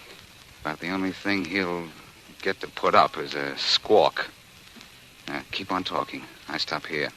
Wish me luck. I do. It was really the funniest thing that's happened to me in weeks, Blackie. The Telephone rang about 7 o'clock this morning. And a squeaky little voice asked for Ozzy. All right, you reach. Gee, boss, don't shoot. It's me. Shorty. Well, what? Oh, wait a minute. Hey, Mary, come on back. It's all right. It's a friend of mine. I've been telling you all night, boss. I got to talk to you. But not with a dame, Blackie. I can't. Since when have you turned girl shy? This is Mary Wesley, Shorty. Mary, this is Shorty, an old pal of mine. Oh, how do you do? Boss, I got to talk to you. And where nobody can see us. Well, if you two want to talk, you can come up to my apartment. Next, boss, this got to be private conferring. Come on, Shorty. It's all right. Mary doesn't talk. And besides, she makes good coffee.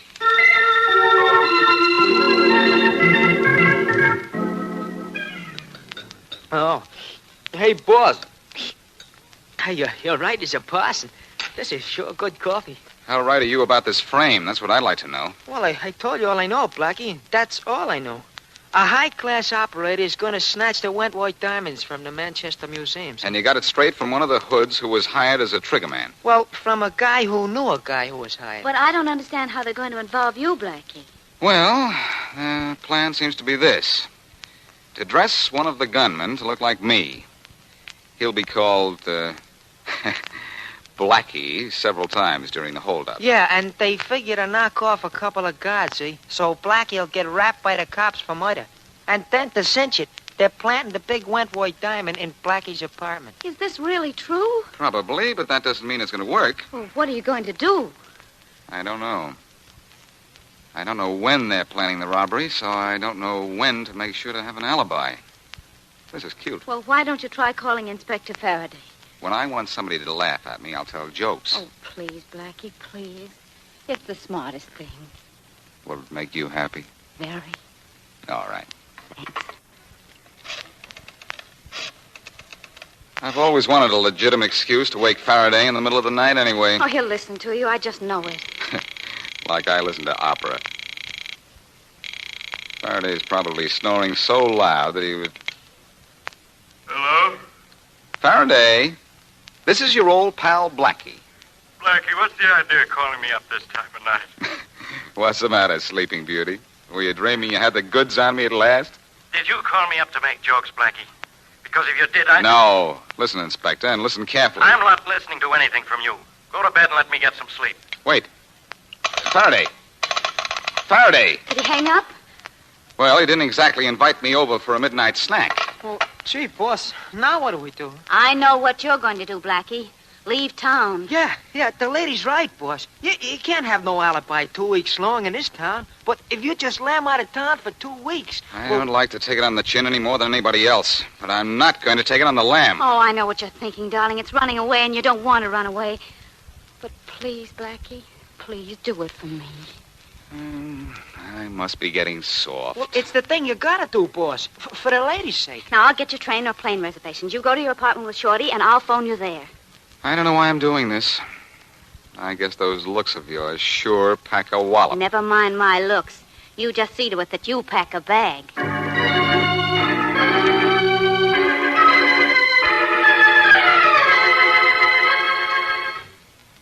How many shirts you want in this suitcase, boss? Oh, I don't know. Gosh, I wish that Chicago call would come in. Oh, well. Shorty, is there something that maybe you haven't told me yet? For instance, what time tomorrow are the diamonds being taken from the National Vaults to the museum? 7 o'clock. To be in a museum at 8, see? An armored car's picking them up. No chance they intend to steal them en route. They're too well guarded in an armored car. Gee, boss. How'd you know the diamonds would be picked up at the National Vaults instead of Lady Wentworth's house? Lady Wentworth wears only paste copies of the Wentworth diamonds. The real ones have always been in a vault. Gee, you know everything, boss. Well, I know I'm in the clear till those stones get to the museum at 8 tomorrow morning. This is probably my Chicago call now. Or the dame with the reservations on a train, maybe. Hello? Blackie, this is Mary. I couldn't get a plane reservation at all. I got a train reservation to Chicago just as you wanted, but it's not until Friday. All right, then I'll leave on Friday. Oh, but Blackie, to be perfectly safe, you have to be out of town before tomorrow morning. Look, honey, don't worry. I'll play Invisible Man until Friday. But I am worried, darling. What if they rob the museum before Friday? Then I'm in a jam. Well, if having an alibi will help, can't someone be with you all the time? You like the job for yourself? Oh, Blackie. Blackie, be serious. You know I can't meet you until 4 o'clock. That has to be a date. All right. But be careful, darling. And call me in the morning. I'll give you a ring at 10. See that you do. Night. Good night. Well, Shorty, looks like you and I have a chance to have a little fun. I can't leave town till Friday. Oh, gee, boss. You better tell your pal Kingston in Chicago. And tell him you're not coming to see him until Friday, huh? Not at all, short one. He's Oh. going to help me. Oh. But, gosh, what can he do? He's in Chicago. He can give me a hand through one of his branch offices here. If I was... Oh, that's probably Charlie now. Hello? Mr. Charles Kingston of the Kingston Corporation in Chicago calling Mr. Boston Blackie. I'll take it, operator. Here's your party, Mr. Kingston. Hello, Blackie. Hello, Charlie. How are you, fella? Oh, swell, Charlie. Is the man who does favors in? Good. You can write your own ticket, Blackie. What is it? Can you hear me clearly? Go ahead. All right, Charlie. Here's what I want you to do.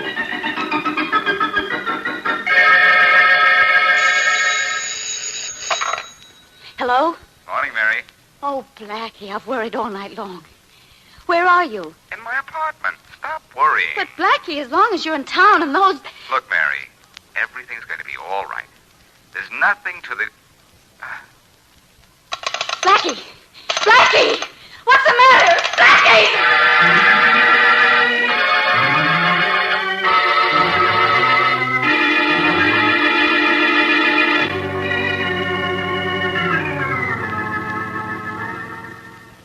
May I see the timetable of the Wentworth diamond robbery, Hazel? Here you are, Mr. Farthing. Good. Now, here on the chart, we can see what progress we will make today. Mm-hmm. It's 1:30. The men are here at this moment, a mile and a half south of the museum. In 15 minutes, the first of them will enter the museum and take their places. In 30 minutes, it'll all be over. You're smiling. Yes, You like the way I plan. obviously. If my schedule's right, this should be Mr. Boston Blackie. Come in. Here he is, Mr. Farthing. Boston Blackie. Oh. Won't you come in, Blackie? Do I have a choice? Not for the present. That'll be all, Tom. Right. I'm Roger Farthing. This is Miss Hazel Arden, my secretary. Hazel, the famous Boston Blackie. How do you do? How are you? You know why you're here? Not to play house. When do my teeth start chattering? In exactly 22 minutes, men in my employ are going to steal the Wentworth diamonds from the Manchester Museum and inadvertently kill 2 of the guards. One of the gunmen will be referred to by the others as Blackie. You begin to see? Seeing is a little habit I picked up some time ago. Splendid. As you probably know, the main Wentworth diamond is too distinctive to be of value to anyone other than its rightful owner. So? So, one of my associates is placing it in your apartment shortly after the robbery, then informing the police of its whereabouts. You will be forced to remain here until it is found. You understand? Perfectly. You know something, Blackie? Nothing disturbs you. I'd like to have you on my side. You want me on your side? Believe me, Farthing, you'd be more comfortable with acute appendicitis.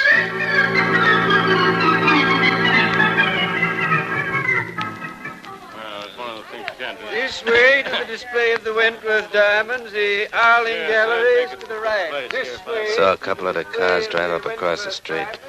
Boy should be coming through the front door in a minute, right? There they are. They took care of the guards at the door.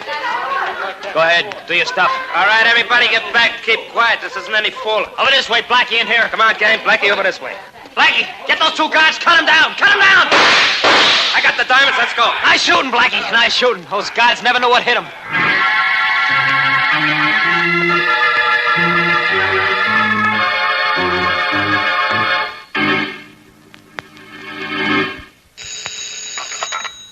Faraday. Inspector, this is Mary Wesley.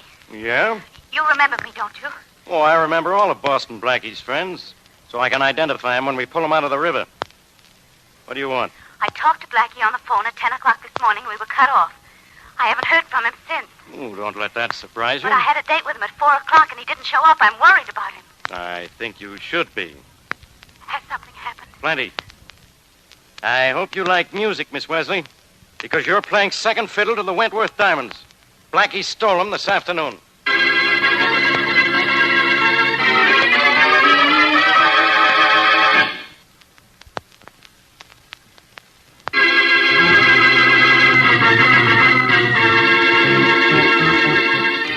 And now back to our story. When we left Boston Blackie, he was, to all appearances, hopelessly victimized by Roger Farthing's plan to frame him for the theft of the Wentworth diamonds and the murder of the 2 museum guards. As provided in Farthing's plan, the police have been notified that the main Wentworth diamond is in Blackie's apartment.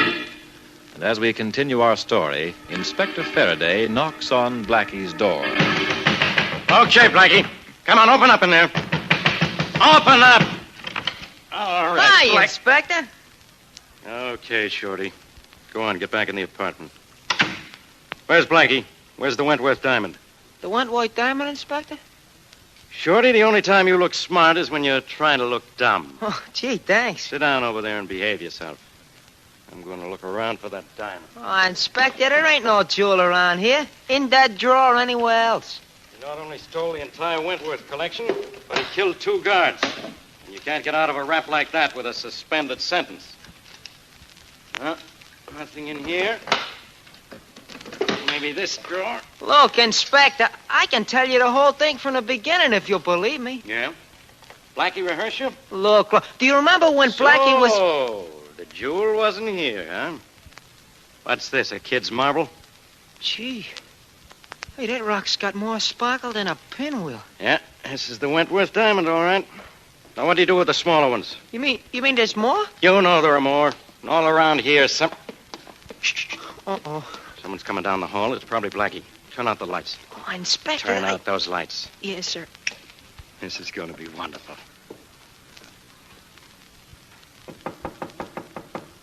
Wise guy knocking on his own door. Is that a signal to you? It don't mean nothing to me. I'll open it. Blackie, are you... Oh, Miss Wesley, it's you. is Blackie here? Turn on the lights, Shorty. Oh, sure thing. Hi, Miss Wesley. Shorty, where is he? What happened to him? Well, didn't he meet you? No. And when he called me, we were cut off. I don't know what happened. Oh, gee. Okay, you two. Make yourselves comfortable. Because we're going to wait right here for Blackie.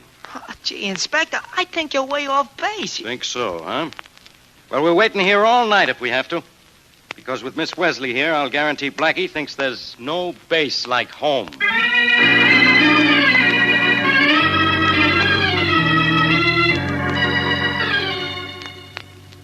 Mr. Farthing. Oh. Mr. Farthing. I must have fallen asleep, Hazel. Sleep well earned. You've released Boston Blackie? Yes, yes. Before very long, we shall hear that he's been picked up for robbery and murder. And tomorrow morning, I shall have in my hands 24 of the most precious diamonds in the world. Tomorrow morning, Mr. Farthing. You mean this morning? Oh, it is quite late, isn't it? Nearly mid-morning. I suggest you go to your room and try to sleep, Hazel. And if you are addicted to dreams, my dear, perchance you can dream of the crime so perfect that it cost nothing but the life of Boston Blackie.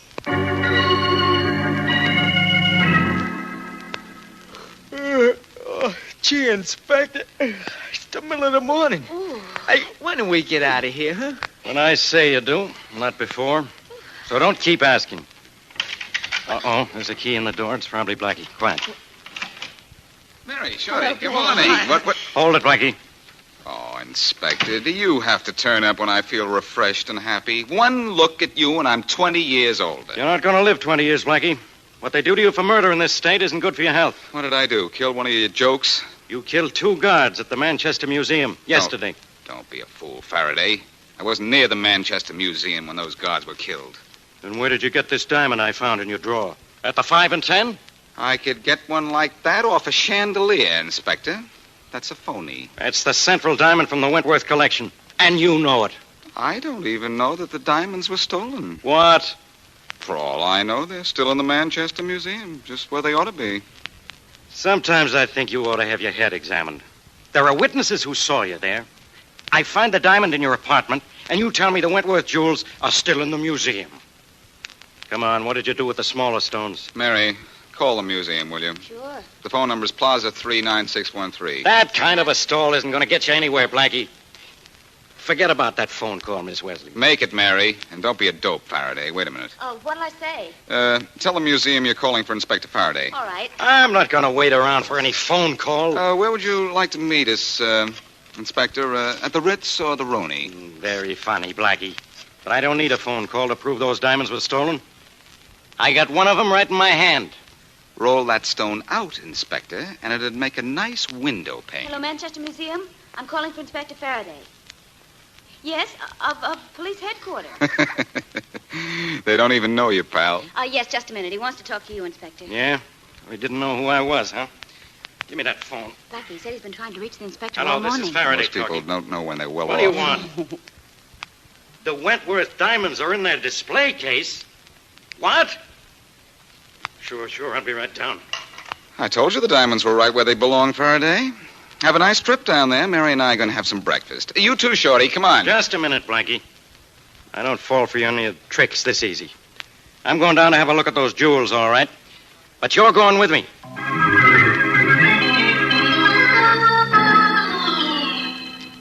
Here are the diamonds, Inspector, just as they were before the robbery. I don't understand it, but here they are. How do I know these aren't phony? I beg your pardon, Inspector, but I'm an expert in such matters. What about this diamond in my hand? It's paste. And what's this gag about the jewels being stolen, 2 guards killed? Well, it's all very true, Inspector, but this morning when I came into the museum, here were the diamonds just as they were before the unfortunate incident. It's amazing. Happy, Faraday? All the diamonds are here? All but one small stone. But we're so happy to have the other diamond returned, we aren't terribly concerned about Well, I'm concerned. Especially about those 2 murdered guards. I'll tell you where you can find that missing stone, Faraday, and the man responsible for the death of the 2 guards. In your apartment? No, in room 909 in the Winston Hotel. In the handkerchief pocket of a friend of mine. Blackie, you're getting deeper and deeper into this every minute. I'll be in plenty deep if a certain party had a cold last night. A diamond that size is nothing to sneeze at.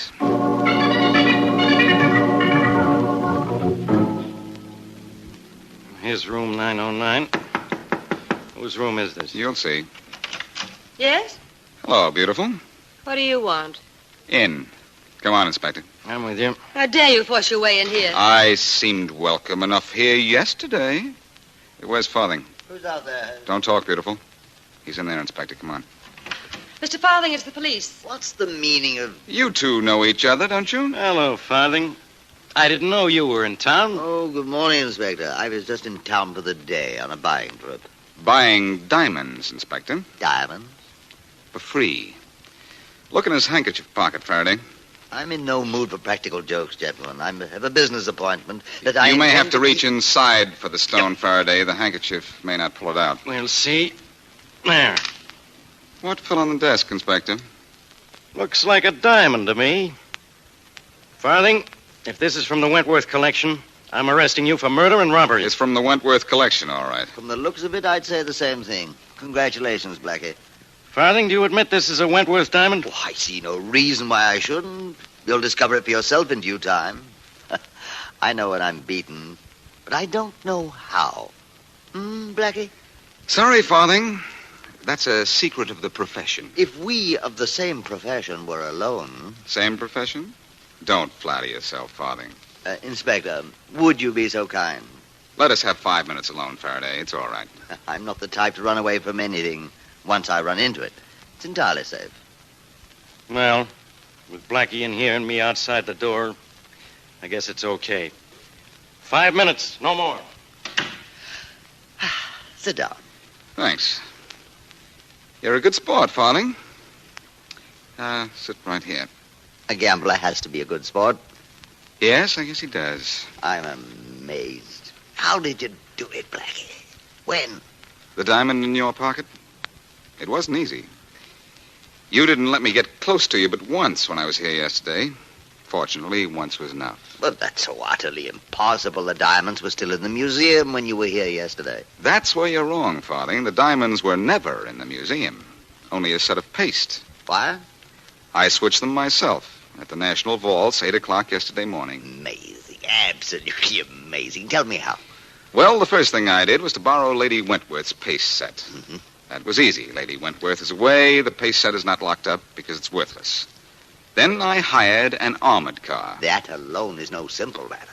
It was simple enough for my friend Charlie Kingston. Of Chicago? Yes. He hired an armored car for me through his local office. And how did you use this armored car? My friend Shorty and I dressed as bank guards and went to the delivery entrance of the vaults a little before 8 with the paste diamonds in a case just like the ones the real diamonds were in. I see. You stayed just inside the delivery entrance until the armored truck came along, then walked out with the paste diamonds and gave them to the driver. Well, that was no problem. We weren't stealing anything, just handing to the driver something he expected to get. So far, brilliant, brilliant. Then what? Then Shorty and I got our own armored car from around the block, drove it to the delivery entrance of the vault, and picked up the real diamonds from the real bank guards. That was simple, too, because the bank guards expected to see an armored car outside the delivery entrance. So a set of phonies went to the museum, and I kept the real set. Until after your men robbed the museum. Then I broke into the museum at night and delivered the real diamonds, that is, all except the one small stone which I planted on you.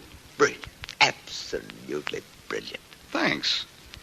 That's a lot coming from you under the circumstances. I am an artist in my way, Blackie, and you're an artist in yours. Does one great painter scoff at the work of another because the other's artistry is superior to his own? Maybe you're not the artist you think, Farthing. Why do you say that? The idea of involving me. It seems to me that a good artist concentrates more on the picture and a little less on the frame.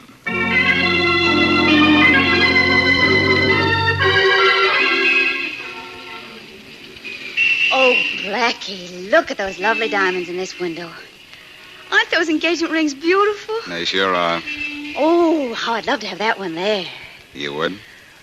Well, it might depend on who gave it to me. Oh. I might like you to give me one someday. Except what? Except I'd never be quite sure just how you got it.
Welcome to Golden Age Radio.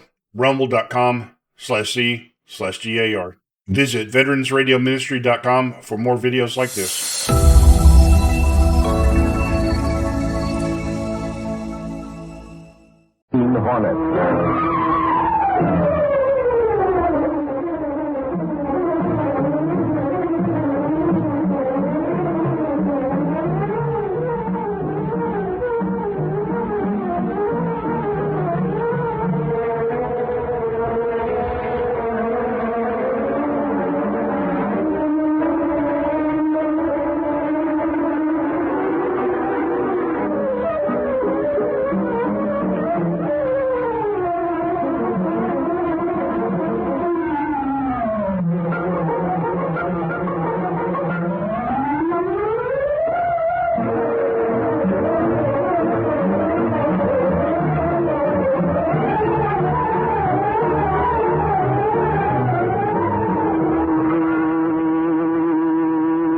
Begin tonight's exciting story in just a moment. The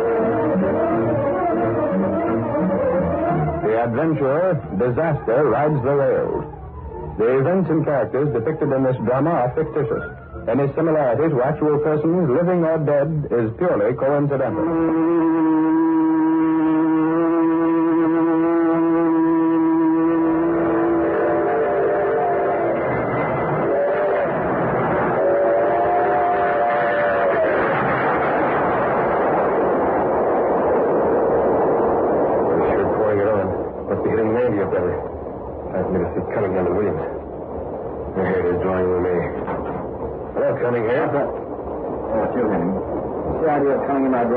Why shouldn't I, Cunningham? After all, I'm the railroad detective on this run. I don't like it, that's why. Suppose someone stuck his nose in here when we were in the middle of a poker game. Me and Williams might be upset.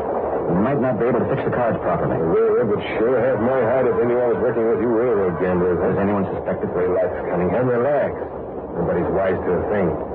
How's your talking? Talking gets people in trouble, Henning. I don't like it. Okay. Who's your partner? Williams? Yeah. Same as usual. Out in a club car with the other passengers.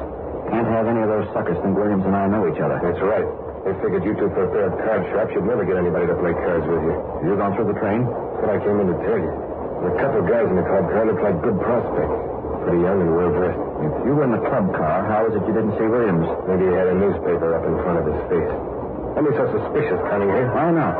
That's the only way I can be sure nothing goes wrong. This is a good racket, and I expect to keep it. That's okay by me, too. I get my cut, so it's to my interest to see nothing goes wrong.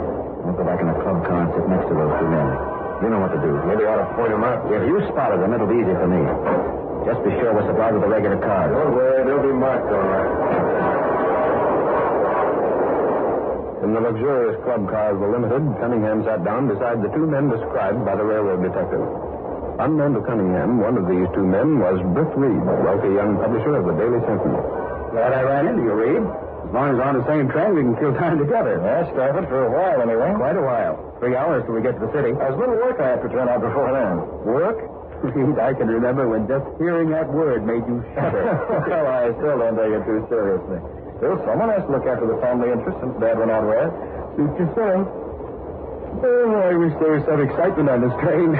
How do you happen to be taking it anyhow? I thought you never left the bright light. I was upstate at the racetrack. Did pretty well, too. A man with your money can afford to lose plenty. I guess that's why I usually win. Whatever it is, horses, bridge, poker. Excuse me. Huh?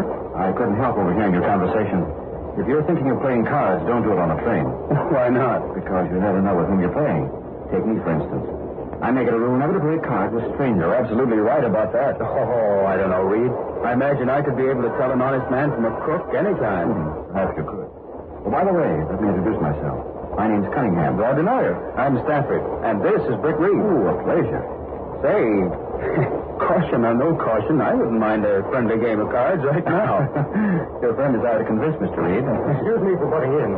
You gentlemen would like a fourth for bridge. How about me? Say, then we're all set. For just a moment. You or Reed know this man? Oh, a difference. I never saw him before, Cunningham. Oh.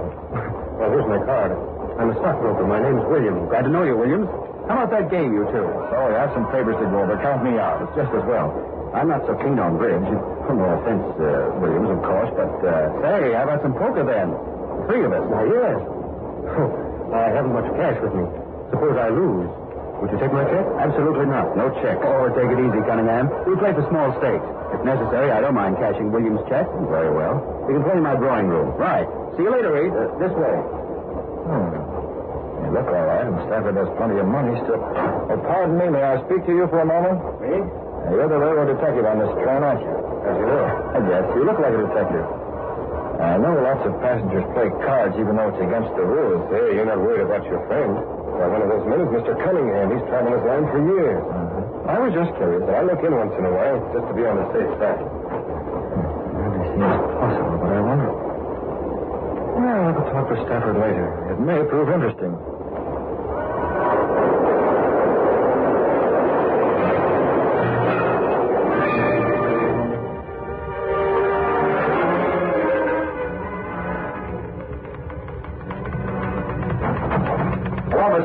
How things been going during my absence? I understand Lowry's looking for me. Yes, he's very mysterious about it. That's not like Lowry. When he has something, he wants to tell the world about it in newspaper headlines. With a byline. Have him come in. Anything else? That friend of yours, Mr. Stafford, is waiting. I told him to go into your private office. Stafford, huh? I missed him at the station. I wonder if my hunch was right. What hunch, Mr. Reed? Oh, never mind, Miss Kate. Send for Lowry. Ah, Britt. I've been waiting for you. Oh, you look a bit disturbed, Stafford. Don't tell me you lost money playing poker with strangers. I lost plenty, Britt. I should have taken your advice and stayed away from those men. I thought as much. I'd swear that game is fixed, but there's no way of proving it. If only you'd been there watching. It takes an expert to detect crooked card tricks, Stafford. But I sent the railroad detective back there. He should have been able to tell. Some fellow did come in. Sure, fixed that. That's the one. Did he watch the game? Yes, he seemed to know Cunningham quite well. His name is Henning. So he was a detective, eh? Yes. You didn't notice anything out of the ordinary? Not a thing. I guess if he couldn't find anything out of line, I was suspicious over nothing. Oh, else that detective is in with the crooked game. It's been known to happen. Hey, boss, am I glad you're back? I've got some inside dope that may build into a good yarn. Easy, Lowry. I have a visitor. Oh. But Casey said they'd come right in. Now, this is Mr. Stafford, a friend of mine, Lowry. Hello. Hiya.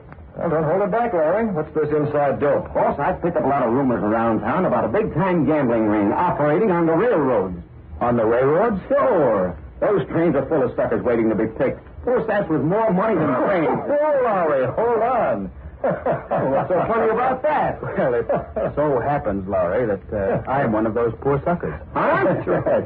Stafford got into a poker game on the train and lost plenty. Well, that's great. What? That is, I don't mean about you getting hooked, Mr. Stafford, but if you've got proof about train gambling... Well, that's just the trouble. We have no proof, only suspicion. Oh. It takes more than that to get jail terms or a newspaper story. There must be plenty like Stafford here who ran up against this racket.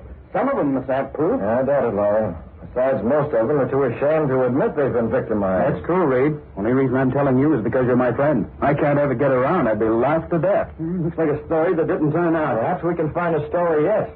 One of those two men Stafford played with handed me a card to introduce himself. Those crooks carry fake cards by the dozen. Well, we still don't know them for crooks, definitely, so this name and address may be on the level. Check out anyway. Okay. If we find anything, we'll use it. And so will the police.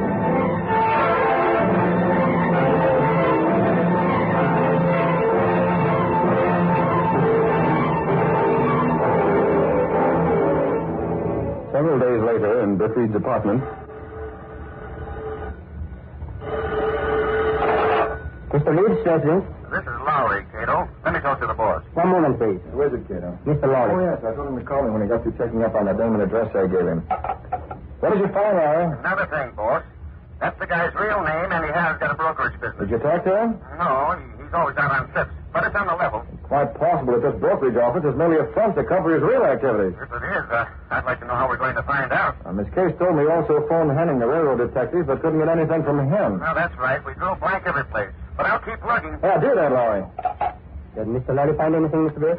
I didn't hear. Apparently everything is innocent on the surface, Cato. This man Williams does run a brokerage business. Lowry found that out. Then he's not the crew? Well, he could still run the business as a blind to cover his gambling.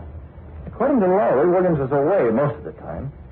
If my idea is right, he may be spending that time on the trains looking for victims like Stafford. Yes, sir. And if this railroad detective Henning knows Cunningham, the other man in that poker game, as well as he says he does, he may be on it, too. How'd you find out, Mr. Biff? I'm checking on that right now, Cato. Hello, Central Depot. I'd like to speak with one of your railroad detectives, a man named Henning. Oh, he is, huh? What train? Oh, no message, thank you. He's not there? Henning's out on an assignment. Living on the limited, age 15. Cato, if those two fellows are card sharps and Henning is in with them, they're bound to pull their dirty work on the same train. Yes, sir, that's true. I'm going aboard that train to find out what I can. As the Green Hornet, Mr. Birch? Not as the Green Hornet, Cato. That would be too risky. But I'll stay out of circulation as much as possible. Those two men, as well as Henning, have seen me before. Yes, sir. But I want the Green Hornet mask and gun handy in case they should be needed. Now, let me think. How can I do that without carrying them in my bag where someone might find them? Now, Cato, you have to take out the Black Beauty. The Hornet's car? Only fast enough to keep up with the limited. Be sure the mask and the gun are in the car. Now, while you're driving, watch the observation platform. If I give the signal, you know I'll meet you at the next stop. Be sure to watch.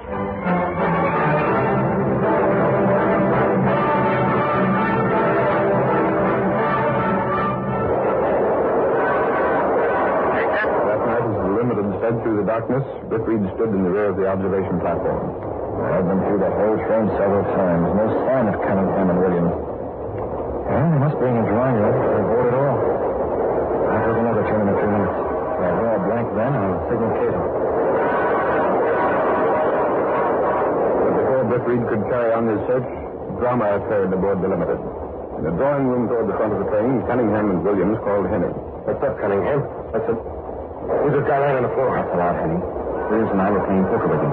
We saw Williams slip a card out of his sleeve. He started to squawk and I hit him. He looks as if he might be at the corner of the table. We must get him out of here, off this train. They've already emptied his pockets. Put the ticket for this drawing room in his coat. We can't open that window, Cunningham. And these air-conditioned cars, the windows are sealed. You can break glass. Lift him out. The train's going 80 miles an hour. He can't make it here. When he comes to, he talk. This racket's too good to spoil. One knows we took this drawing room, Henning. Only you. And you know better than to say anything. We'll sneak off the train to the next station. No one the wiser. Now, get his feet. Get it up. We're passing close to the state highway. Lights up the side of the tracks like a Roman candle. There it goes. And no one the wiser. Now all we got to do is...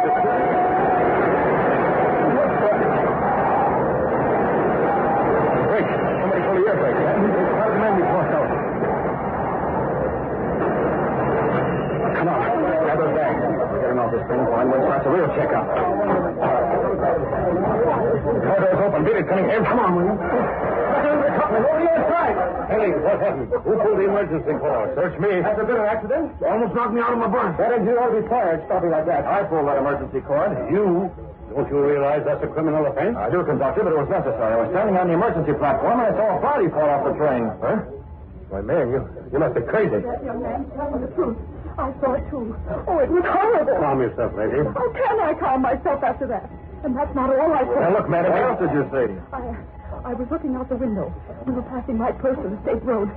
And just before that body fell, I saw a long black car beside the train. And the man driving it wore a mask. I could see him clearly. He was so close. A black car and a man in a mask. Why, that must be the Green Hornet. The Green Hornet? Are you sure you're not dreaming, madam? Of course I'm sure. The Green Hornet.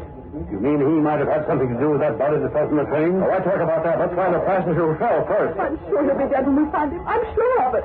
And the Green Hornet is the one who did it.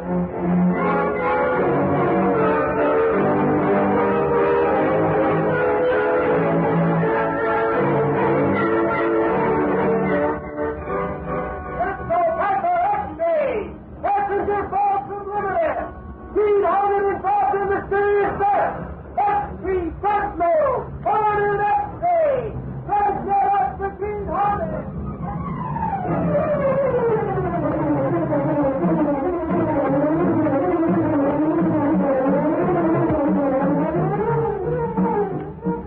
Falls on the first act of our Green Hornet adventure. Before the next exciting scenes, please permit us to pause for just a few moments.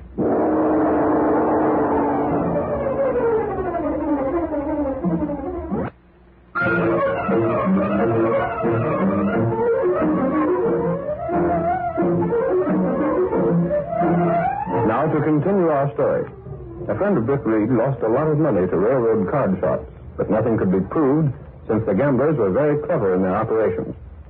Going aboard the Limited himself in an attempt to corner the card shops through a chain of circumstances, the Green Hornet is accused of murder. Well? Any news? Oh, the police expect to identify the man who fell off the train. Well, they've been expecting to identify him ever since it happened last night. Well, keep after them. We want to know. Wasn't that some story last night, Casey? You really think it was the Green Hornet, Lowry? That woman claims she saw his car just before that guy fell. But why are they calling it murder? I suppose the man jumped off the train. Wouldn't the fall be enough to kill him? Maybe, Casey. But murder makes a better story. What I want to know is, who was that guy? His pockets were empty, except for that ticket to Drawing Room A, car 92. That's where he fell from, all right. The window was busted out. Hello, Miss Kay. Well, any identification yet? No, Mr. Reed. I'll call police headquarters again. Some yarn, huh, boss? I wonder who covered it for the sentence. Get me police We slipped headquarters. the other papers on it by an hour. Where were you? Last night, I was home in bed. First I heard about it was when I came in this noon. I phoned that story in. Huh? I was on that train when it happened. Holy cats, then you saw the Green Hornet. Was that woman's yarn in the level? Well, no way. The Green Hornet's car was driving along beside the Limited. I saw it, but I don't believe the Green Hornet was directly involved. You and Casey both. Why else would that car be there? Hello? Police headquarters? I want to... I'll take it, Miss Case.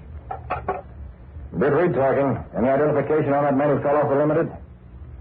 Oh, you have, huh? Oh. Is it positive? There's no mistake. Oh, we'll print it all right. Who was it, Mr. Reed? That man was Morelli. Morelli? The big shot gambler from upstate? Well... Lowry, keep after that fellow Williams. I'm not sure that it seems more than coincidence that gambling is the keynote of everything connected with this death. Williams? Was he on that train, boss? I didn't see him, but he might have been. And a man like Morelli doesn't commit suicide. Someone pushed him through that window. And I don't think it was the Green Hornet.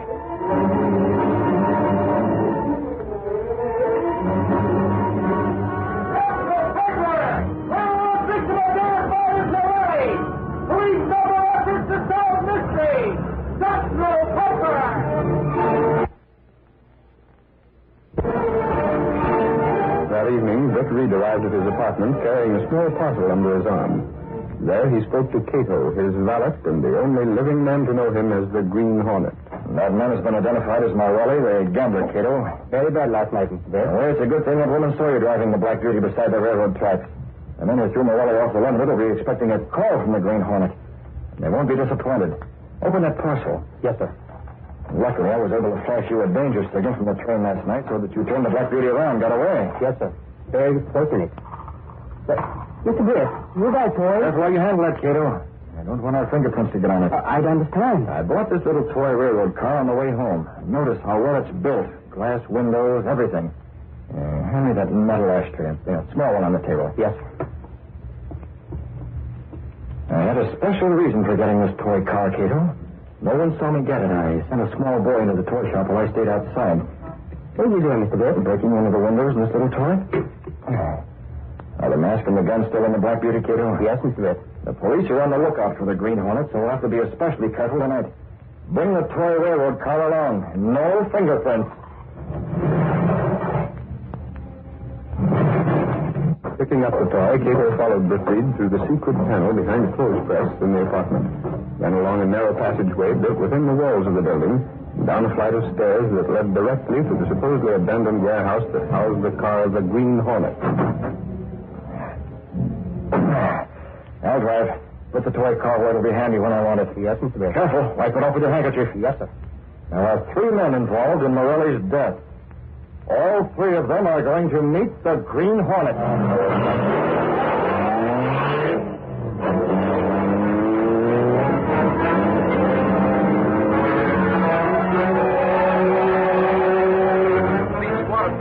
By railroad detectives are working to solve the death of gambler Morelli, who fell or was thrown off the Limited last night. By checking over the tickets issued to the passengers, authorities have learned that 2 tickets were issued and are still unaccounted for. It is believed that the passengers holding those tickets may be involved. Every effort is being made to...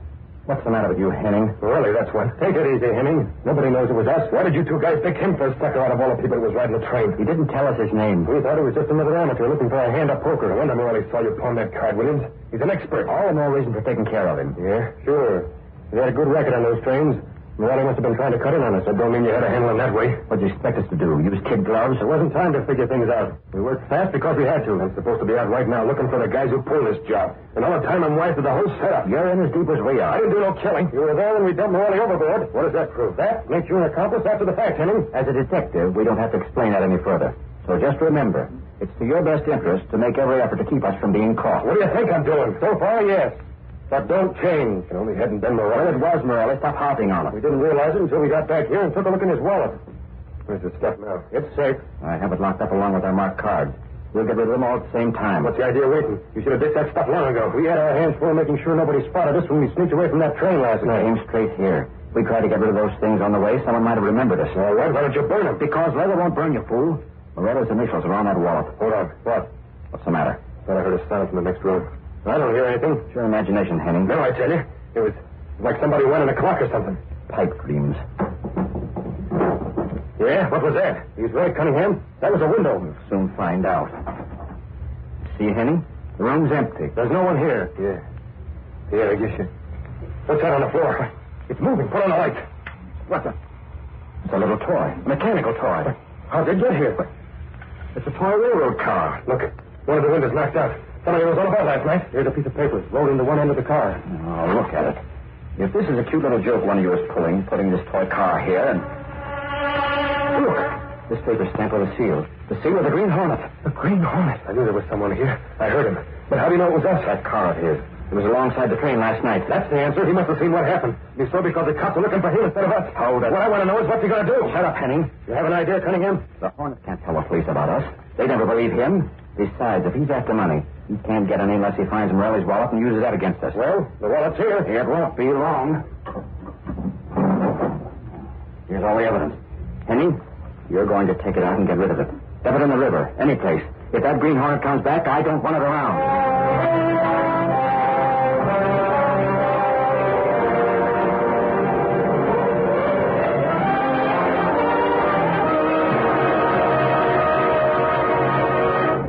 Leaving the toy car in Cunningham's apartment, Reed left by the fire escape. He and Cato waited below. I overheard their conversation before I left, Cato. Morelli's wallet was still there, hidden away. Yes, sir. I won't dare keep it around after they got no warning. And whoever comes out to get rid of that evidence... Get back in the shadows. Someone's coming. Just like Cunningham making me do one of dirty work. Got to get rid of these things. Don't move, Henning. The Green Hornet. I want what you're carrying. You won't get it. Let me buy it. Take it up in the lights. You don't dare follow me. Yes, me. I can't breathe. Grab him. Pull him inside that alley. I understand. I'll call the police now. Get them over here when Henning comes through. You watch him. I'll be back in a minute. Leaving Cato to guard the unconscious railroad detective, Reed put the Green Hornet mask and weapon in his pocket and headed for the nearest phone. He called police headquarters, and when they answered... I want to speak to the officer in charge of the Morelli investigation. He ain't here. He's out with a reporter named Lowry. They got a lead on some guy named Williams. Call him up. Tell him to forget about Williams' place. There's no one there. Who's this caller? Never mind. Take this tip and use it. Tell him to get over to 1724 East 51st. A man named Cunningham. Don't forget, if he wants to solve the Morelli job, 1724 East 51st.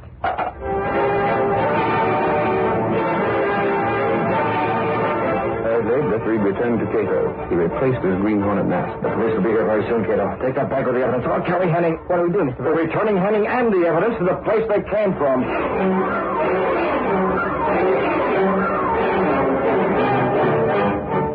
Cunningham, are you sure we can trust Henning? He knows better than to cross us. And why isn't he back here? He's had plenty of time to ditch that stuff. That must be Henning now. Henning! Why, he's been gassed.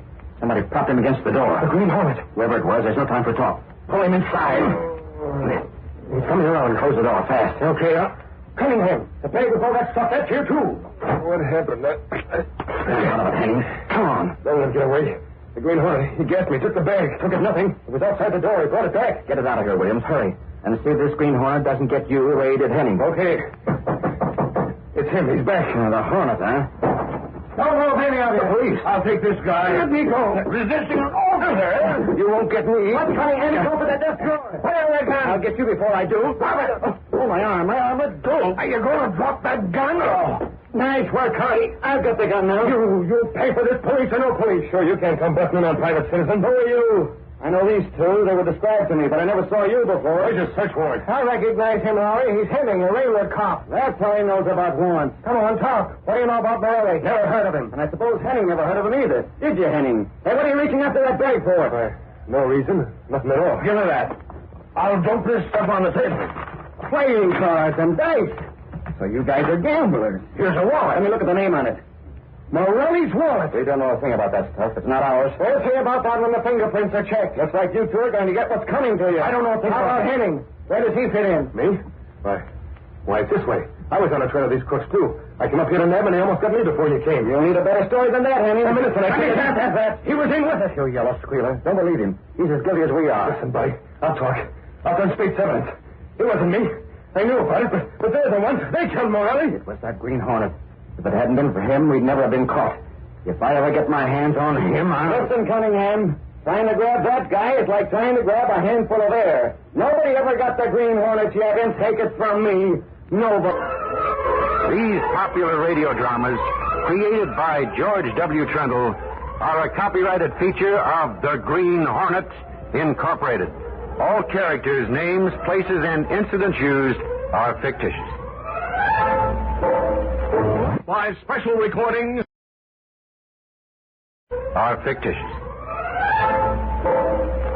Why, special recordings. Enjoying the timeless classics on Golden Age Radio?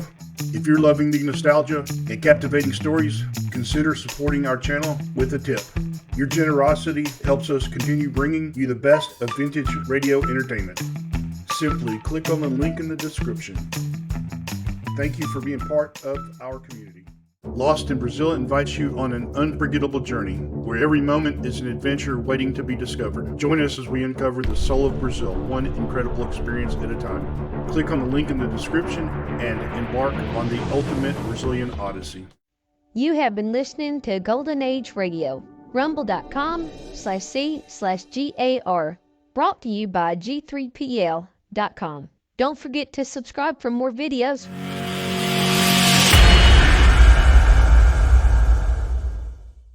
I would like to extend my sincere gratitude to Old Time Radio Research Group for their remarkable efforts in preserving and archiving the captivating world of old-time radio programs. Their dedication to safeguarding these precious audio gems ensures that future generations can relish the enchanting stories, music, and entertainment of the past.